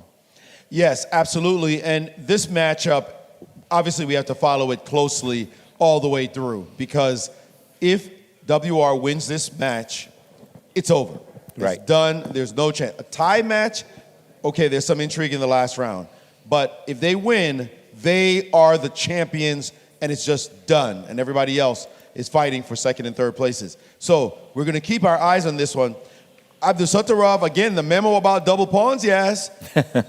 He just played rook with his knight under threat, and with what looks like a viable move. Isn't that a move? Yeah. I mean, it looks reasonable, playable. He said, I don't care about us thinking double pawns. You can crack my structure if you want to by taking on f6. Wow. Just straight bold. And Maxime said, well, I'm a little older than you, and double pawns counted in my day, sonny boy. Sonny boy. But he took, and now some exposure here, some weakness. But how do you deal with this pin, the pressure on this square, and your weakened c-pawn as well? The bishop on g2 is not exactly a superstar in the position. Not easy to see where it's going, where it's headed, and even where you would drop it if you had a chance. If you just picked it up and put it somewhere, I don't see where to put it. Maybe on d5, that's never going to happen. But I think that black has sufficient sustained activity, given that white cannot exploit the king side in any way. There's no way to exit stage right, bring the pieces to this king. So the king is perfectly safe, and black is just fighting straight for the key files, key diagonals, key pressure. I gotta say, black looks perfectly fine here. If I may, I mean, bring the big Queen E2, with the big body over. Queen away. E2, Queen H5, Bishop H3. You're right, my bishop on G2 is not contributing. So Queen E2, I think, is Queen E2 the key move. Are you sacking pawns already, yes? Yes. I didn't want to, but you told me bishop takes B3, A B3, queen takes B3. You might get me excited about that bishop F5 possibility. It's still a long ways off, but you're right, at least here. Maybe I hide here. Right. And hide on the E7 square. So I should keep material on the board. Rook on D1 Rook to B1, B1. yes, exactly. Right? Okay. You can take on C3. Let's go Queen H4, win a tadpole back. Win a tempo, okay, I'll defend everybody. No, wait, Ooh, sorry. I don't wanna that's defend not that everybody. one. I'll defend this one. Okay, and give me your H-pawn. All right, what's the situation? Body I'm a count. pawn down. You're a pawn down. I know you don't like being a pawn I down. don't like it. I can't play B6 because what? That's a rook. That's a skewer. Check. Because that's a skewer. What am I thinking? You're threatening a skewer. What am I doing here? Okay, I have to move this rook. So I've got check. I got 2 checks in a row. If it was a 3-check game, I'd have it. And I guess rook B1, Maurice. This one? Yes, sir. Or you want to bring this one back? No, I like that guy down there. Okay, after all is said and done, you have a pass H, I've got a pass A. It's still material even. And I got a square for my knight. Your bishop still hasn't turned into a party pooper yet. But you're threatening bishop H3. Yes. Don't tell him. No, not yet. It's trying. It's he's trying. He's feeling the heat. It's double-edged. I like the game. I think this is a really thankfully it's a very intriguing match on all 4 boards. I'm just looking not only on this MVL game, and by the way, MVL came up with an interesting move. But, Bishop F3. Bishop yes, F3. do we have a few moves on the board? Well, certainly not a move that we were looking. We were looking at Queen E2. Yes. MVL went with Bishop F3. That was the only move. No, that's not the same position. No, that's Duda's game. You have to go up if you wanted to MVL's game. No, I wanted to look at Duda's game. Okay, good for you. Look at Duda's game. Okay, more intrigue on the Nepo game. He did play Knight E2, and then recognizing that his queen on C7 is actually misplaced, E4, Bishop F4 is also a possibility for white. Queen B6 by Sasha. We have a queen trade, A2, A3, stopping ideas of either knight B4, bishop B4, king D7, rook C2. We've caught up with the players. Again, very, very tiny but long-term advantage, I would just say, for the bishops at the moment. Nothing you could really put your thumb on and say, you know, this is decisive or anything of that nature. Just, I think it's easier. It's somewhat easier to play white. By the way, yes, sir, I have the only result in this round so far. Nevertheless, it was Visha Anand. Probably he said that enough is enough. Draw? He drew, yes, against Linie Dominguez Perez. Well, on the first board of the match, Freedom Chess Pensioners. So. Well, Vichy has been around a long, long time. He knows that once you've lost a game, you know, stop the bleeding. No more. By the way, we do have some more moves, but over to you, Maurice. Well, we know all the boards are going to count, and they matter. Every one. And this is board 6, where you have the amateur players. We have Vadim Rosenstein, who's the general sponsor of this event, playing on the WR team. And he's got the white pieces against the young French champion, Marc Yahi. And if you look at this position, white has the 2 bishops. White's castled. White has better development of the pieces. And so for all those reasons, after the king moved to g8, f4. Now this king is looking for some safety, some security on the board. But guess what? After king h7, no can do. He said, we got to come after you. We're coming straight for your king with this pawn move. You've got nothing attacking us. We want a piece of you. And after the king decided to back up to g8. And let me just refresh this board. Let me just get this position for us. And he played king g8, queen c7. Rook e1? No, this is what happened. King g8, rook e1, queen c7, and it is white's turn to move. Of course, g5 is meant by capture, and this rook is sitting here waiting to attack the bishop, so you can't just take back. I mean, you could, but you'd have to be calculating, is this any good? Right. So what a KG idea to stop g5. He played queen c7. To stop this one, I mean. Right. That you played g4, and I bring my king back. This is like Nimzovician, right? Unleashing your rook, the hidden rook move along the file. What did he call it? The mysterious rook move. The mysterious rook move that goes on a file that is closed and deters your opponent from opening that file. That's sophisticated, king h7. Does a little kid really just play that? g4, you just play king h7, he plays g4, and you play your king back. That's mysterious as ever, also very deep as a concept to say, now you can't play this move g5, and after rook e1, now I'm going to move my queen off this line, and again you can't play g5, and his opponent is frozen trying to figure out what to do. Of course he could just take this knight, but that's not what he had intended when he went into this line. He wanted to somehow get g5 to go through. Well, go ahead and continue the move. For me, I want to play very much h4, but my bishop is in the way. So bishop g3 for Vadim, and you want to play h4, g5. Maybe on a good day, capture the pawn on e5. Mark is still on the back foot. That rook on h8 is bad news. Not a happy camper. Not a happy camper. Now you still can't go back. Yes, take on f4, bishop and maybe f4, knight e5 or and knight something. e5, and you get into these complications. But maybe here you can actually take. That's bishop a pawn. e5, yes. Yeah, That's that is no, a no, pawn. no. This is not what you wanted. No, yeah. but okay. Now, okay, I've got his idea. You take on f4 and you play king h7 once again. No way. Yes, you go back. Get out of here.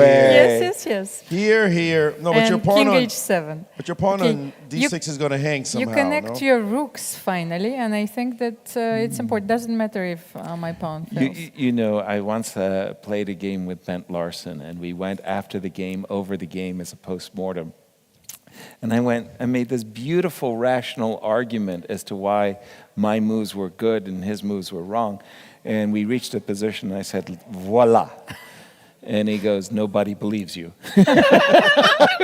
I was like, nobody believes king h7. It's working. It's 2 bishops. It's an open position. Yeah, but look at your king as well. Of course, it's exposed, and I'm not pretending that black is having I don't know, an advantage. Yes. But make a move. I don't know, yes. I'm on her side. You're on her. I'm wow. on her side. ladies Turncoat. seem to be talking some sense. Turncoat. How do you continue this position? What's your next move?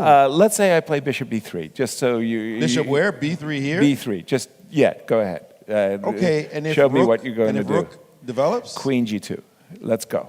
That's all you want? That's all I want. I've got the two bishops. I feel like one day... One day. it's going to be a glorious day. All right, let's see how glorious. Okay, g5.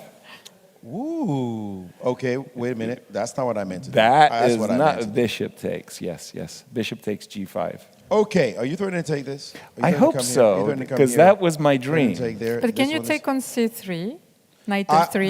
That's why I'm looking, because you know let's Yasser has tricks. I don't sacrifice pawns lightly. Yeah, Yasser has tricks. You have to watch him. You have to watch him very carefully. You take on c3, rook e3, and look at my hand over here.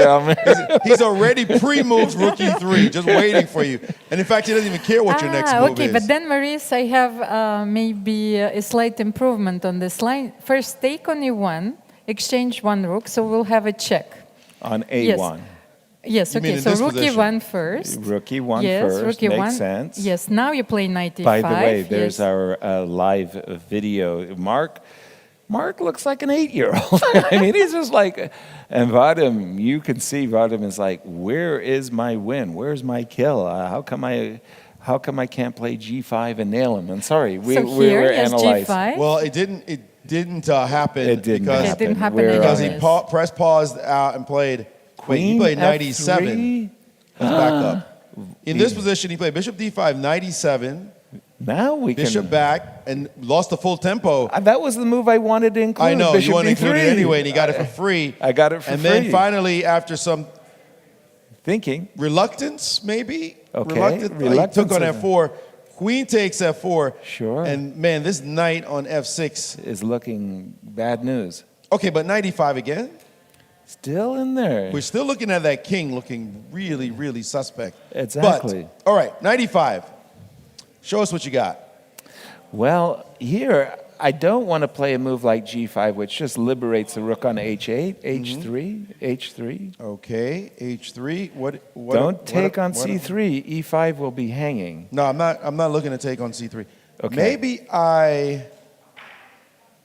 got to break a pin. I hate doing it. Here?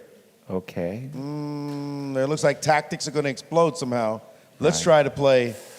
But I don't think that Yasser is really going to take on f6. No, never. that knight is kind of stuck. I thought you hated double pawns. I know, but in this case, I'm kind of happy with the bishop.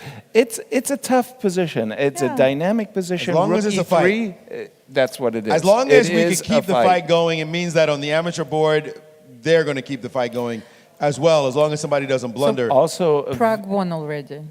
Oh, yes. Prague won already. Talk about trying to keep the fight going. We thought that 1-0. exchange sacrifice that his opponent made. Oh, look at this. Mark actually played rook e8. Okay, sorry. No, it's okay. I'm actually trying to find Prague's game. Where did Prague? Down? Yes. Yeah. More? There's one. Yes. No, that's Duda. Another one. Yes. The last game.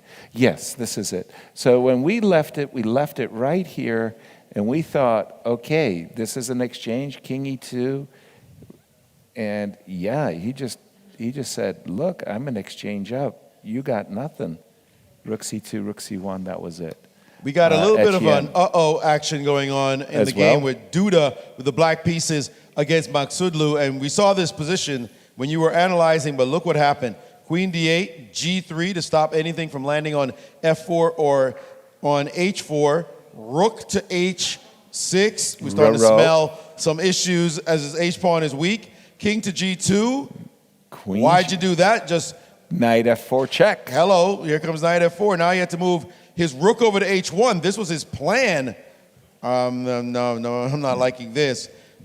And instead of playing knight f4, he just played a rook to the center. Now d4, which, why can't you take this pawn? Well, knight f4 check. And instead he played rook g8, rook g6 first. Again, this knight f4 check needs to be analyzed. Knight takes g3. And now he played king to h2. What? I mean, every move is a massive confusion. It's a mystery. Allowing this move to be played, not on the board yet, but clearly his plan is to play rook to G1 against knight takes. Yes. And this looks like a problem for black.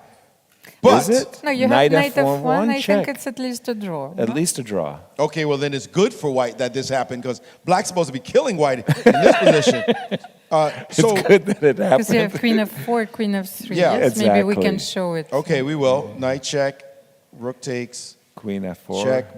check, boom, and But why do we have perpetual? Oh, because the rook on F1 is hanging. check. We can't and play rook rook G3, G3. then take. Oops. Oops. Takes, and takes. Right. That's So it. instead, We have at least a perp. We might have more though, right? Look Maurice? what happened here, though. Look, this is curiouser and curiouser. How are you pulling this off? He played C6. No, queen takes C7. Hold on. Let me refresh this board because something weird's going on. Here, D4, rook G6, king H2, C6 was played. C6 was played. Takes on A6, takes back, and takes on E5. I mean, That's on the board. yes, that is on the board, and we're still wondering. First of all, I don't even know what just happened over here. White's playing with fire, isn't he? I mean, how is he getting away with this? Yes, exactly. Why black waited because he didn't want queen C7 on the board, and why did black allow this capture on E5? And it's going to be a moment when suddenly rook D1 occurs and gives counterplay along this line. What is happening?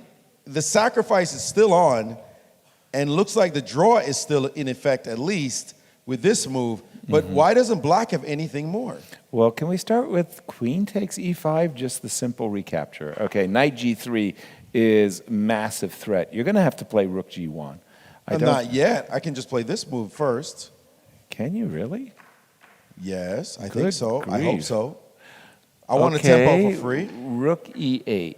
Rook E8. I'll guard the back rank. I'll keep Okay, the back this rank is guarded. Knight G3's. And if I play this move, Wow. now I'm hitting your knight. That was important. That's a shocker. Sorry, that's a very good move. That's a shocker. I didn't want to trade queens. Maurice, Sorry. continue with queen B2. At least we should queen attack B2? together, yes. Oh, to trade knights? No, Oh, but by now the rook- way, we have. I want to take on I cannot take on F2. No, I play rook D2. Right. But then I take on B3. Oh, I'm happy. Oh, Yeah, I didn't want to somehow trade knights. Yes, but By you the way, can we take have a a few lot of pawns, of moves course. going on. you want to take a pawn. You're Yeah. greedy like Yasser. Yasser, you should like what she just did. I love it when Almira is capturing pawns. By the way, we have quite a number of moves going on very, very rapidly in the game between Jan and Grishuk. As the position keeps opening up like a flower, the bishops are enjoying the scope of the position, both A6 pawn and the potential for F4, F5 tells me that the position's in white's favor. But again, black is very, very solid. Grishuk is hanging in there.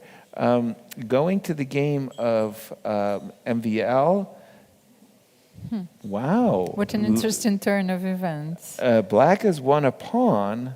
The bishop on D5 has actually turned into a dominant force, but this position has But the got to thing be is- better for black.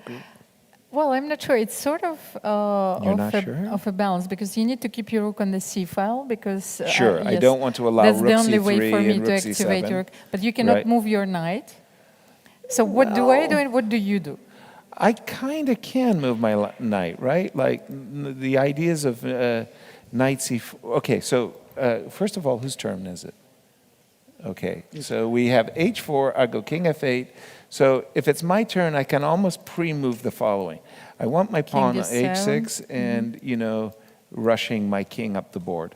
By the way, MVL, they are playing lots of moves. But they can always play rook F3 and attack your pawn. So maybe it's just... Oh, let's get up to date because he just left the pawn alone with check because he had to.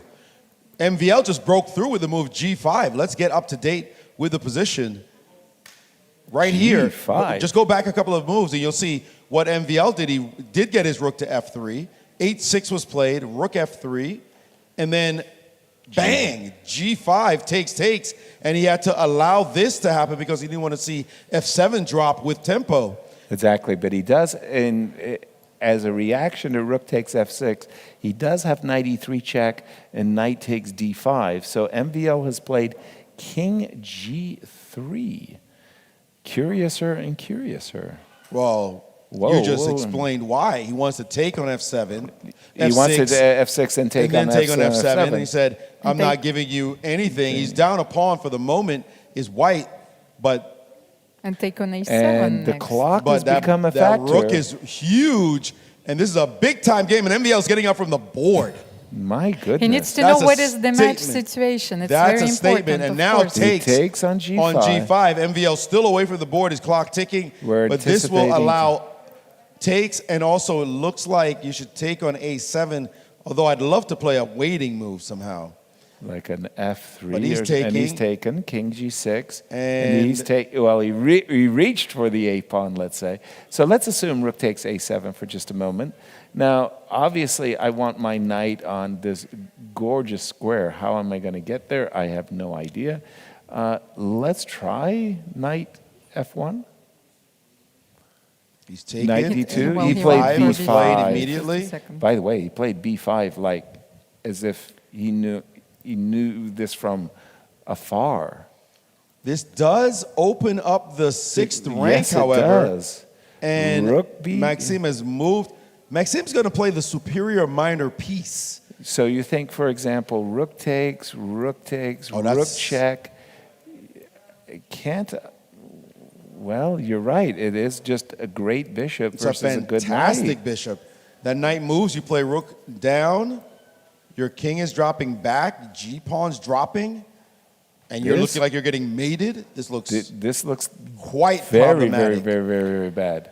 So we do have this current situation Yes, I'm on just the trying board. to keep an eye on the other boards, but my games are not updated. But I And think that Hou Yifan And is he much did take. better. We do have captures. Boy, I love White's game. White has, well, it's easy to love White's game, actually. Actually, and now he's just... He did not play the move rook a3, which invites the white king to march up the board. He played rook c2, defending his knight, also keeping his knight on c4 to stop the desired rook. Yeah, but also ready to meet rook c5. With knight e3. With knight e3, saving, he hopes, saving everything. It looks like it saves everything because your knight will get back in the game. Exactly. So MVL is looking for the trick Well, right does he now. have him? Is there a trick? Also, by the way, he can win a pawn by taking on c4, but he doesn't want to do that. Right. That will get 2 versus 1, and that should be a theoretical draw. What is the move here? MVL often, can he play rook b4? Rook b4. Just to chase you? Tickling the knight. Where does the knight go? Where I does like the knight go? that move very much, by the way. I like that move a lot. If you check, then the king can go up. Sorry. I didn't know what the pathway to f4 was. Now I see it. It's kind of hidden. Knight b2. So you can play rook check and try to go after one of my pawns.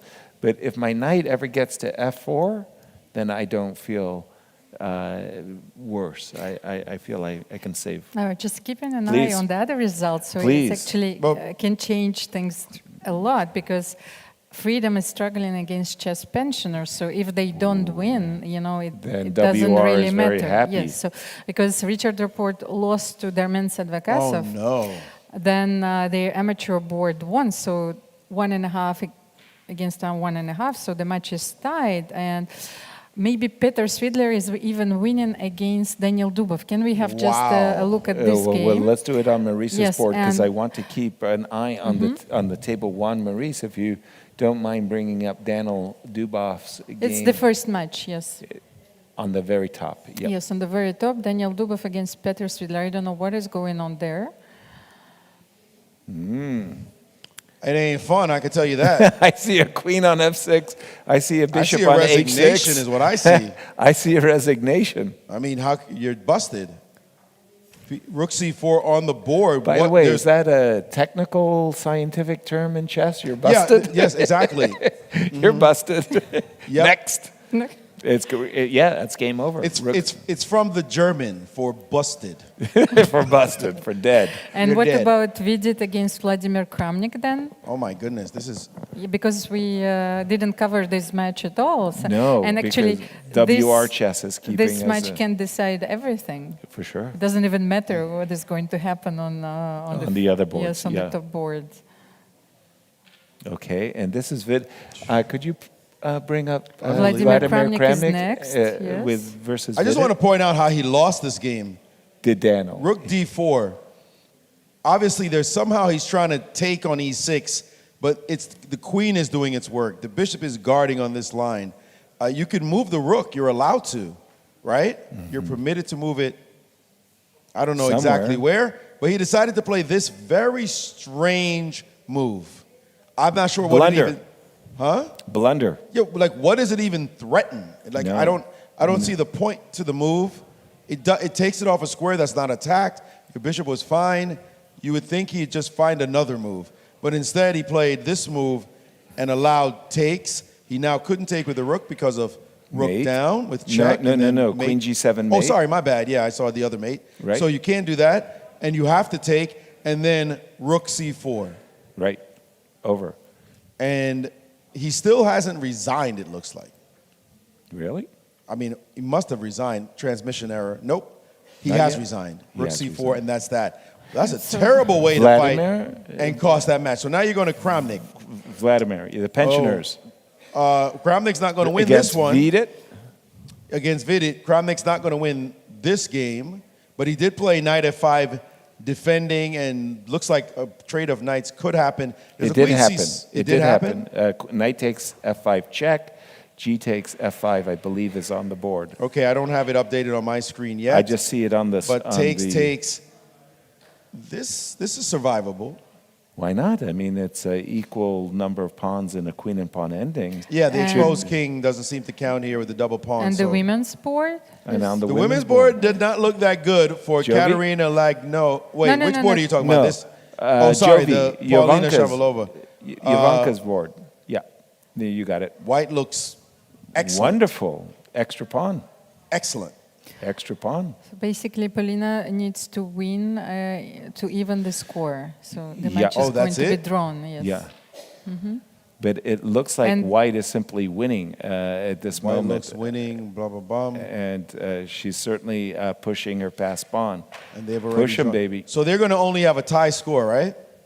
And then it means WR. We're going to go back to the WR match as the knight in the game between MVL and Noderberg. He did play rook b4. He did not play knight b2. He played knight to d2. Gets his knight into civilization. Check, check. And I think Black is holding. MVL fans are not going to be happy about this fact, but it does look to me like Black is holding. Actually, Vadim is going to win. He's going to win. Yes. Okay, And this win is going to be crucial let's see. Pardon me. on the last board. Yes. Yes, on the last board. Against Mark. Because from what I saw, he was a piece up. Yep, you got it. He is indeed a piece up, and that's the sad part is not only is White going to be a piece up. There's no stopping the choo-choo A train. The A train rook takes A6, rook to A8. You push your pawn to A7. Your bishop on F2 supports it. And in fact, Mark resigned. So a win for our tournament sponsor, crucial in this penultimate round. Hou Katya, Yifan is dominating this one. Hou Yifan, oops. Wait a Almost no time on Lagno's minute. That's a clock. protected pass. pawn Protected on- passer, 4 seconds, 3 seconds, and she has resigned. That is it. Game over. As WR takes a 2-0 lead on boards boards 5 and 6. 3. So it's like the tournament winner is going to be decided in this And round. they already and they already won. know this They one. have The bottom 3 board's wins. cleaned up. They have 3 wins. I mean, the bottom board said, yeah. we're taking care of business. You Now guys just get one draw. Just get will a you? draw, and that's the tournament. That's it. But there is a draw. Grishuk against Nepomniachtchi. And So that's it? That's it. By We the are way- tournament champions. Yes, By the way, half for and the it moment. also looks like Duda is doing exceptionally well. Just as pour well. the salt on the wound. When it rains, it pours. You bet. And yeah, I do think that Duda's got a winning advantage in this one as well. Okay, it's all about the fight for second and third, or Yeah, maybe we'll just we'll third. If Freedom. By the way, if Well, no, but Freedom, it depends on loses, the it's results, because Freedom might just be only a point ahead going into the last round. Exactly, as far as silver is concerned. But we have the champions, rightfully so. They did their job. They played the best as chess. expected. They did play their best chess. By the way, yes, sir. So Please. Freedom is going to, if they're going to make a draw, so they're going to have 18 points, and Team MGD1 is, well, they won 5-1. Pardon me, who won 5-1? Team MGD1. So they were Team MD, MGD1. Yes, right. they were in the clear third place. So now they have 16 points.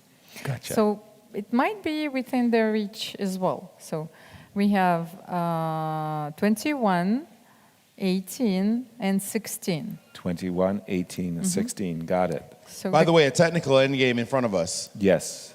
We could discuss the numbers, but right now it looks like it should be a draw, this end game.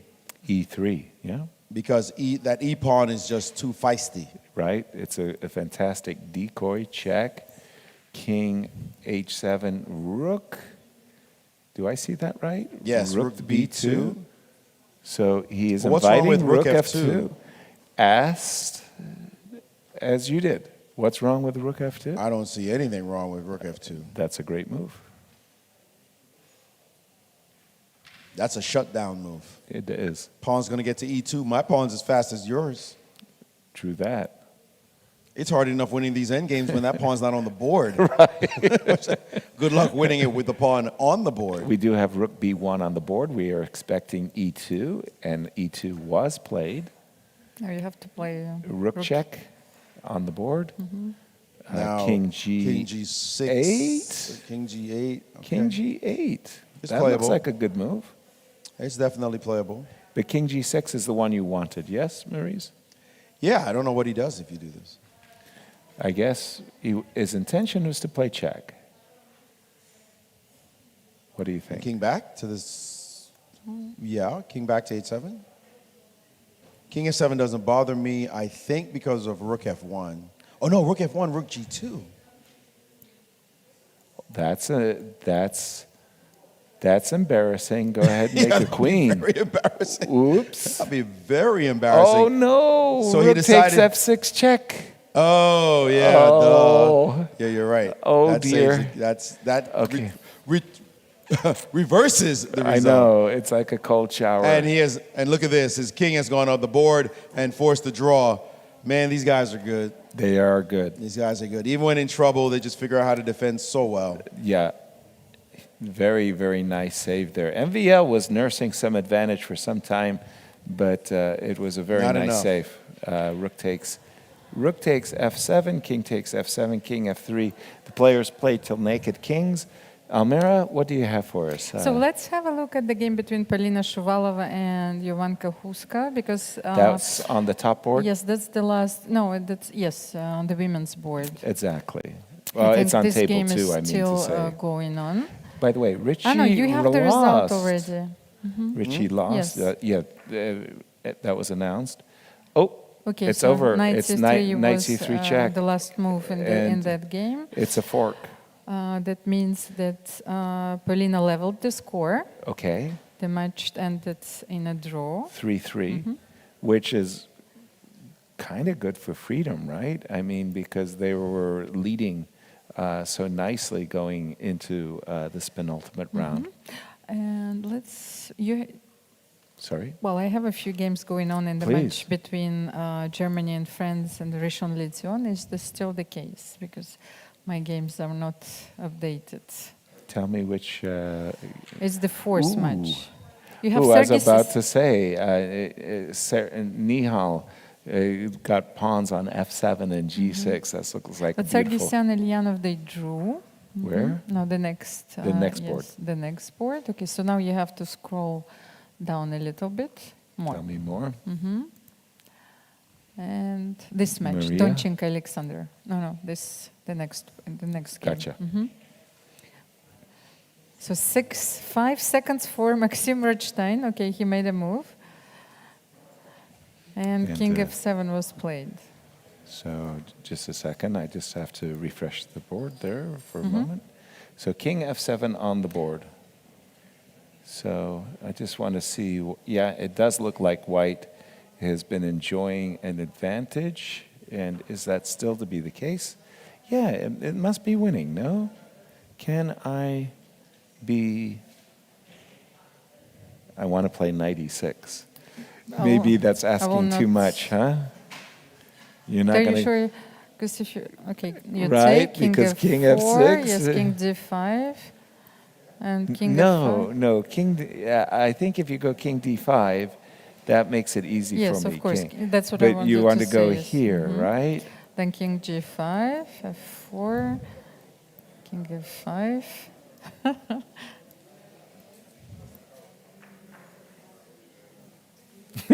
I don't know. It looks like a draw. It looks like a draw.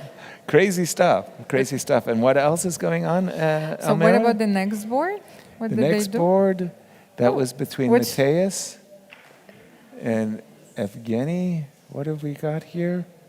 Must be a draw. Must be a draw. Whose move is this? Well, the last turn was white's king. King has gone to e6. Because of course you can play bishop f5 check, but then black plays king f4, and exactly. Then you cannot win a piece. No. But king f6? Well, you mean king f4, king f6? No. Now yeah? it's white to move, I think. No, actually, it's white just played king e6, I mean. Oh. So king f4, king f6 in order to defend the pawn. Say knight e5, right? And bishop somewhere. Exactly. Yes. But now knight's Now the knight is ruined. Can we play knight? Maybe knight h4. Knight h4. Knight h4. Okay. Looks like a good turn. Should be a draw. Knight h4. I like it. Okay, but then let me make a bishop move. Well, you're not going to out-tempo me. My knight is just going to wait for the opportunity to... So knight on h4 is beautiful. It's very well, placed. Yeah, untouchable. Maurice, do you have any games that caught your eye in this No, unfortunately, round? nothing superlative at the moment. No superlatives? No sparkling tactical brilliancies? Nothing I could find. I just think it's critical that the tournament is over. We can't overstate just how dominant a force they were. We can't? They came in the end WR chess. They got nicked by a draw. A draw. You would think they'd have more than one draw. They got nicked by one draw in the entire event. And just when it was on the line, they performed yet again. And they have only given up 1 point out of a possible 22. Right, they So they have scored 21. 21 out of 22. They may be upset they didn't completely steamroll the event with a perfect score, but 21 out of 22, their closest opposition left in the dust, and they have simply shown why they were clearly the superior team of this event from the very start. Well, I just have to say that there's been 2 Olympic results which were, I think, really big failures. Chennai, the U.S. team went in with a huge squad of players.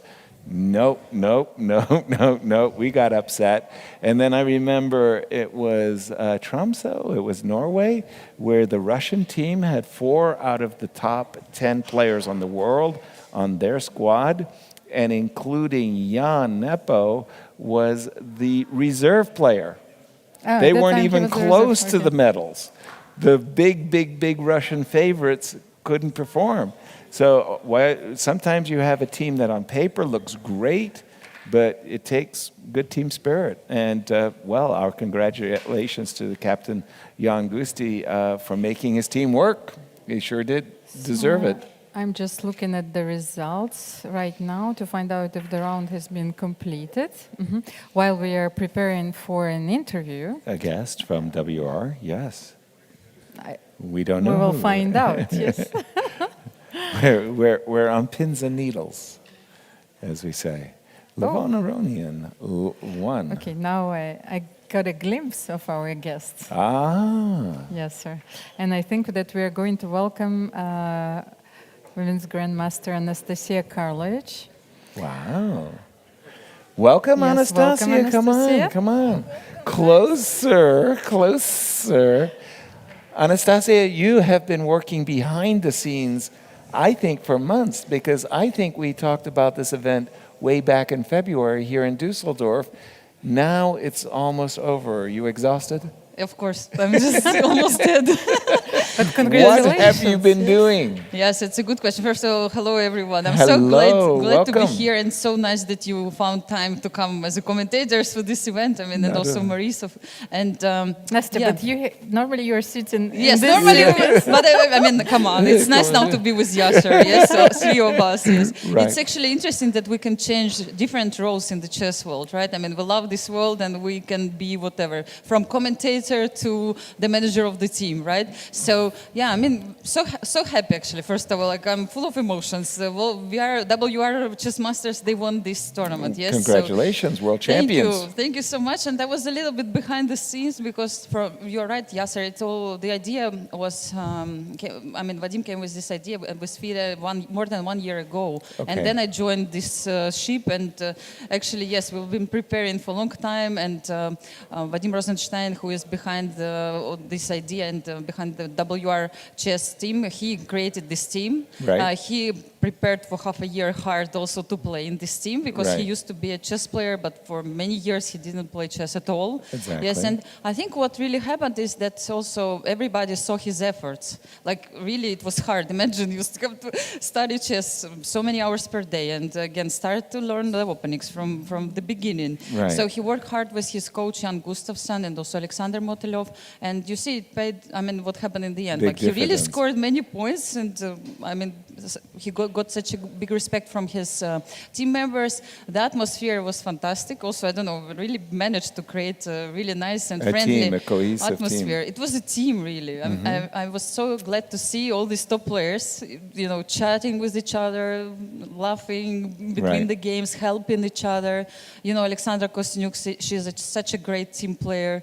She always tries to help to everyone. You could see everybody contributed. Even those who were not playing during those matches, they were trying to help to those players who had to play. Right. So it was really interesting. These 3 days were amazing. I'm really happy for what was happening during this event, and of course it's really pleasure that the team managed to win 1 round to go.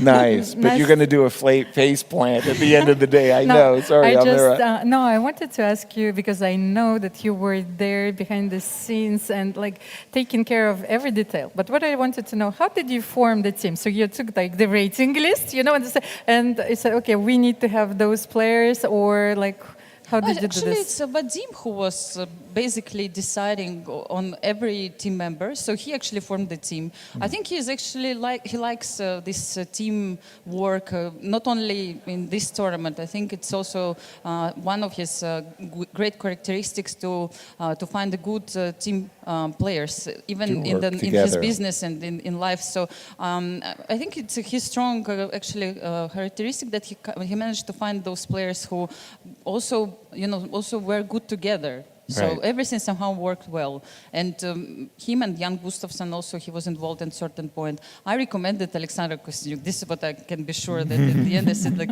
I mean, Alexandra, I mean, you cannot find another player who has such a great experience playing for the team. I mean, she's really, first of all, she's, I don't know how many times Olympic champion, right? So, yeah, so I think this was the main idea that he decided who will be playing for his team. Yes. Fighting skills the main criteria? I think also rapid chess, like who is good in rapid chess. And yeah, we can. I hope you will also manage to ask him later about all this. I mean, what was his own criteria? But at the end, it worked well. Yes. It was actually quite funny because the first time I met Vadim, Vadim.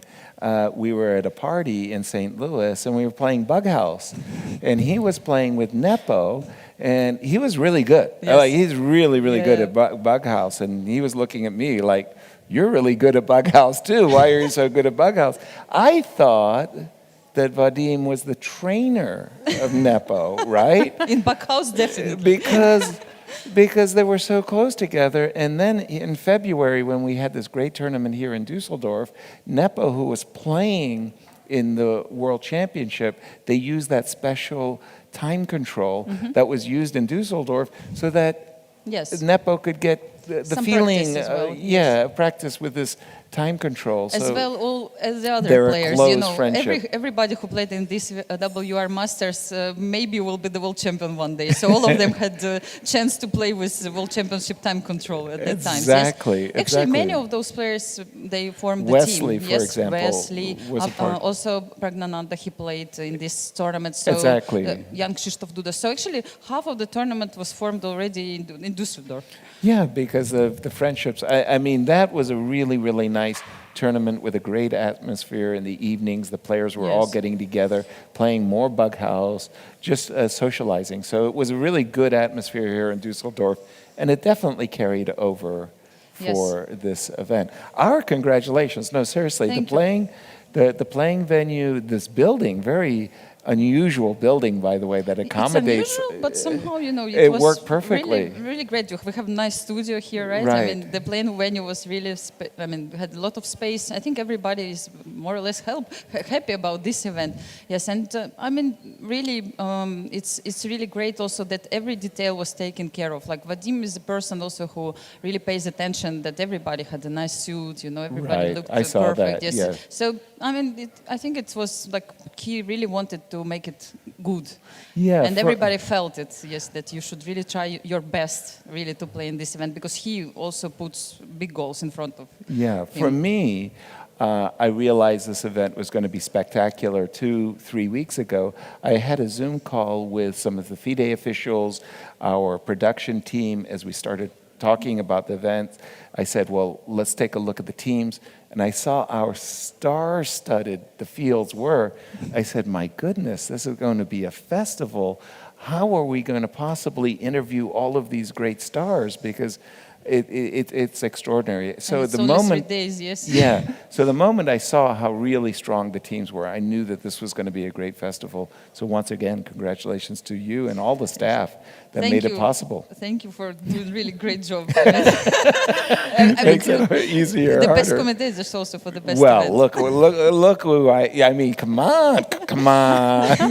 Maurice and Almira, it's easy work. It's easy work. Nastya, one last question, because maybe you have a secret piece of information, because of course we all hope that such tournaments will become traditional, or do you know something about the next edition? Future events, perhaps? Unfortunately, I have no idea at the moment, but I hope that everybody will like this format and FIDE will consider to do these events again in the future. I really hope so, because I think after the World Rapid Blitz Championship, where we have so many top players participating, it's actually maybe the second biggest event. I mean, I'm not talking about Olympiad, but let's say this event was actually really like great holiday for all chess fans all around the world. And I mean, this unique opportunity to play for the team with top players. I mean, it's just amazing. I mean, I would like to be to play, but unfortunately, my rating was a little bit higher at one point. Otherwise, I would maybe create my team.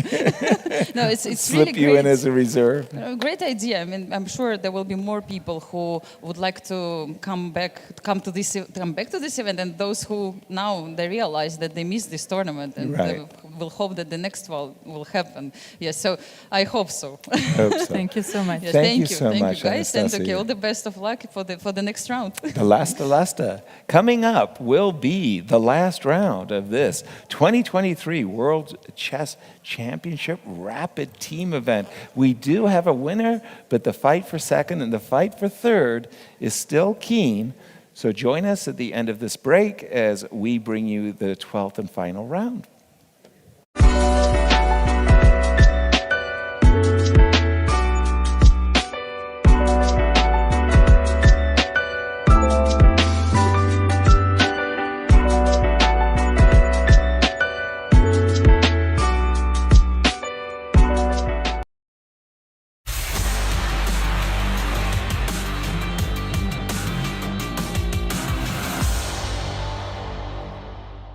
After the first 2 days in the inaugural edition of the World Rapid Team Championship here in Düsseldorf, the team of WR Chess were leading, having won spectacular 8 out of 8 rounds. Now, following the 9th round of the first round, in the third day, they have won their 9th consecutive match. Joining us to talk about this is Nodirbek Abdusatoro, one of the stars of WR Chess. Nodirbek, thank you for joining us. You just drew your game in a match against the pensioners. You guys are winning. You won this match. Like nine matches won consecutively. What's the secret? The secret is like every player in our team is like a world-class player. So. But other teams have world-class players here as well. Like even your opponents today, Kramnik, Peter Swidler, and so. Yeah, but we had spent a lot of time together with our team, like in training camps. There was like special training camps for our team, and yeah, we had enough time to to have a friendly relationships. So yeah, it's. I mean, so far it's going just ideally for us. So if nothing is gonna happen, then I'm expecting our smooth win. So you said you had training camps together. I mean, most of you guys were in Baku. Just there. So when did you find the time to? That finished just a few days ago. When did you find the time for a training camp? Albeit some of you left Baku a bit earlier, but. Yeah, we had a time in the summer. I think it was in June, before the Global Chess League. We had a session in Dubai for 5 days. Yeah, there we spent a wonderful time together and just preparing and just resting. It was just amazing time. And. Could you go into more detail? What do you do in those training camps? Like, obviously, is there a lecturer who comes and lectures you together? You play matches together? What does it look like? Just explain to us who've never been there. Yeah, basically you just study openings, and I played a lot of games against Wesley, like training games in Blitz. So we had a chance to look at some openings together, and yeah, it was just amazing. And also there was like Jan Gustafsson and Alexander Motilev also to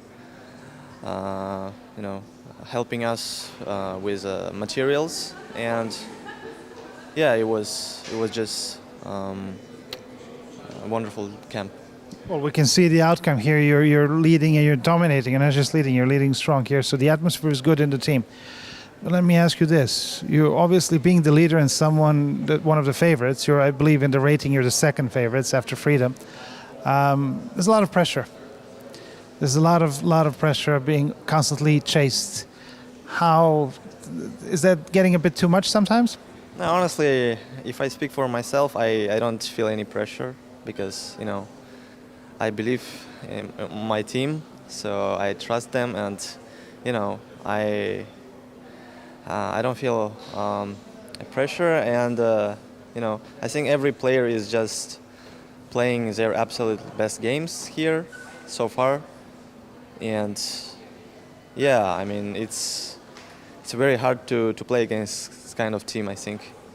But I see that in your team, on your amateur board, obviously we have amateurs playing here.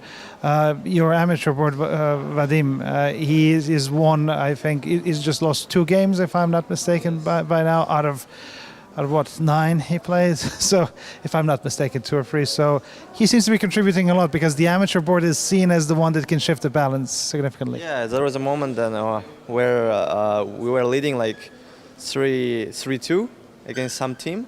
I don't remember against which team, and then there was like only Vadim's games was left, and okay, we were very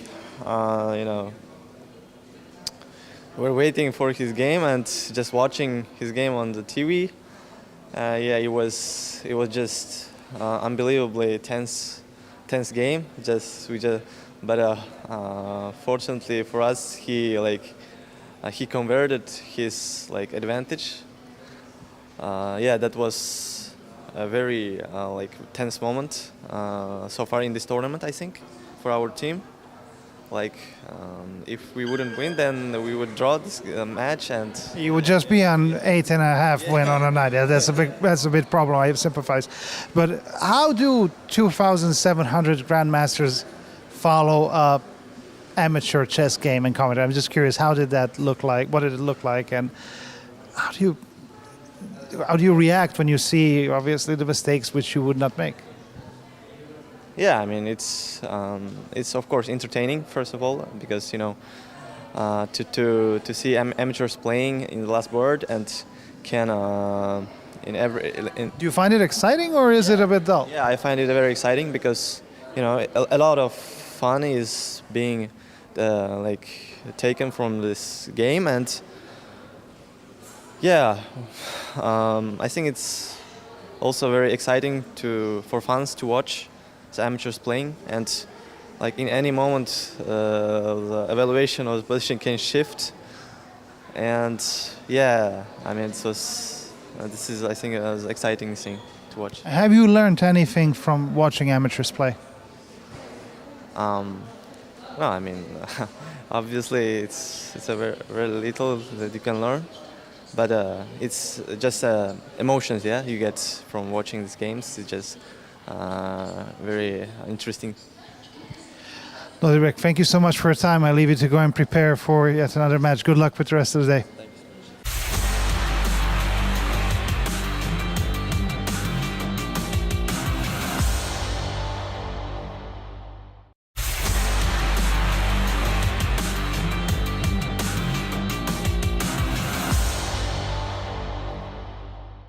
The team of VR Chess seemed unstoppable here in Düsseldorf, winning 9 out of 9 first matches. Finally, in the 10th match, they were stopped. They haven't lost, they drew with Team Armenia. And one of the heroes of the day is Hou Yifan, I'm sorry if I pronounced the last name badly, who has won his game against Jan Nepomniachtchi, nobody else.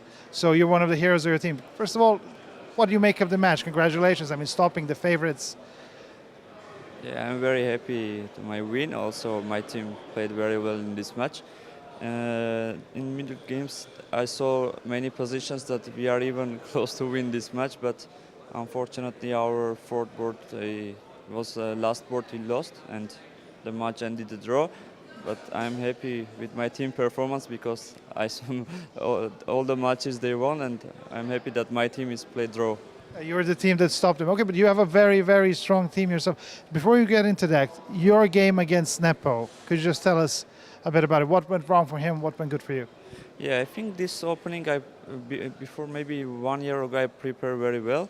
And I played against Yesipenko in classical game, and I was remember every lines. And I think after bishop f4, g5, bishop d2, f5 is the best move. But after bishop g7, maybe white is slightly better. But after that, I didn't remember the most, but I thought that maybe I'm better, yeah, in this position.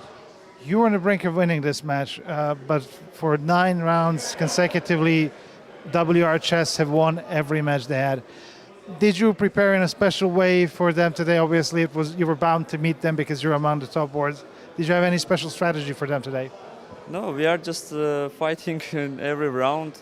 We're just playing normal chess and see what's going on after that. Of course, VR Chess was a very super team, a lot of strong players, yeah.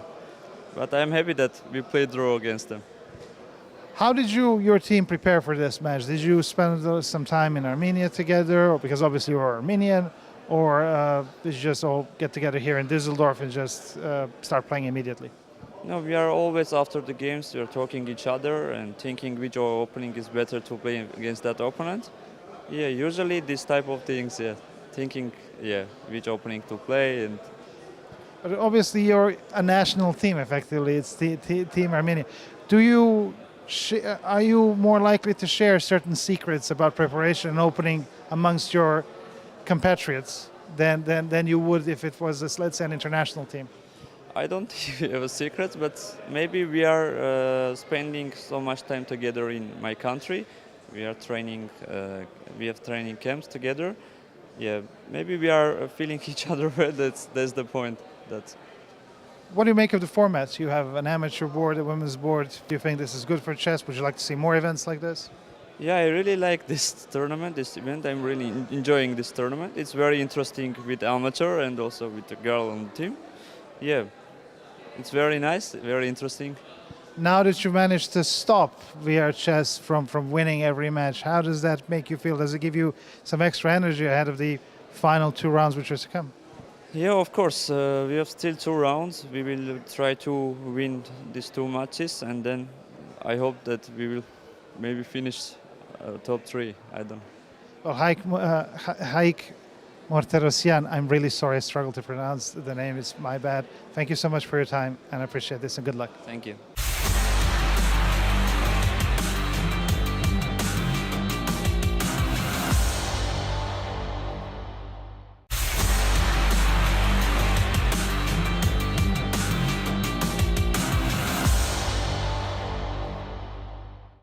Once a world champion, always a world champion, but Vladimir Kramnik is a different category, and he's joining us now here today at the start of the 3rd and final day of the World Rapid Team Championship here in Düsseldorf.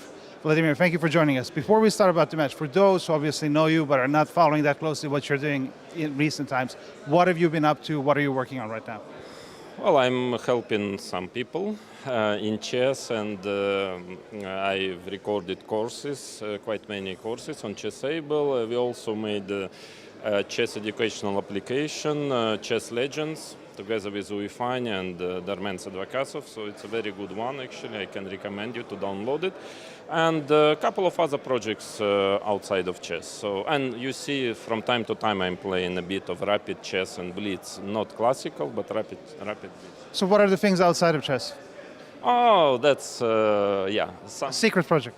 Not really secret, but took too long to explain. I mean, also working with DeepMind, we are still working on some project, understanding AlphaZero. Well, long story, yeah, not for short interview, but also I'm visiting from time to time DeepMind. So by the sounds of all of this, you're not really a chess pensioner. A chess pensioner, not a pensioner, but definitely. But you're still working on a lot of things, so it's not like... I mean, I don't play, yeah. So that was the idea of our team, basically to get semi-retired or fully retired players, and 40 plus. That is. Yeah, by your last board, that's a bit. Well, the last board is we have a couple of kids. That's the average is a bit important. But can one really retire? Can you really, in work, in business, people retire, people give up, but chess is. To be successful, to be a world champion, like in any sport, has to be passionate, you have to be dedicated, but this is a mind sport. Can you really switch off? So since you've stopped playing professionally, sort of you stop, I guess, preparing, or do you still prepare? Do you still follow the novelties? What is kind of the... No, I don't even follow tournaments. I mean, I don't check games. Major tournaments like World Cup, I saw some games, but by far not all. So no, I'm not really preparing. So I mean, I'm retired in the sense of playing chess, and I can feel it. Yeah, when it gets down to seconds or a minute, then I have a problem. Yeah, like now in the game against Prague, I was winning, but then spoiled everything in time trouble. So yeah, I mean, okay. Also, it's age. So no, I fully feel like I'm a retired player. I mean, and. Not that I really follow much nowadays chess. I mean, of course, I know news, what is happening in the world of chess, but openings or some maybe openings, but definitely, not the games even. I even don't have a computer with me here. I mean, so. It's a huge feast, especially for someone working with DeepMind. But you just mentioned the very tense game you had with Pragnanandra, and you said that's a generational divide there. Yesterday, I interviewed Fabiano Caruana, and we were talking a bit about the difference in generations. What do you make of this current generation in comparison to your generation? Obviously, the computers have made a difference, but what else is the difference? Well, it's a long story. They just think differently. They're much more concrete. They calculate extremely well and don't make too many unforced errors. Much less than we did in our generation. But okay, chess is now advanced. Chess is different. So But they're very good also. Yeah, people like Prague, Gukesh, and some others are very, very strong. So it's a little different. That's why it's maybe interesting for them to play us and for us to play them, because it's a different approach, a little bit different approach. They defend much better in general. Like you saw this game. Of course, it was, it was my fault mainly, but still, Prague, he was defending, he did what he could do, to try to save the game. So, it's a bit, chess is not the same anymore, it's different, no, again, not better, not worse, just different. So, it's hard to tell it, to formalize it in a couple of sentences. You've mentioned that obviously this generation, they're more concrete, they work with computers, they calculate fast and better. Some have argued that the computers have taken away some of the mystery from chess and some of the creativity. Are these players, in that respect, a bit less creative and less imaginative than your generation? No, I wouldn't say so. No, it's just that maybe strategically, our generation, not because we are better, just because it was the base of our play was strategy. Now, the base from the childhood, the talented players are more learning with computers, so it's more tactical. So it's a different set of mind. So maybe in a strategical game, they have still something to learn from our generation, but definitely we could not calculate as well as they do nowadays. Even Kasparov, even the best players. Of course, the level of calculation, the precision is higher than at our times. Speaking about Düsseldorf and this event here, we have this different format where you have a woman player, you have involved, and also an amateur board. What do you make of this concept, and do you think this would improve the attractiveness of chess both for the media and to get more people involved? I like the format, again, as an amateur myself, I like the format, and we have a very nice team, we're very friendly, and it's always nice to have an amateur, somebody, it's like a child, like a child in your family, so you're trying to help him, to give advices, rooting for him. Today, our last board finally scored the point. Christoph Baratia is a very good friend of mine. I knew he liked chess. He's really 1-7 player, but he is 2,800 violin player, one of the top 10 probably in the world. And so he came here, invited him, so he's enjoying. No, it's great. It's a great atmosphere. Also, it's very well organized event. So everything is perfect. Only that, we still have chances, but of course we wanted to be in top places, but we are just not strong enough for it. And just one final point. You mentioned children, just to pick up on that. Obviously, we're now in a period of chess revival, thanks to the Queen's Gambit and everything that happened. And a lot of people are teaching chess to their kids, and a lot of parents are also finding their way through chess. What would your advice be? What would be the mistakes to avoid when getting your child into chess? You mean getting... as a parent? You mean just to teach chess, not as a professional? It's a different story. Just to introduce your child as a general part of general culture and as a useful thing to develop your mind and to develop certain qualities which will be helpful in life in future, or to be a professional player. That is something quite different. And if you want to take your child on a professional path, how is that to be done? What are the mistakes to avoid early as a parent? Well, the usual mistake is trying to force things, trying to get concrete results as quickly as possible. To put pressure on the child and, to be very, to try to get it here and now. That is a very typical mistake of many parents, because it's basically, again, if you want your child to be a professional player, let's say top player, frankly, what's happening when he's 7 or 8 doesn't matter so much. The most important that the child is improving and, like chess and enjoying it and improving. And the results, first place or third place, doesn't matter. I can tell you I've never won a Soviet championship, a junior championship. And who won? Tivyakov won once, and people like this. Okay, you probably are more famous than Tivyakov nowadays. So, and I was not even probably considered the most talented kid.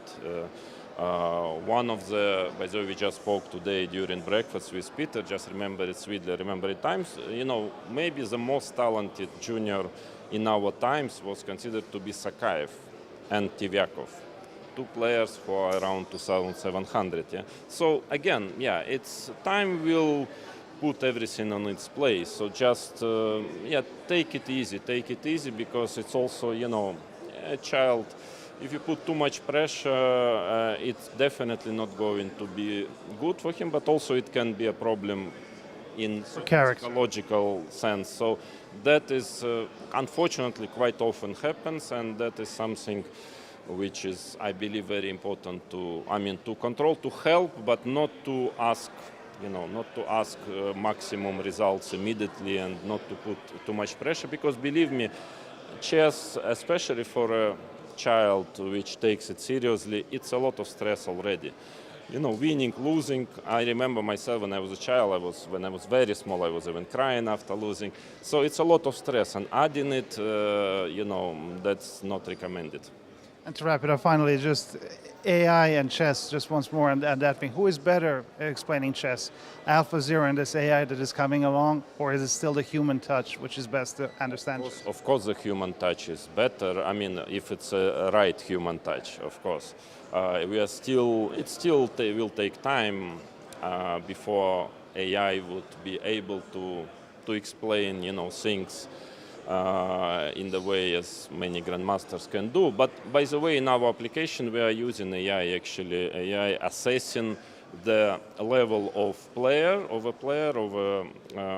person who is studying it, and by the time he or she spent solving positions by the games, and then it would give recommendation, it would kind of give a material according to a concrete play. So it's starting, but again, it will take some time.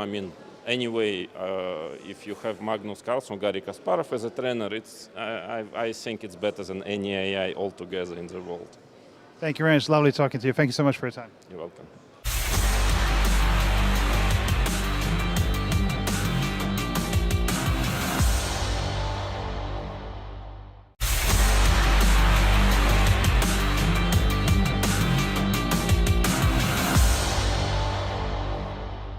Our following guest is someone who you will recognize as a chess commentator and a player, but you're used to seeing her more on the commentating side, and now she's on the playing side of things. Keti Sasashvili, thank you so much for joining us. Let me begin from that.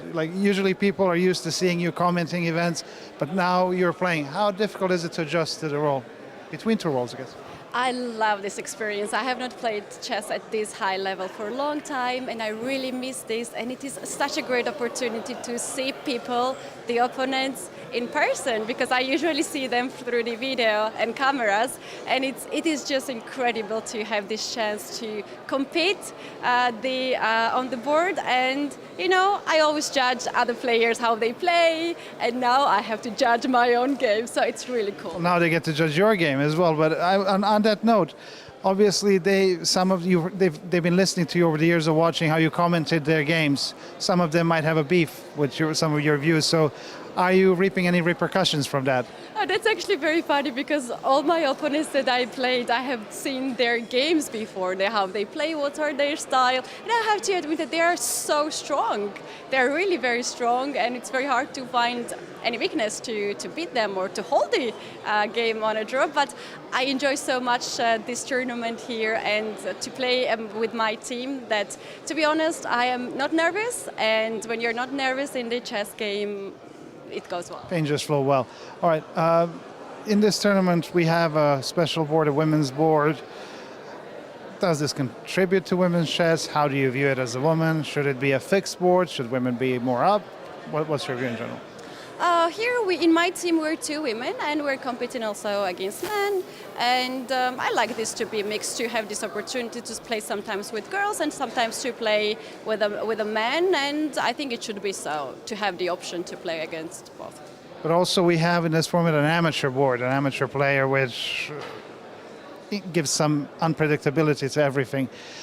Would you be open as a professional, but also someone who popularizes chess? Do you think that for the promotion of chess, it would be good to have more events like this where there are amateurs playing and just bring in more intensity and unpredictability to events? Yeah, I love it.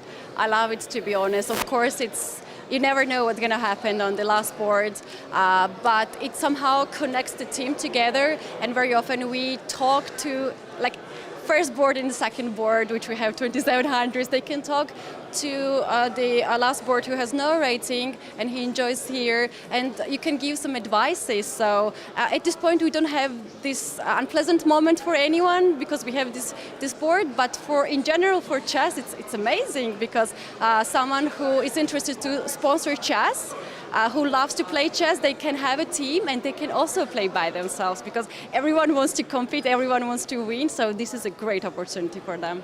Just finally, which is easier, to comment or to play, or which is harder actually? Sorry. Oh, I'm so comfortable with the commentary, to be honest, and doing this for a long time. I would say that I love to do commentary, but also enjoying 100% when I'm playing. Well, wish you a lot of luck and thank you so much for your time.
Yes. Very Dear chess friends, welcome. And this is our final round in the FIDE World Rapid Team Championship. And we have the winner already, Yes, sir, we do. and Maurice. Yes, we do. Elmira, it's been great. Hello, everyone, as we are bringing you the live action of the 12th and final round. And as you said, we do have a winner of the competition. So, WR Chess won the tournament with 1 round to spare. Fantastic result. Out of the 22 possible match points, they scored 21. Remarkable, in fact. They were the dominant team. Maurice, and who is fighting for the silver and the bronze? Does it matter? We have to talk about number 2 and number 3 because there is a prize fund, Maurice. Indeed, indeed, and we will go through that, of course, this round, but we do have to make this big point about WR Chess winning with a round to spare. That's just an incredible result, extraordinary. With this kind of field, I was positive it would not be a runaway. There were so many great players on other teams, and for them, every challenge came and they seemed to meet in every moment they needed to. There was one hiccup, of course. It's hard to run a race and be at full sprint throughout the entire race, especially a 12-rounder. It's not like you're doing a 3 or 4 round or maybe even 5 or 7 round, but to try to go 12 rounds at breakneck speed and be perfect is hard, but they came so close. And I know they want to close out with a bang in this round, especially since they're board prizes as well. Right. And they have players who are doing extremely well. They're like, listen, I want me a gold medal on top of a gold medal. Right. I want the team and the gold medal. We're competitors. I mean, if you're on a streak, you want to push it to the maximum. No, it reminded me of Seinfeld's sketch where he was talking about the Olympics and the relativity of the achievement. He said, okay, silver medal, no one really remembers, while the bronze, you just made it, so it's a very special feeling. We'll talk about the silver. Have a look. Yes, let's indeed. have a look. WR Chess is playing against Berlin Chess Federation. So where our friend Elizabeth Petz is playing. So you have the pairings. Then Freedom on the second place with 18 points is facing Düsseldorfer Schach Club. So the local team. And let's remind everybody that Freedom does have 18 match points. They lead the silver position, MGD1, who has 16. So MGD1 is hoping that Freedom will lose, that they will win, that there will be a tie and then for we'll second. have a look at their tie breaks. Correct. Okay, yes. so and Team MGD1 is facing Chess Pensioners, also a very interesting match. Exactly. So what are their lineups? Listen, I've got to say, first of all, can you imagine you have to be the last round victim of WR Chess? That's not nice. That's our pairing. Thanks a lot. We really don't appreciate it. But maybe you get a chance to play some big stars. Secondly, the same thing for Düsseldorfer Schach Club. It's got to be one of those, I'm a fan. Could you please sign my autograph before the game, please? Sign my chessboard, Right. Okay, now we can play. Right. I mean, that's really that kind of matchup.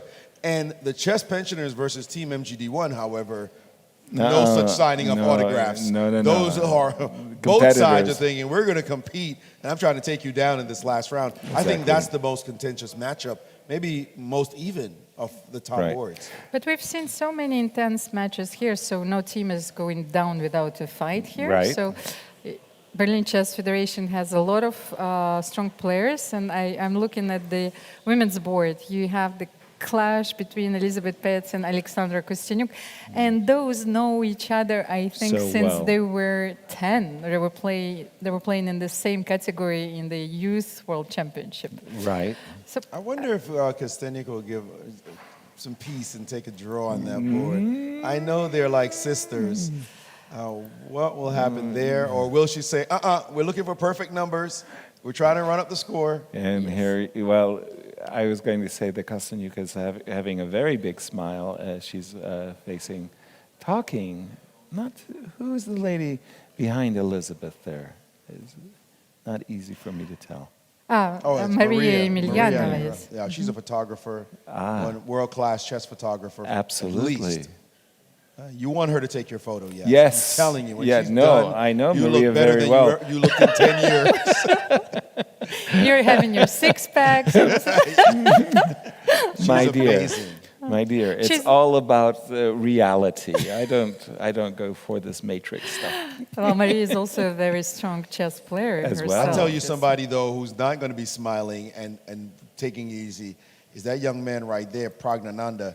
I would feel sorry if I had to sit across the board with the kind of blistering pace he's kept, the kind of amazing chess he's been playing. Has he been dinged for a draw, though, right? Because he had, on the second day, a 4-0 and a 3,300 performance, Come TPR. on. You know, you have to at least have a draw so that the Yeah, they performance can rating figure is that out, correct. right? If you win all the games, you might be a 5,500 player. Nobody knows. But so he's playing actually Robert Baskin, who beat, Peter Svidler in this unfortunate game. Poor Peter. So he's having a very good So tournament. what you're saying himself. is he's not going to get lucky twice. Is that what you're saying? He beat Daniel Friedman as well, so I'm just I'm going looking through. at his results. So Georgios Soulidis, he's having a very good result, tournament so far. So we have Wesley So on the bottom right of your screen there as he is up against Nicholas Huschenbeth. Oh, yes. Okay. Of course. Well-known writer, streamer, definitely a knowledgeable player. And I think that right now, you definitely want to win. And You're not trying to take draws if you're playing against these guys. You want to walk out of here, even if you don't win the tournament, even if you don't even place, how nice would it be to say, man, I beat Wesley So in the last round. Right. And that's a nice thing. I mean, you just go for it. If you lose to Wesley, everybody goes, you lost to Wesley So. If you beat him, everybody's buying you a drink back at the pub. So right. definitely. Or you're buying everybody Your drink. I think. And we have a London system with It's a better way of celebrating. Bishop D6 on move 3 in the game of Wesley So here. I'll just bring up that game on my screen. Just looking at the lineup, so Dominguez against Hare Krishna, Svidler against Nihal Sarin, Vladimir Kramnik. Good pairings. Arjun Agassi, Sadvakasov, I'm telling you, that Houska, chess Dronavalli. pensioners team MGD1, that's got to be the most competitive. Look at those players who are playing each other. As you mentioned, Dominguez, Hare Krishna, Svidler versus Sarin, Nihal Kramnik versus Aragaisi, the legend versus the youth. You got Sadvakasov against Sadwani, and then Jovanka Houska against Dronavalli. That would be the one we would focus on, if not for the fact that there's so many other juicy pairings. Exactly. I think, yes, sir, there is a premise of an insane game, as Maurice will put it. It's Donchenko against Jobava. Oh, yeah. We can expect Those fireworks players are in always that. going at it. So Look at this. I've got the game of Nicholas Huschenbeth on my against Wesley So. And after the move knight e7, very nice. Wesley was ready to contest the knight going to e5 by playing knight g6. Look at what Nicholas dropped on the board. h2, h4, just suggesting that, hey, I'm going to play h5 and knight e5. I'm going to not allow you to easily trade my advanced knight. yes, sir. We were talking about different structures, and especially in the modern era, we see a lot of these double pawns on e3, e4, e7, e6, right? Or h2, f2, f3, which looked very dubious Right. 30 years ago, but not anymore. This is another structure which became very popular when white plays bishop b4 and black plays bishop d6. Then you allow this trade, and this is also a very interesting moment in the game. So would you like to play this position with white or with black? I would like to play the position with white, and it's like one of the things that Maurice was saying about Gregory Kaidanov as a coach. In this particular case, the double pawns give white the half-open e-file, so be happy, move your bishop, bring your rook to e1, and use the double pawn as a battering ram. In this particular case, too, I like we've just seen the move c5. And C3 in response. And we saw C3 in response. I would just like to suggest one idea. Knight E5 takes on D4, knight F3. And the idea is, I'm going to make a very bad move. Please allow me to make a very bad strategic move. I mean, this is a dream come true for white. Like this setup with the knight on E5, the knight on D4. You put your pawn on C3, you've got your pawn on F4. Your knights are perfect. And I do mean perfect. So we can see what white's ambitions are, and he starts with the move C2, C3. But then, like, he took on C3, and if you take C takes, then you're almost forced to take with the knight here, or you will... Oh, I will definitely take... Yes. Okay, instead of if you castles, want to have your plan. Oh, I'll get the dream set up by taking with the knight, and again, I'll just allow And me then to... the other knight goes to E5. Precisely so, exactly. Now, of course, you're not going to let me get both of my knights, and you'll be looking to trade some of them off. But it's a nice positional game. Well, H5, H6 is on the board as well. And he had an easy couple of moves with H4 and H5.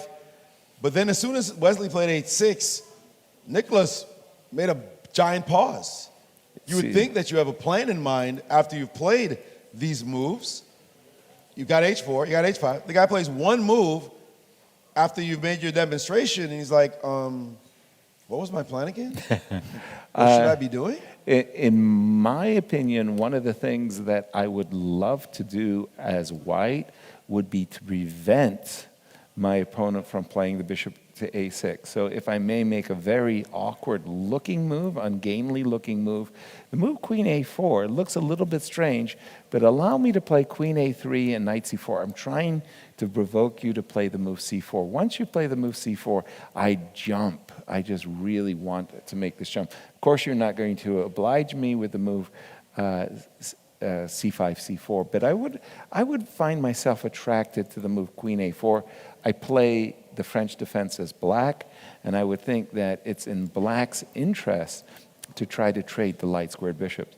When your pawn is on H5, Maurice, you know this yourself, you drop your bishop back, you put your queen on C2. It's not so easy to defend that diagonal if I can get that battery. He's not going to allow you that. Let's continue down the boards and look more on table number 1. We have the game between Noderbeck and, well, how do I say that name? Robert Rebiga? Rebiga? Yes, Rebiga. I did okay? I'm in the ballpark. Okay. You are walking on eggshells, yes, here. Very, very, very much so.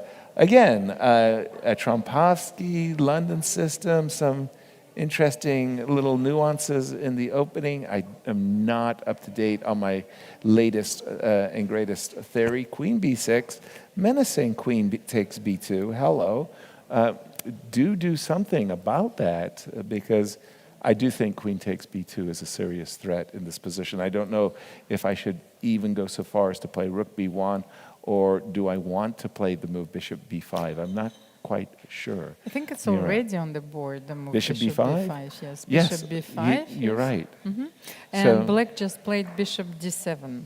Bishop to D7, surprise. So for example, if I play, there is a nasty, look at this. Knight takes, pawn takes, C6. Oh, that is terrible. There is a checkmate on the D8 square. So that was why he played. You are still seeing it like the 12th round. I see. I feel the pieces. Like I'm feeling a little bit tired. I can barely calculate a few moves. This Bishop D7. Okay, let's continue down. Such a tactical vision. Down the board to Prague's game against Robert. A move from the pages of Levon Aronian, King H8. A clear indication that black is prepping the move F7, F5. I think it's about a balanced position. It probably is even theory. We're coming to Vincent's game now. Now this is interesting. This is the minor piece, the minor exchange, 2 bishops. And this last move, A2, A4, I find that particularly confounding. What's your take on the move A2, A4? Anytime I'm in the opening, I'm always thinking in terms of grabbing as much of the center as I can. So I'm thinking of moves like e5 and c4.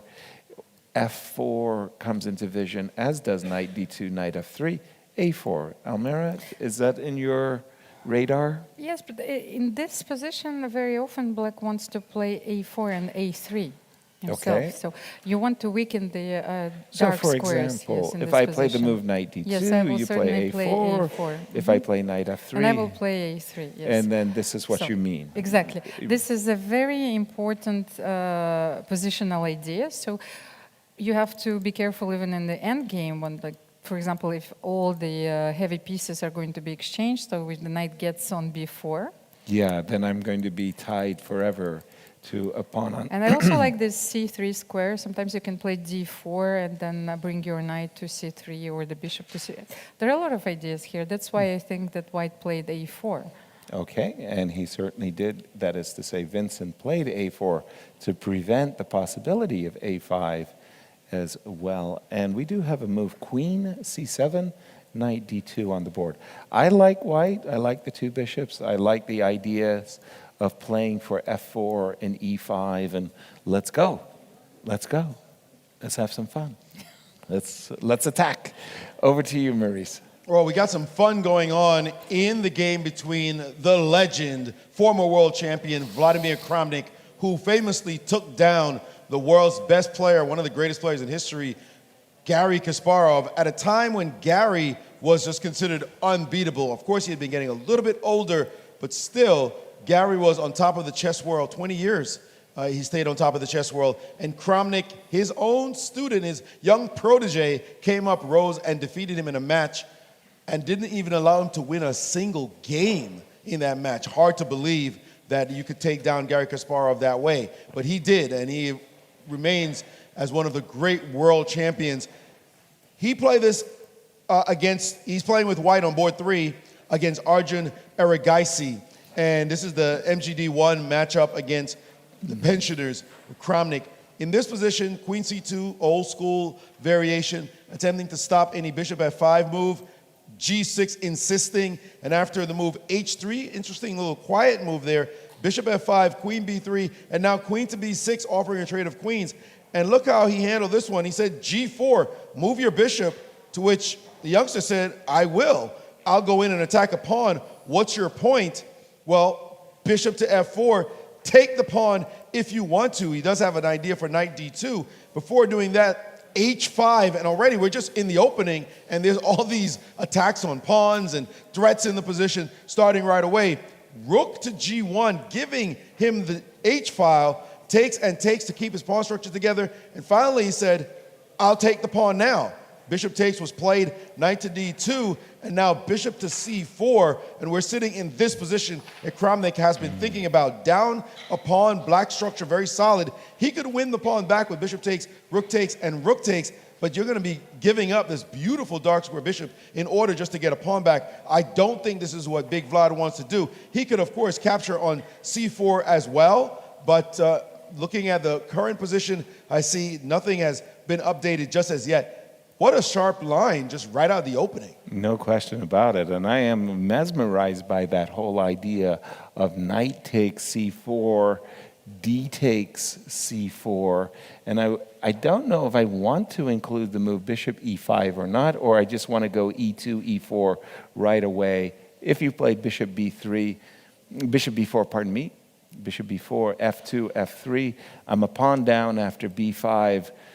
But, as you said, I have bishop takes b8 and rook takes a7 as a bailout. Fascinating position. And you got the bishop e5 idea. Right. Well, knight e5, of course, would happen. I mean, knight d7 attacking e5 would happen. There's bishop c4. It just feels like there's a lot of possibilities for white. And right now, Big Vlad is looking deep into the position to see if he can teach the youngster a thing or two that he used to do back in the day. Thank you, Maurice. And you asked the question, Almira. You said, well, will Elizabeth and Alexandra play a friendly game? There's nothing friendly about this game going on. These never two ladies, ask those questions these two ladies are really going at it. And this last move, b7, b5, that's just plain, let's get serious about what's going on. b5, Knight is on d4 as Alexandra is looking to chase this knight away. This diagonal can be opened, but also she's inviting the move e4, e5. This, I love my bishops in ambush on these long diagonals. Looking at e5 to try to spear that rook on a8. This has got some real fangs in it. And I remember, pardon me, I remember just losing a game once. I had such a position as white, and I did something.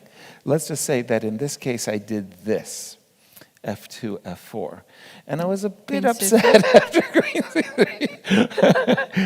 Got into an ending where, again, I was tasered by, these double pawns, and I never recovered after queen takes c3, which is why Elizabeth actually put her king on h2 just to sidestep these kinds of traps.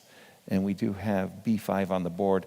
Elizabeth, as you can see on your screen there towards the end of the table, just played knight b3. This is the exact same position with the opposite colors, which is arising from the King's Indian. Is it really? Yes, but the black, you have this position with queen a4. Okay. And I actually had it, and I played knight d7 and knight b6. So you're an expert in the system. What's going on? You tell me. Knight b3 attacks Alexandra's queen. We anticipate she could go back either to c7 or b6. I just chose b6 because I kind of like the queen protecting everybody. Is e5 the follow-up that white wants, or what? How's white supposed to play this? Well, how's white? Because I'm thinking, what is black doing? Yes, you do want to close the bishop. You want to play e5 and f4, so to close the bishop on g7. For example, we'll just put a few moves on the board. I'm not saying that this is going to happen. And f4, so the idea is to try to shut down this bishop. And I'm kind of weak here a little bit. Yes, because you need the rook on the second rank here, so I'm not sure you have time. You can give queen c6, check first. And I will go king h2, so anytime you want to play that.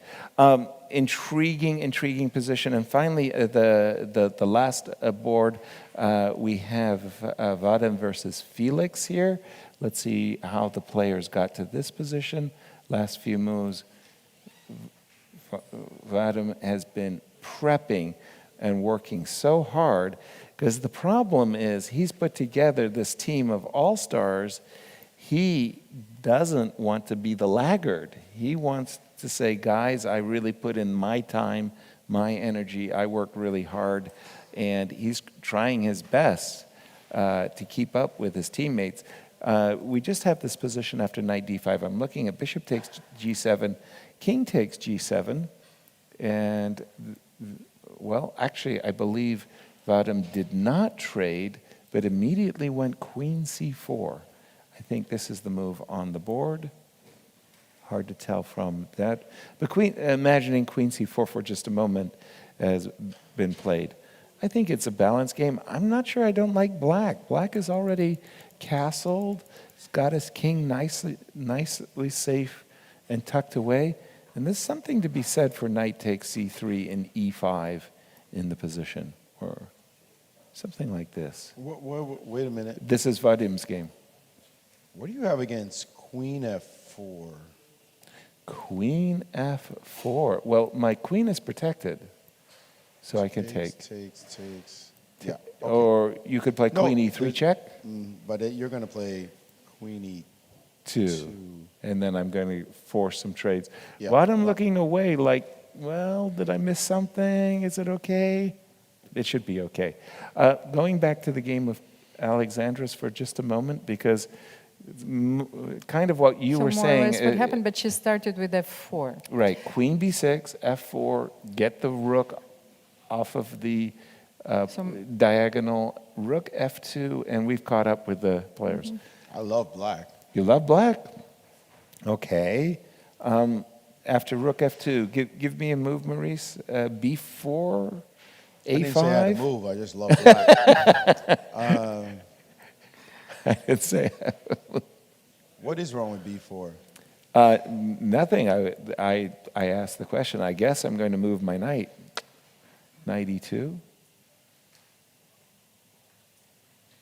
Just so long as I don't get tricked with a knight g4 check. We'll keep an eye on this Maybe game. you should start with, like, you do not define maybe a5, a4 first. d4? Yes, Yeah. here. Maybe a little Okay. I bit. was not sure, because Rook a5, you F2. should...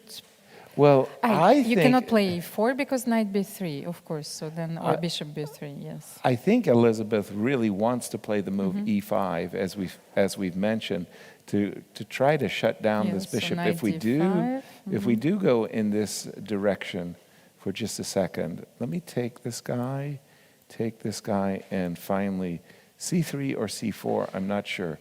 C4 is a possibility, but let's say c3.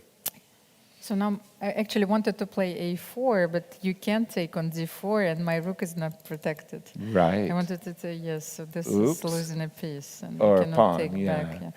Yeah. Okay, we'll keep an eye on that one. But tell us about the fight for second place. Actually, I'm intrigued by this position just now. The move knight b6 was played in the game with Vadim. Only I was going to leave it, but this one, knight b6, the bishop is hanging, and also queen d3, just to leave the territory, does run into bishop f5. That's nasty. And that's annoying. So where do you put this queen? Do you... Queen c5. Queen c5. Continue to hang out with queen c5. Let me just linger. Man, this is reminding me of like a bad dragon, right? That's a bad dragon. Robert Byrne, Bobby Fischer. Is it the right? You know, the queen starts floating a little bit. Right. You play knight a4. Remember Fischer did that in the game of the century. Exactly. Is the game I'm talking about. Exactly. And it just feels like this joker doesn't belong here. But how to get it out? Obviously, e5. The bishop will just drop back, and you're ready to get out the center.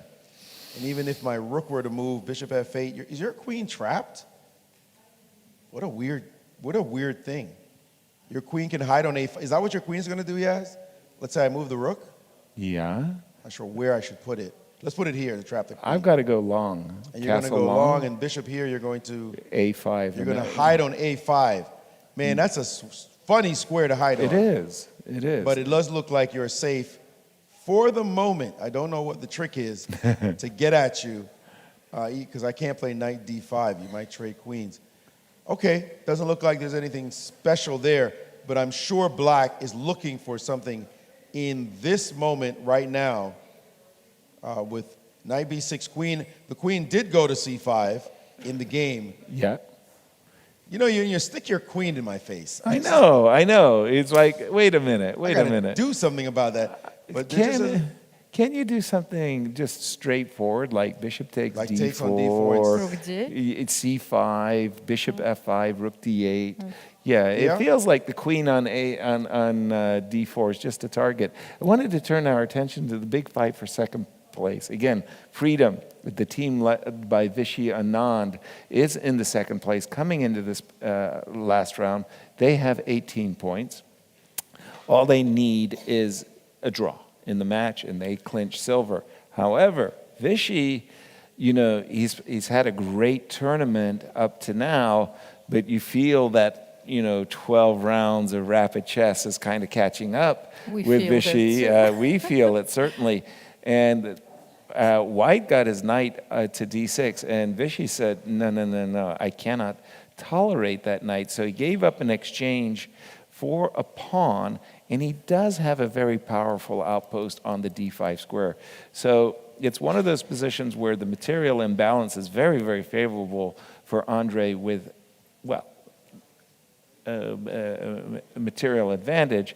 But the fact that I have this very good knight on d5 makes me feel like it's not, you know, going to be an easy conversion. Not at all. Check this out. Let's do it. You're going to like this one. So, no, let's go further back. So in this position here, Prague had played king to h8 against Robert Baskin, and he played the move f5 and takes, and he said, I got these nice juicy pawns, all kind of threats. f4 will trap your bishop. So takes, and now the move knight to c4, pressuring this pawn and giving your bishop a chance to go backwards in case of f4. And so he played knight to g6, holding the pawn together, overprotecting the pawn, one of Yasser Serouan's favorite ideas. That was said in jest. It's an inside joke. Knight to g6, guarding this pawn many different ways. And what happened here? Retreat the bishop? No, can do. Bishop g5. Yes. Wait a minute. Very visual that move. wasn't a part of the script. That was not part of the script. Absolutely not. Obviously, if you take on g5, you could get hit by knight takes on e5, and suddenly queen h5 is coming, check. and this bishop is lurking along the long diagonal. So if I just play like a natural move here, queen check, king moves, and now, boom, you get hit, and that's it. Game is over. So a fantastic looking shot anyway. Optically looks good. You see a move like that. It's completely losing. Like, if I can calculate, you take on g5, take on e5, and bishop e5. You have the king g7. So. Say You're it trying again. to be a spoiler. Spoiler alert. Spoiler We've got alert. Amira's in the house. Amira said, take it on e5. We could just take with the bishop, and that's just winning. Because Yasser loves to take pawns, but I love In pieces. this case, you have my full support. You got my support too. Okay. I think that this was a total bluff. Okay, you think it's just a total bluff? How about, wait a minute, maybe knight this is the way. h4. Maybe No, this is the way. No, I disagree with myself. Knight f4. Knight f4 comes, and then knight g6. Oh. King h7. King h7. I can take your rook. I will recapture with the bishop. Maybe there's got to be a better move. Prague was bluffed, is that what you're saying? Yeah, Because he did play queen e8, which looks like a decent move, by the way. But come on. You don't bluff a 2800. Let's go with this. King h7, yes. Take f8. d7 is hanging, so you bishop can't. f8, of course. You have to take with the bishop. And then take this? Yeah, this is. I'm not sure that this is so clear because That's I'll not play clear bishop at all. c6. That knight f4 is Yes. so strong, and the bishop will come to d6. So this should have been good for Prague as well. I like. Whoa, back up. I just like took a pawn. it. What if I play this move? You're playing knight g6, queen h5 does nothing. Whoa. Are you giving me a pawn, Maurice? Yes. Okay.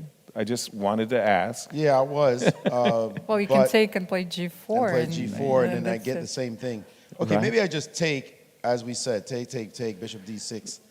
And Prague's got two minor pieces, and the minor pieces those look good. like good minor pieces. That's interesting if he actually was bluffed here, because bishop g5 did land on the board, both of them missing this moment in time. But I tell you, the move queen e8, when I see a move like bishop g5, I go, I get you. I understand. I believe you. Queen e8, let's go. Queen e8 was played. But, I mean, I believe you. Look what happened. He said, I'm leaving the piece there, knight to h4. Anyway. Yes, absolutely. Now you definitely can't take. I don't think this is a bluff. Nope. Because that's obviously clear. here, you're going to get hit. Once again With the discover check along the long diagonal. Agreed. So that's a problem. So in this position, though, again, cool customer. He played bishop e6, finally shutting down the problem on the diagonal, so there's no ideas of discoveries, forcing his opponent to finally trade pieces here, takes, and bishop to h4. And now the storm is over, and now it's Black's turn to kind of like... Wasn't so easy, though. Look at the position. If you look at it, the current position we have, okay, right here, after bishop h4, he played e4, and now f4, which is a theme you do often in the King's Indian, where you play f4 yourself, and your opponent plays e4. So this played now a trade of the minor pieces. Okay. And a surprising knight a5 met by bishop f1. I'm not really sure what's going on in this position, on this board, but this pawn's not going anywhere. Black does have some space, but you can't get to this file without giving up your dark squared bishop. I think white's fine here. I agree. Yes, Yeah, intriguing game. I was going down the tables as well, and I was just looking at Daniel Dubov. Daniel landed this big shot, knight to c6, and it was a pretty combination that Daniel played. Knight c6. Just a second, I'm going to take this move back. Pawn on d5 is under attack, Amira. It's defended by the knight on e7. There's a back rank possibility. This rook on a1 is lurking to jump to a7. Boom! Knight c6. Knight takes c6. Knight takes d5. Pretty combination. Rook d7 takes, c7. Knight d6. Rook takes. I'm threatening a back rank mate. Check. Queen. And I think we've caught up with the players. No, I'm expecting knight takes, rook takes. And at the end of all of it, white ends up a pawn to the good. Okay, by no means, a forced win, but technically speaking, white's a very happy camper in this round, in this game. Maurice, back to you. Did I miss something? Did you all look at this game with Nurdorbek versus Robert Rabiega? No. Yeah, it was too quick, too fast, right? Too done. Yeah. Fast and Furious is what it was, actually. What in this happened? Position, White, I just want to see what the last move was. White took on c6. Oh, you attack my bishop, I'm just taking. Right? I'm just taking your bishop. Just take back. Well, I don't want to ruin my pawn structure, so I'm just going to take back with the bishop, right? What could happen? Oh, no. Knight takes Boom! e6. In your face. Oh. What? That was there? Chess is such a sneaky game. Oh. Knight takes e6. Now you can't take back because you could, if you want to, suffer this position with check. We've all suffered these. And by the way, this is nasty. Let's start with g6. You play that, queen e5. Your rook's hanging. Defend it. You can't. If you move, queen takes with check. There goes your rook. So that's terrible. Also, if you play king to d8, trying to run on this side, then obviously you're going to be facing the gauntlet. Rook check. We start with that. Yep. You could keep running, actually. This is now an interesting position. What is the win here? Because you're prepared. Simple chess? Simple chess? Queen f7? f7 or queen e5? Yeah, simple chess. Queen e5 doesn't, well, you're just trying to tie me down forever. Yeah, you can't move. But queen f7 looks like I'm going after e6. Queen f7. And bishop d5 is impossible, of course, or is it? No, c4. C4. Yeah, you're just going to go after me this way. Right. Right? Win back your piece? Yep. And there's no bishop d7, obviously, so am I just going to move my bishop somewhere? Even this can run into a c4 shot. Exactly. Again. Looks bad. He just played on play alone or calculation that showed that this is bad. Instead of taking, his opponent was in shock when the knight landed on e6, so he just tried to make a move. He played rook over to c8, only to be met by queen g4. Simple chess. You can't touch my knight. I'm attacking your pawn. Your rook's hanging on c8 to my queen. That's all she wrote. Move number 14. That's the worst thing to happen to you in a tournament. Like miniature. This is a miniature. Like, miniature. A miniature. This sucks. Your last round of a tournament. The worst thing you could do in a tournament is lose badly in the last round. I don't care if you won a bunch of games. When you lose that last round, you walk out of there just feeling, you know the feeling, guys. And if you had a poor tournament, but you won the last round in style, you're like, wow, you know what? Chess isn't so bad. Not so bad. I mean, that's how you want to close out in style. This, poor Robert's going to want to forget this game. Not good. Just looking at a game of Anna Zatansky versus Polina Shuvalova. Anna, who, by the way, just had an absolutely dream event, the Cairns Cup in St. Louis, where the very top ladies of the world all got together. Anna was the lowest rated player in the field, and she convincingly won clear first, and she is going after Polina with all guns blazing. Knight h7, rook f7. Look at this, bishop g6, pinning the rook to the queen. Bishop e7, so that this knight is stuck. You think my knight is stuck, said Anna? No, it's not. Knight g5, forcing you to take it so that she can play rook h8 and queen h5, and it looks to me like Anna's in the driver's seat big time. It has been captured. We see a double capture. HG5 on the board. Yes. And now bishop d6. Trying to make room for her king so that the move rook h8 doesn't land with a checkmate. Queen h5, yes. And then black's king is getting on her running shoes. Anna just measuring the moment here. But how do you stop this king from... Well, the king f8 is not a threat. Actually, the king is not threatening to run. So you would How like to play about- queen h1 right now, right? Yeah. We could How just play about it. rook h7? Rook h7 is also a move since you're not... So But- I can go queen h5 and rook h8 mate. So bishop, pardon me, bishop d6 Wait, is something on the just board. happened. There's a rook... Oh, she king went f1. king f1? Oh, she No. played king in the soft.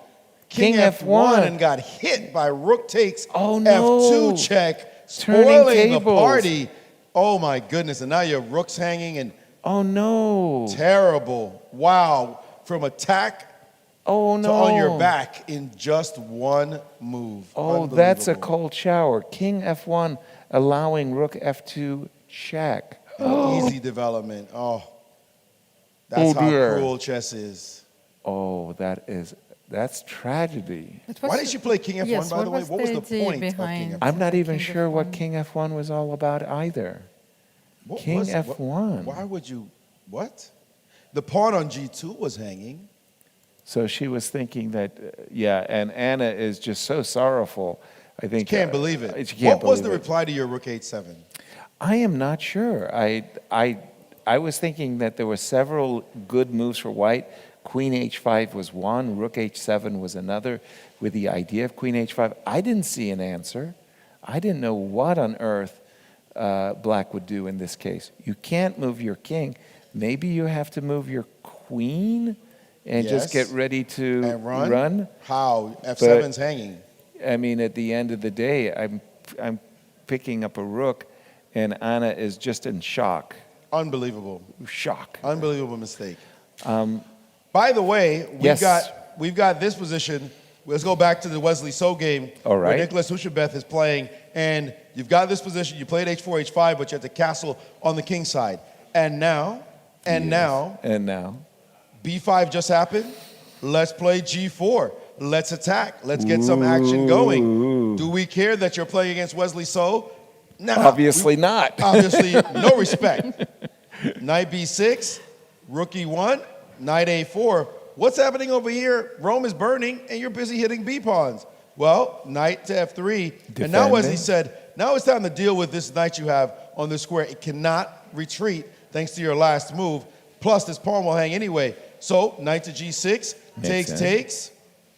And I'm going to take this pawn, give you this one with check. Now I'm going to move the king out the way. And now the move rook to e3, defending his knight. B2 is Knight takes hanging. b2. We wanted it all along. And G5 coming out of nowhere. Of course, this rook is looking to get to this file. If you take That opens up the e5 square for the knight knight. e5, a little knight f7 action. That's right. And that's what he's looking for. Wesley said, I'm not going to have any of that. I'm going to play rook g8. I'm ready to counter along the file if you open it up. By the way, the pawns, like, there are a lot of things in the way, but this rook is guarding all the way to the g1 square. And so in this position, let me just get updated. This position here, after g5, knight d3, rook 8, sorry, we needed a couple of moves. Sorry, rook g8, king g2, and then rook to h1. No respect. Look at this attack. And now finally takes, and queen to f7. Look at this nasty rook h6 check trap. Yes, this is the threat, to take and then mate you. And, on the h7. And also queen takes, pawn takes, rook f8. It looks like you could just take on g5, if I'm not mistaken.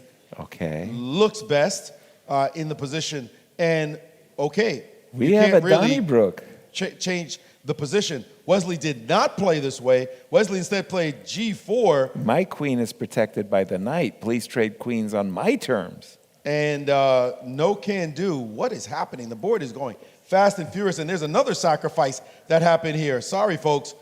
They're just moving too fast. G4 was answered by rook takes d3.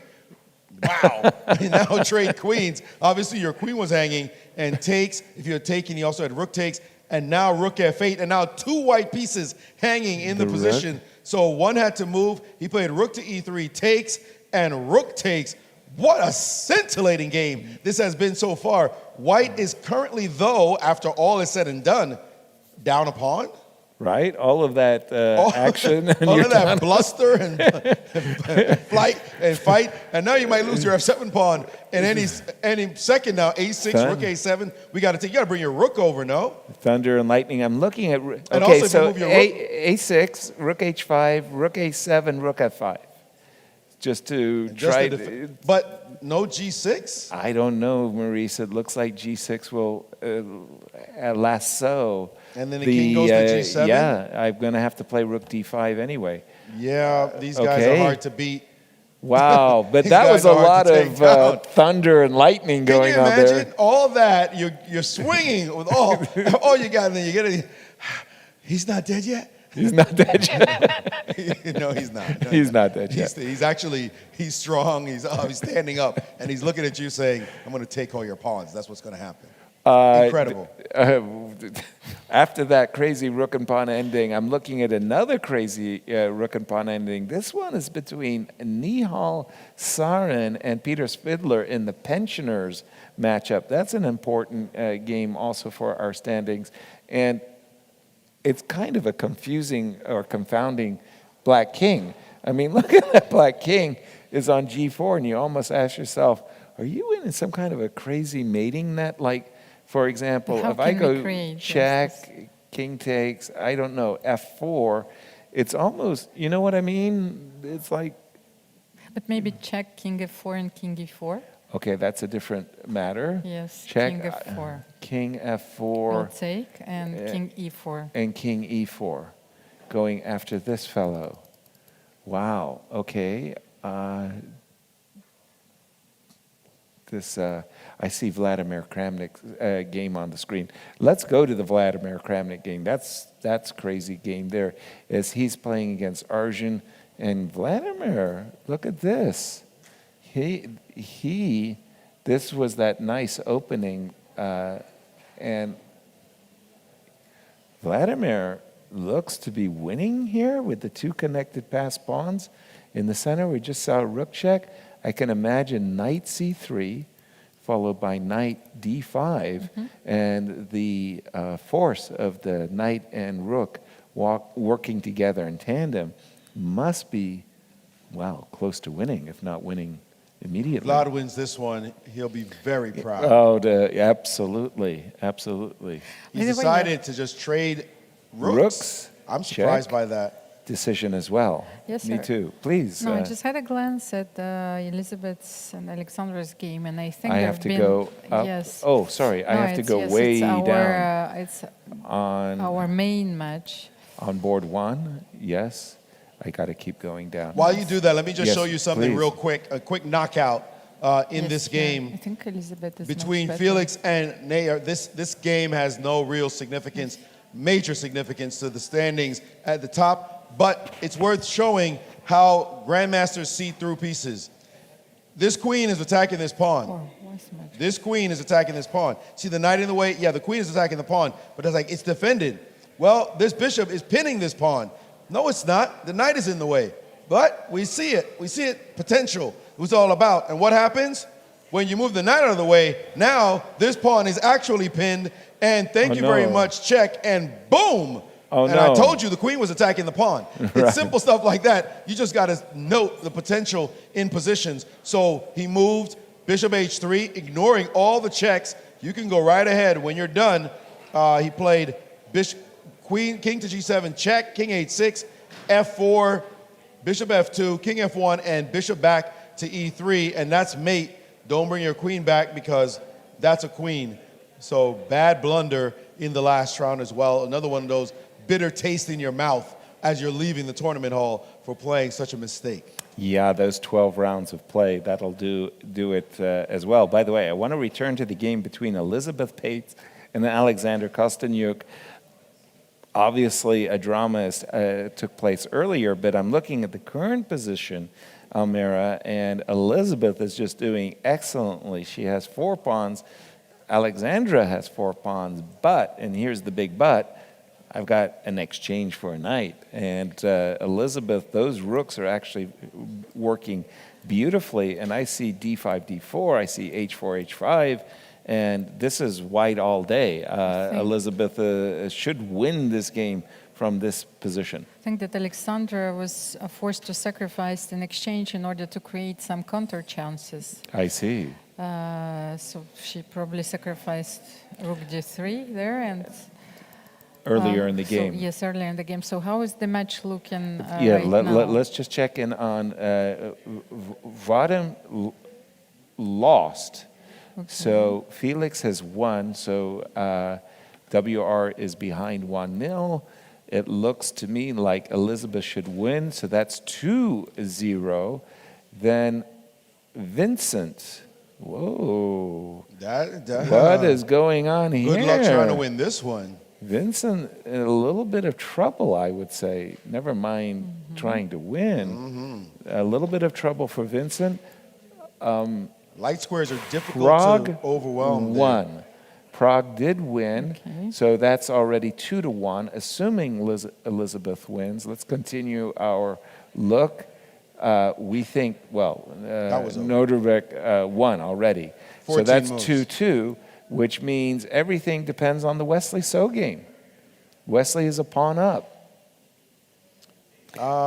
Is this winning?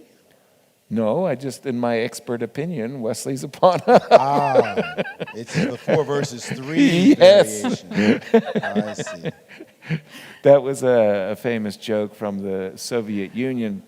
There was a World Championship match, and one of the Soviet sports writers from TASS had asked David Bronstein, well, what is the adjournment like? And one of the players, Botvinnik's up a pawn. So the Soviet sports writers written, in the expert opinion of Grandmaster David Bronstein, Botvinnik is a pawn ahead. It was pretty brilliant at the time. Sorry, G6. And Vincent, I'm telling you, Vincent's in bad shape here. I do not like his position at all. And it wouldn't shock me if that last move, G6, is a winner. But the problem is his opponent has only 12 seconds. Okay, let's stay with this one for a moment. Yes. H5 check. Yeah, that's never good to see end up on the board, man. That's a move and a half. Where did the knight go? Knight moved back to F3. Let's see how it got. Knight how did knight get to F3? Knight H4, Queen D1. Knight. Okay, let me just go back a few moves. Sorry, I apologize. G6, Queen D1, Knight F3, H5. Hello, that's in your face. Ooh. And he moved the king to F4? White's king is walking the tightrope here. I think the black is completely winning. Here. And now Queen C1 pitting the rook and threatening Bishop C5. Queen C1 pinning the rook to the king. That's an absolute pin, by the way. So Bishop C5, that rook. And you just played Queen B3? That doesn't stop Bishop C5. No, it does not. This is the takedown happening here. As Bishop C5 played. On the board. On the board, and now knight to E5. I don't believe that move. Well, he does have a nasty threat of queen takes F7 check. Well, he could trade right now and at least be up in exchange. That is for sure. That would be reasonable. Just don't let Queen F7 happen, please. And he's done it. He's gone for that trade. I'm up in exchange. You're going to have to defend this one. Vincent in big trouble. This is maximally a draw in this one, yeah? Correct. Yes, so if Wesley So doesn't win, they're losing this match. Wow. I think it oftentimes happens when you're winning the tournament with 1 round to spare. Like we saw it in the candidates with Nepo. You get deflated. You've accomplished your goal, and suddenly, and by the way, I see Elizabeth and Alexandra are blitzing, so they're down on the clock. Okay, this is not so clear now. Now it became a little bit of a mess. And again, I'm sorry that I have to just refresh my board. And keep me posted if you can on the live screen there, Almira. If you see moves getting played. Let me know. Knight F5. Knight F5 check on the board. Okay, that looks good. King has Where to. do you go? If you Never- go King G4, by the way, I've got Rook E3, and don't let me checkmate you on G3. So Alexandra So it needs, might be a draw. She needs to actually to fix. I think this is a draw. I think she's got perpetual draw check here, on the on the board. You can't play King G4.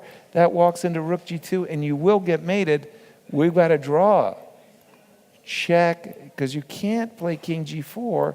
This move Rook E3. Well, That's that's a perpet. You better What And perpet? you better hope I'm you have. still looking for the perpet. Woo. And meantime, Let- Vincent looks like he's going down. We might want to get back to that game. I've got it. As the king has come up, all he needs to do is get his king one step closer, and you're going to go down. If he can play king e5, the game is over. Right. And he just moved this. He just allowed for a trade, and this is getting worse and worse. Is it? The king has found e5, and this must be lost. Yes, most certainly. This has to be lost. Check, move the king Sorry, back, and then can. I'm just refreshing my board, and we've got the current setup. Sorry. But he played rook a3 check, king g2 is on the board. He doesn't want to take the e pawn because he would lose the g6 his pawn. g6 pawn. But you can always step back with the rook, right? Like something like rook here. The king comes back. King f3, and I understand that you've He got. did come back, king f3 on the board, and now king back to f6. This knight is going to get stretched. Stretched. Somehow he needs to trade off all the pawns, does white, but I don't see how he does it. Absolutely, I'm not going to allow that. But I do see this king as coming to g5 and check and coming to g4. That's bad. Bad. No, but king g5, knight h3 check chases Yeah, you back. no, so I have to give you a rook check give a first. check first. So Vincent, again, just remind everybody what's going on in this round, because we had Vadim losing on board 6. We had a draw on board 5 with the ladies. WR chess, they won on the second board and on the third board. Right. Then they lost on the sixth board, and they're going, this game is still in progress. Right. And they drew on the fifth board. So for the moment, they're leading 2-1, and with 2 games still in progress. 2.5, 1.5, yes. And Vincent is fighting for dear life in this game. I was actually By the looking way, at other results. as that happens, just a quick note, I see the name Emil Sutovsky Oh, yeah. as a player. He was captain. He was captain of the team, but isn't this just his first game he's played the whole tournament? I think so. He's making his professional debut. In the last round, this game ended in a draw by repetition of moves. Welcome back to competitive chess, Emil. You thought it was going to be easy, huh? Nice. Not at all. What is going on with Vishy Anand? We left this game, but we were not sure. We'll ask Maurice to do that, as I just want to stay Which with game? the first Vishy game. Anand. First game. He had sacrificed an He sacked an exchange. exchange and he refused to accept the draw. And he refused to accept the draw. Refused to accept the draw. He could Wow. have easily drawn, but he said, I'm not going to lose. Let me just keep pressing. And now he's up in exchange in this. I mean, he's Down in exchange for 2 pawns. Let me get this update. He's down in exchange. He's been down in exchange for a while. But he's got 2 pawns. He's got 2 pawns, and he just figures, I'm not going to lose this game. Let me just keep going and going and going and see if I can win it. Exactly. So he's been trying to win for a while, but white has been defending. All right, nice. And I'm looking at this game by Vincent. Now, we've been thinking that black has this game in hand, but truth be told, Vincent he's setting up some kind of fortresses with his knight and 2 pawns. I still believe it's technically winning, but it's not easy, not at all. And that's what you want as a defender. You just want to keep making your opponent have to find the best moves. But the knight is on d2 now. The knight went to where? To d2? What? The knight is on d2 from what I can tell. Yes, his knight is on d2. Okay, I'm seeing the Okay. live board. Okay. And what happened on that board that got everybody so excited, I don't know. Okay, this must be winning. I see the live board, and you've just got to be busted. And this is the end game he needed. He's taken on e4, and that's all she wrote. This is absolutely lost. That's it. There's no way. This is not even saved. If you remove the h pawn, you're winning. Right. That's easy. Even Yeah. if you take away the black h pawn, the game is over, and Keimer is going down in this position. He has no chance whatsoever to draw. Right. So this That's one it. is over, and that is Big a time handshake. upset. Spoiling that. Did they lose, or Wesley still playing? Wesley no, Wesley's still- still playing, but Elizabeth didn't win. Elizabeth did So not Elizabeth, win, so yes, we're needed expecting to a win. tied match. In order for them to create an upset, like, or big Who has surprises. to win? Nicholas has to win for the upset? No. Well, Elizabeth had to win. She Elizabeth was had an to win. exchange up. Yes, Yeah, so- well now Nicholas has to draw to tie the match. To tie the match. Wow. And currently he has, I think, a technical draw, right? He's 2 pawns down. He's got this great king on G4. Yeah, that's- and we know that these blockading positions are technically drawn, but hey, it's 2 pawns, and any blunder and it's gone. It would be lost. So Wesley has to play rook g7 at some point. Exactly. Or get his king to h. Oh, wait a minute. Oh, he's going to play rook g7, yes. Even if you stay on that rank, then he plays rook g7 and tries to bring his king up. Okay, we got that. Rook g7 played. And now you I'm can't just ever gonna- take the g-pawn. No, That's rook clear. b6, king h7. I'm just waiting. I'm waiting. I'm going to let you achieve your hope for position with the king on h6, right? Now, wait a minute. Now, this is I'm giving you the best that you can get, Maurice. How can you improve from here, though? I don't see it. Me either. And Wesley has come back to g7, allowing just a waiting situation. He's achieved the beautiful setup. The best he I don't can. see how you break through here. Wesley's desperately seeking a way, but I don't see it. Right? Okay, I'm just going to refresh my board, everybody. Don't be upset. What's king f7?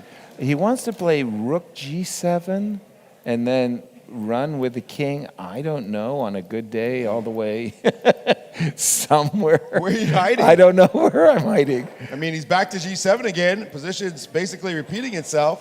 King h7, just play rook b8. No tricks here. Rook g7, rook a8.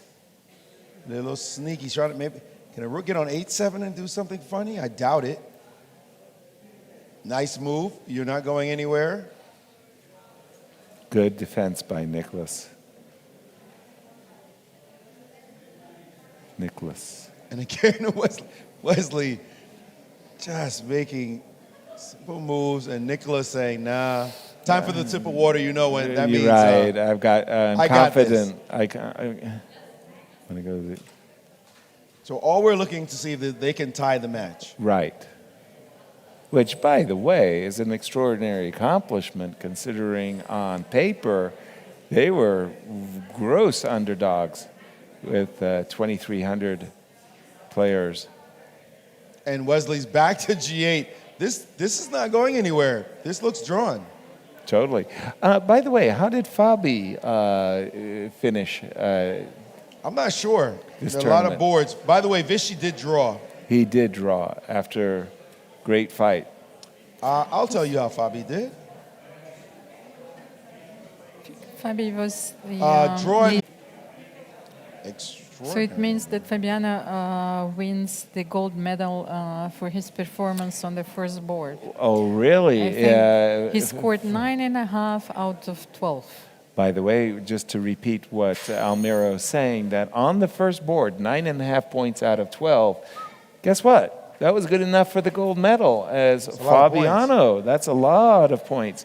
I'm looking at this position. I know it's ridiculously drawn, but I'm going to play for, sorry, I just refreshed my board. I'm going to play for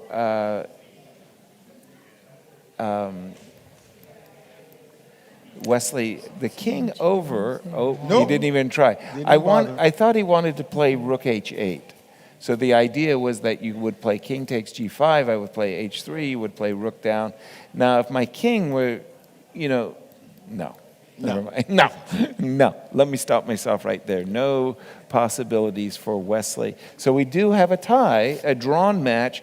That means that out of the potential of 24 match points, our winners WR scored 22. Yes, and I also have the results from the other matches. So both teams, Freedom and Team MGD1, won their matches. So it means that Freedom wins silver, yes, with 20 match points. Yes, and Team MGD1 wins bronze medals with 18 match points. Our congratulations to those two teams. Maybe we still have a few games going on. Do we have some straggling games? Yes. Well, we hope, of course, to get some interviews, but at the same time, we have to acknowledge that we're going to have a closing ceremony shortly where you have to do the honors as the MC there, Marisa. You meaning me and Almira will have to do the honors. We don't want to close the show too rapidly, but we do hope to have a guest as we wrap up this 12th and final round. Again, it just happens that a closing ceremony is coming fast approaching, as we say. Tell us about more winners. You just mentioned Fabi on board one. Do you know further results as far as the medals are concerned? Yes, I will have a look at the board list. So the best players are.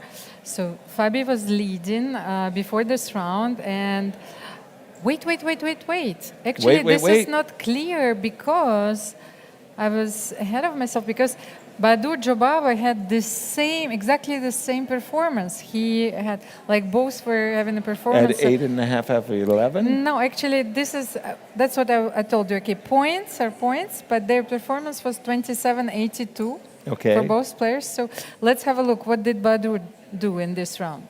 This is actually very important. I don't have the result let me table. See. Bahadur drew. So, okay. So Bahadur this is draw. it, yes. So it means that Fabiano is winning gold. Then Nodirbek Abdusatorov was leading before this round, so he won his game, so he's winning gold on the second board. Bravo. Jan Nepomniachtchi, what did he do today? Didn't play today. He didn't play in the last round. Mm-hmm. Right. So he was having an over 2,800 performance. So his next closest rival was Vidit. So let's have a look. What did Vidit do in this round? Did Vidit play this round? I don't remember seeing his name. He didn't play this round, I suppose. Yeah, I didn't see his name. Okay, so it means that Jan is winning the gold medal. For board 3. For board 3. I don't know if they're going to merge medals for the reserves or not. So we will need to find this out. Board 4, young Krzysztof Duda was having an incredible performance, over 2,900. So that will get you a difficult medal. to spoil, another gold medal. And on the board 5, we had Prague, Vincent. Actually, Vincent might have lost a medal. He was doing very well. Actually, not at all, because I think that Prague is counting as a player on the 4th board. Okay. So because the professionals, they're playing on the 4th board. So on the 5th board, I have Makan Rafi from Team Chesame. He was fighting with Elizabeth Pates. So and somehow I thought that this was a women's board. Yes, I thought so too. But since it was not a fixed board, so all of the players are fighting for the gold medals on the board 5. Right. Okay. And then on the board 6, The amateur players? No, this is what I don't understand. The board 6 for me now is listed where most of the female players are. They we have could to also find play out, board yes. 6 as amateur players as well. And then Yes, there's a I think board that- 7, a board 8, Yes. a board 9, and that's those were where the confusion. Those were not played only 6 boards at a time. Right. But those participants would tag in, and Yes. so they were considered for 7, 8, and 9, which is a really weird. First reserve, second reserve, that kind of Absolutely, thing. it just seems odd that will be the case. I believe we're getting an interview shortly. Yes, of course. But absolutely great performances. Yes, all around. Well, you can score that kind of number on board 1. You knew you were playing animal after animal after animal. And so congratulations to the winners. Exactly. As we get ready to close our show, we do have a guest coming up. I do want to get this in because I know you both are in time trouble. Maurice, welcome back to commentary, my friend. Absolutely. It was wonderful Just being for now. with you, just for now. for this event. Almira, wonderful, wonderful, lovely sitting next to you for And these last 3 days. well, I guess we'll wrap. We'll wrap course. the show after the interview. I think it's Well, quite you may fine. be No, I think you may be maybe, pulled away while we're interviewing. I'll still be around. Okay, hustle, baby. Nice. We'll give room for our special guest, the man of the hour. Absolutely. But why, As we get him why set Maurice up. do not stay with us? Well, he has to make room for a guest. Well, he can still be here. I don't know. I don't know. He's getting, he gets cramped. Wadham. Welcome, welcome. Wow, we spoke about it so much. You've put so much effort into this event, from the conception to the sponsorship to the organization to the playing. Congratulations. Thank it was you. a festival. Thank you. It was Yes, a sir. great May I? festival. Please. I wanted to know, how does it feel to get the World Championship title? It feels stressful. It feels very stressful, actually. You worked very, very hard. Yes, we worked very hard, and I would like to thank Jan Gustafsson. We had a very good time together. He helped me a lot to develop my chess. Right. And how should I say? Henry Ford said that 50% is necessary to invest in marketing. No, differently, sorry. I don't remember the quote. The quote was, it is important to invest in marketing. 50% will be a good decision, but you never know where is the 50% where that the will 50% comes from. Yeah, Right. and in chess, I would say it's like 5% what you're doing is you important. work so hard, Yeah. and you only get to show 5% Yeah. of all of the work, effort that and you you made. never know where the 5% will come from. Exactly. And I spent hundreds of hours for chess preparation, and something worked. 6 games didn't work. Actually, I'm not happy with the result, with my personal result, but Okay. I'm happy with the result of the team. Yeah, I want to thank Wesley, Nodirbeck, Jan Nepomniachtchi, Jan Krzysztof Duda, Vincent Kamer, Prague, Ifan, Alexandra. Without them, it wouldn't be possible to Alexander win. Motilev. We had a great team spirit. I enjoyed really every minute we spent all together. Right. I don't know if I do it again. It's such a hard work, I know. But it was really an amazing time, amazing team. I'm happy that we became world champion at the end. It was very Exactly. stressful. Right. Did you feel yourself personally, you have put together this team of great players, but did you feel personally like when Wesley So, Hou Yifan are looking at your play, you don't want to disappoint them. You want to play good. No, actually, I didn't want to disappoint Jan Gustafsson, but yeah, it didn't work well. Actually, I disappointed him at the end. But yeah, I tried to play my best chess. I had tough opponents. They made wonderful games, and yeah, I gave my best. And yeah, 6 of 12 is. Once again, from my point of view, for me, this was a kind of a chess festival. It was a chess festival, a homecoming with so many chess stars all in one building. And you could see the young kids You know, their eyes are so big because who is that? Who is that? Who is that? So I just want to say once again, thank you. No, seriously, thank you. It was a marvelous tournament. I truly do hope you will do it again because we had great fun. I'm speaking for Almira. I'm speaking for Maurice. We had great fun. Thank you very much, Artur. Absolutely, absolutely. Thank you. Now you've got a closing ceremony to go to. Yes. Now you're going to become crowned world champion. We go to sleep, actually. Thanks, Pat. Thank you very much. Thank you. Bye-bye. And there we have it. We have the end of the 2023 World Rapid Team Championship. A wonderful collaboration. Thank you to FIDE. This was nice. This was nice. A mixed team. This was nice. They have to do it again. What do you say, Maurice? Absolutely have to do it again. And this was so much fun. I want to thank you two for being such fabulous partners in crime. That was a great, great event. This was a great event. 12 rounds, ups and downs, spills and thrills. It was a mile and a laugh a minute. Right. But in the end, worth it. Worth being a part of the first ever. I like to make history. I've done it before. Events, An inaugural event, to be a part of it, and to certainly to thank everybody on the team. The production team. The production team was excellent. And we did it. Pulled it off. Now it's time to the closing ceremony, give out the hardware, and then have the party. Absolutely. Looking forward to the party. Again, Almira, it was great. Thank you so much. I mean, it's strange. We should feel drained, but I think it was the adrenaline, the enthusiasm that the players gave us in their games. That game, again, for me, that was just epic. Nepo versus Peter Svidler. Oh my goodness. That was sparkling. That was Night D6. We'll all remember Night D6. To be honest, right now I feel completely exhausted, and especially during this last round. And right. I think we had so many emotional interviews here. So it was very interesting and insightful for me. Right. Well, thank you so much. I don't know if I will ever get this opportunity to be in your company. Never say never. Once also, again. I'd like to give a big shout out and thank you to our live audience who has come and been very supportive. So we applaud you all.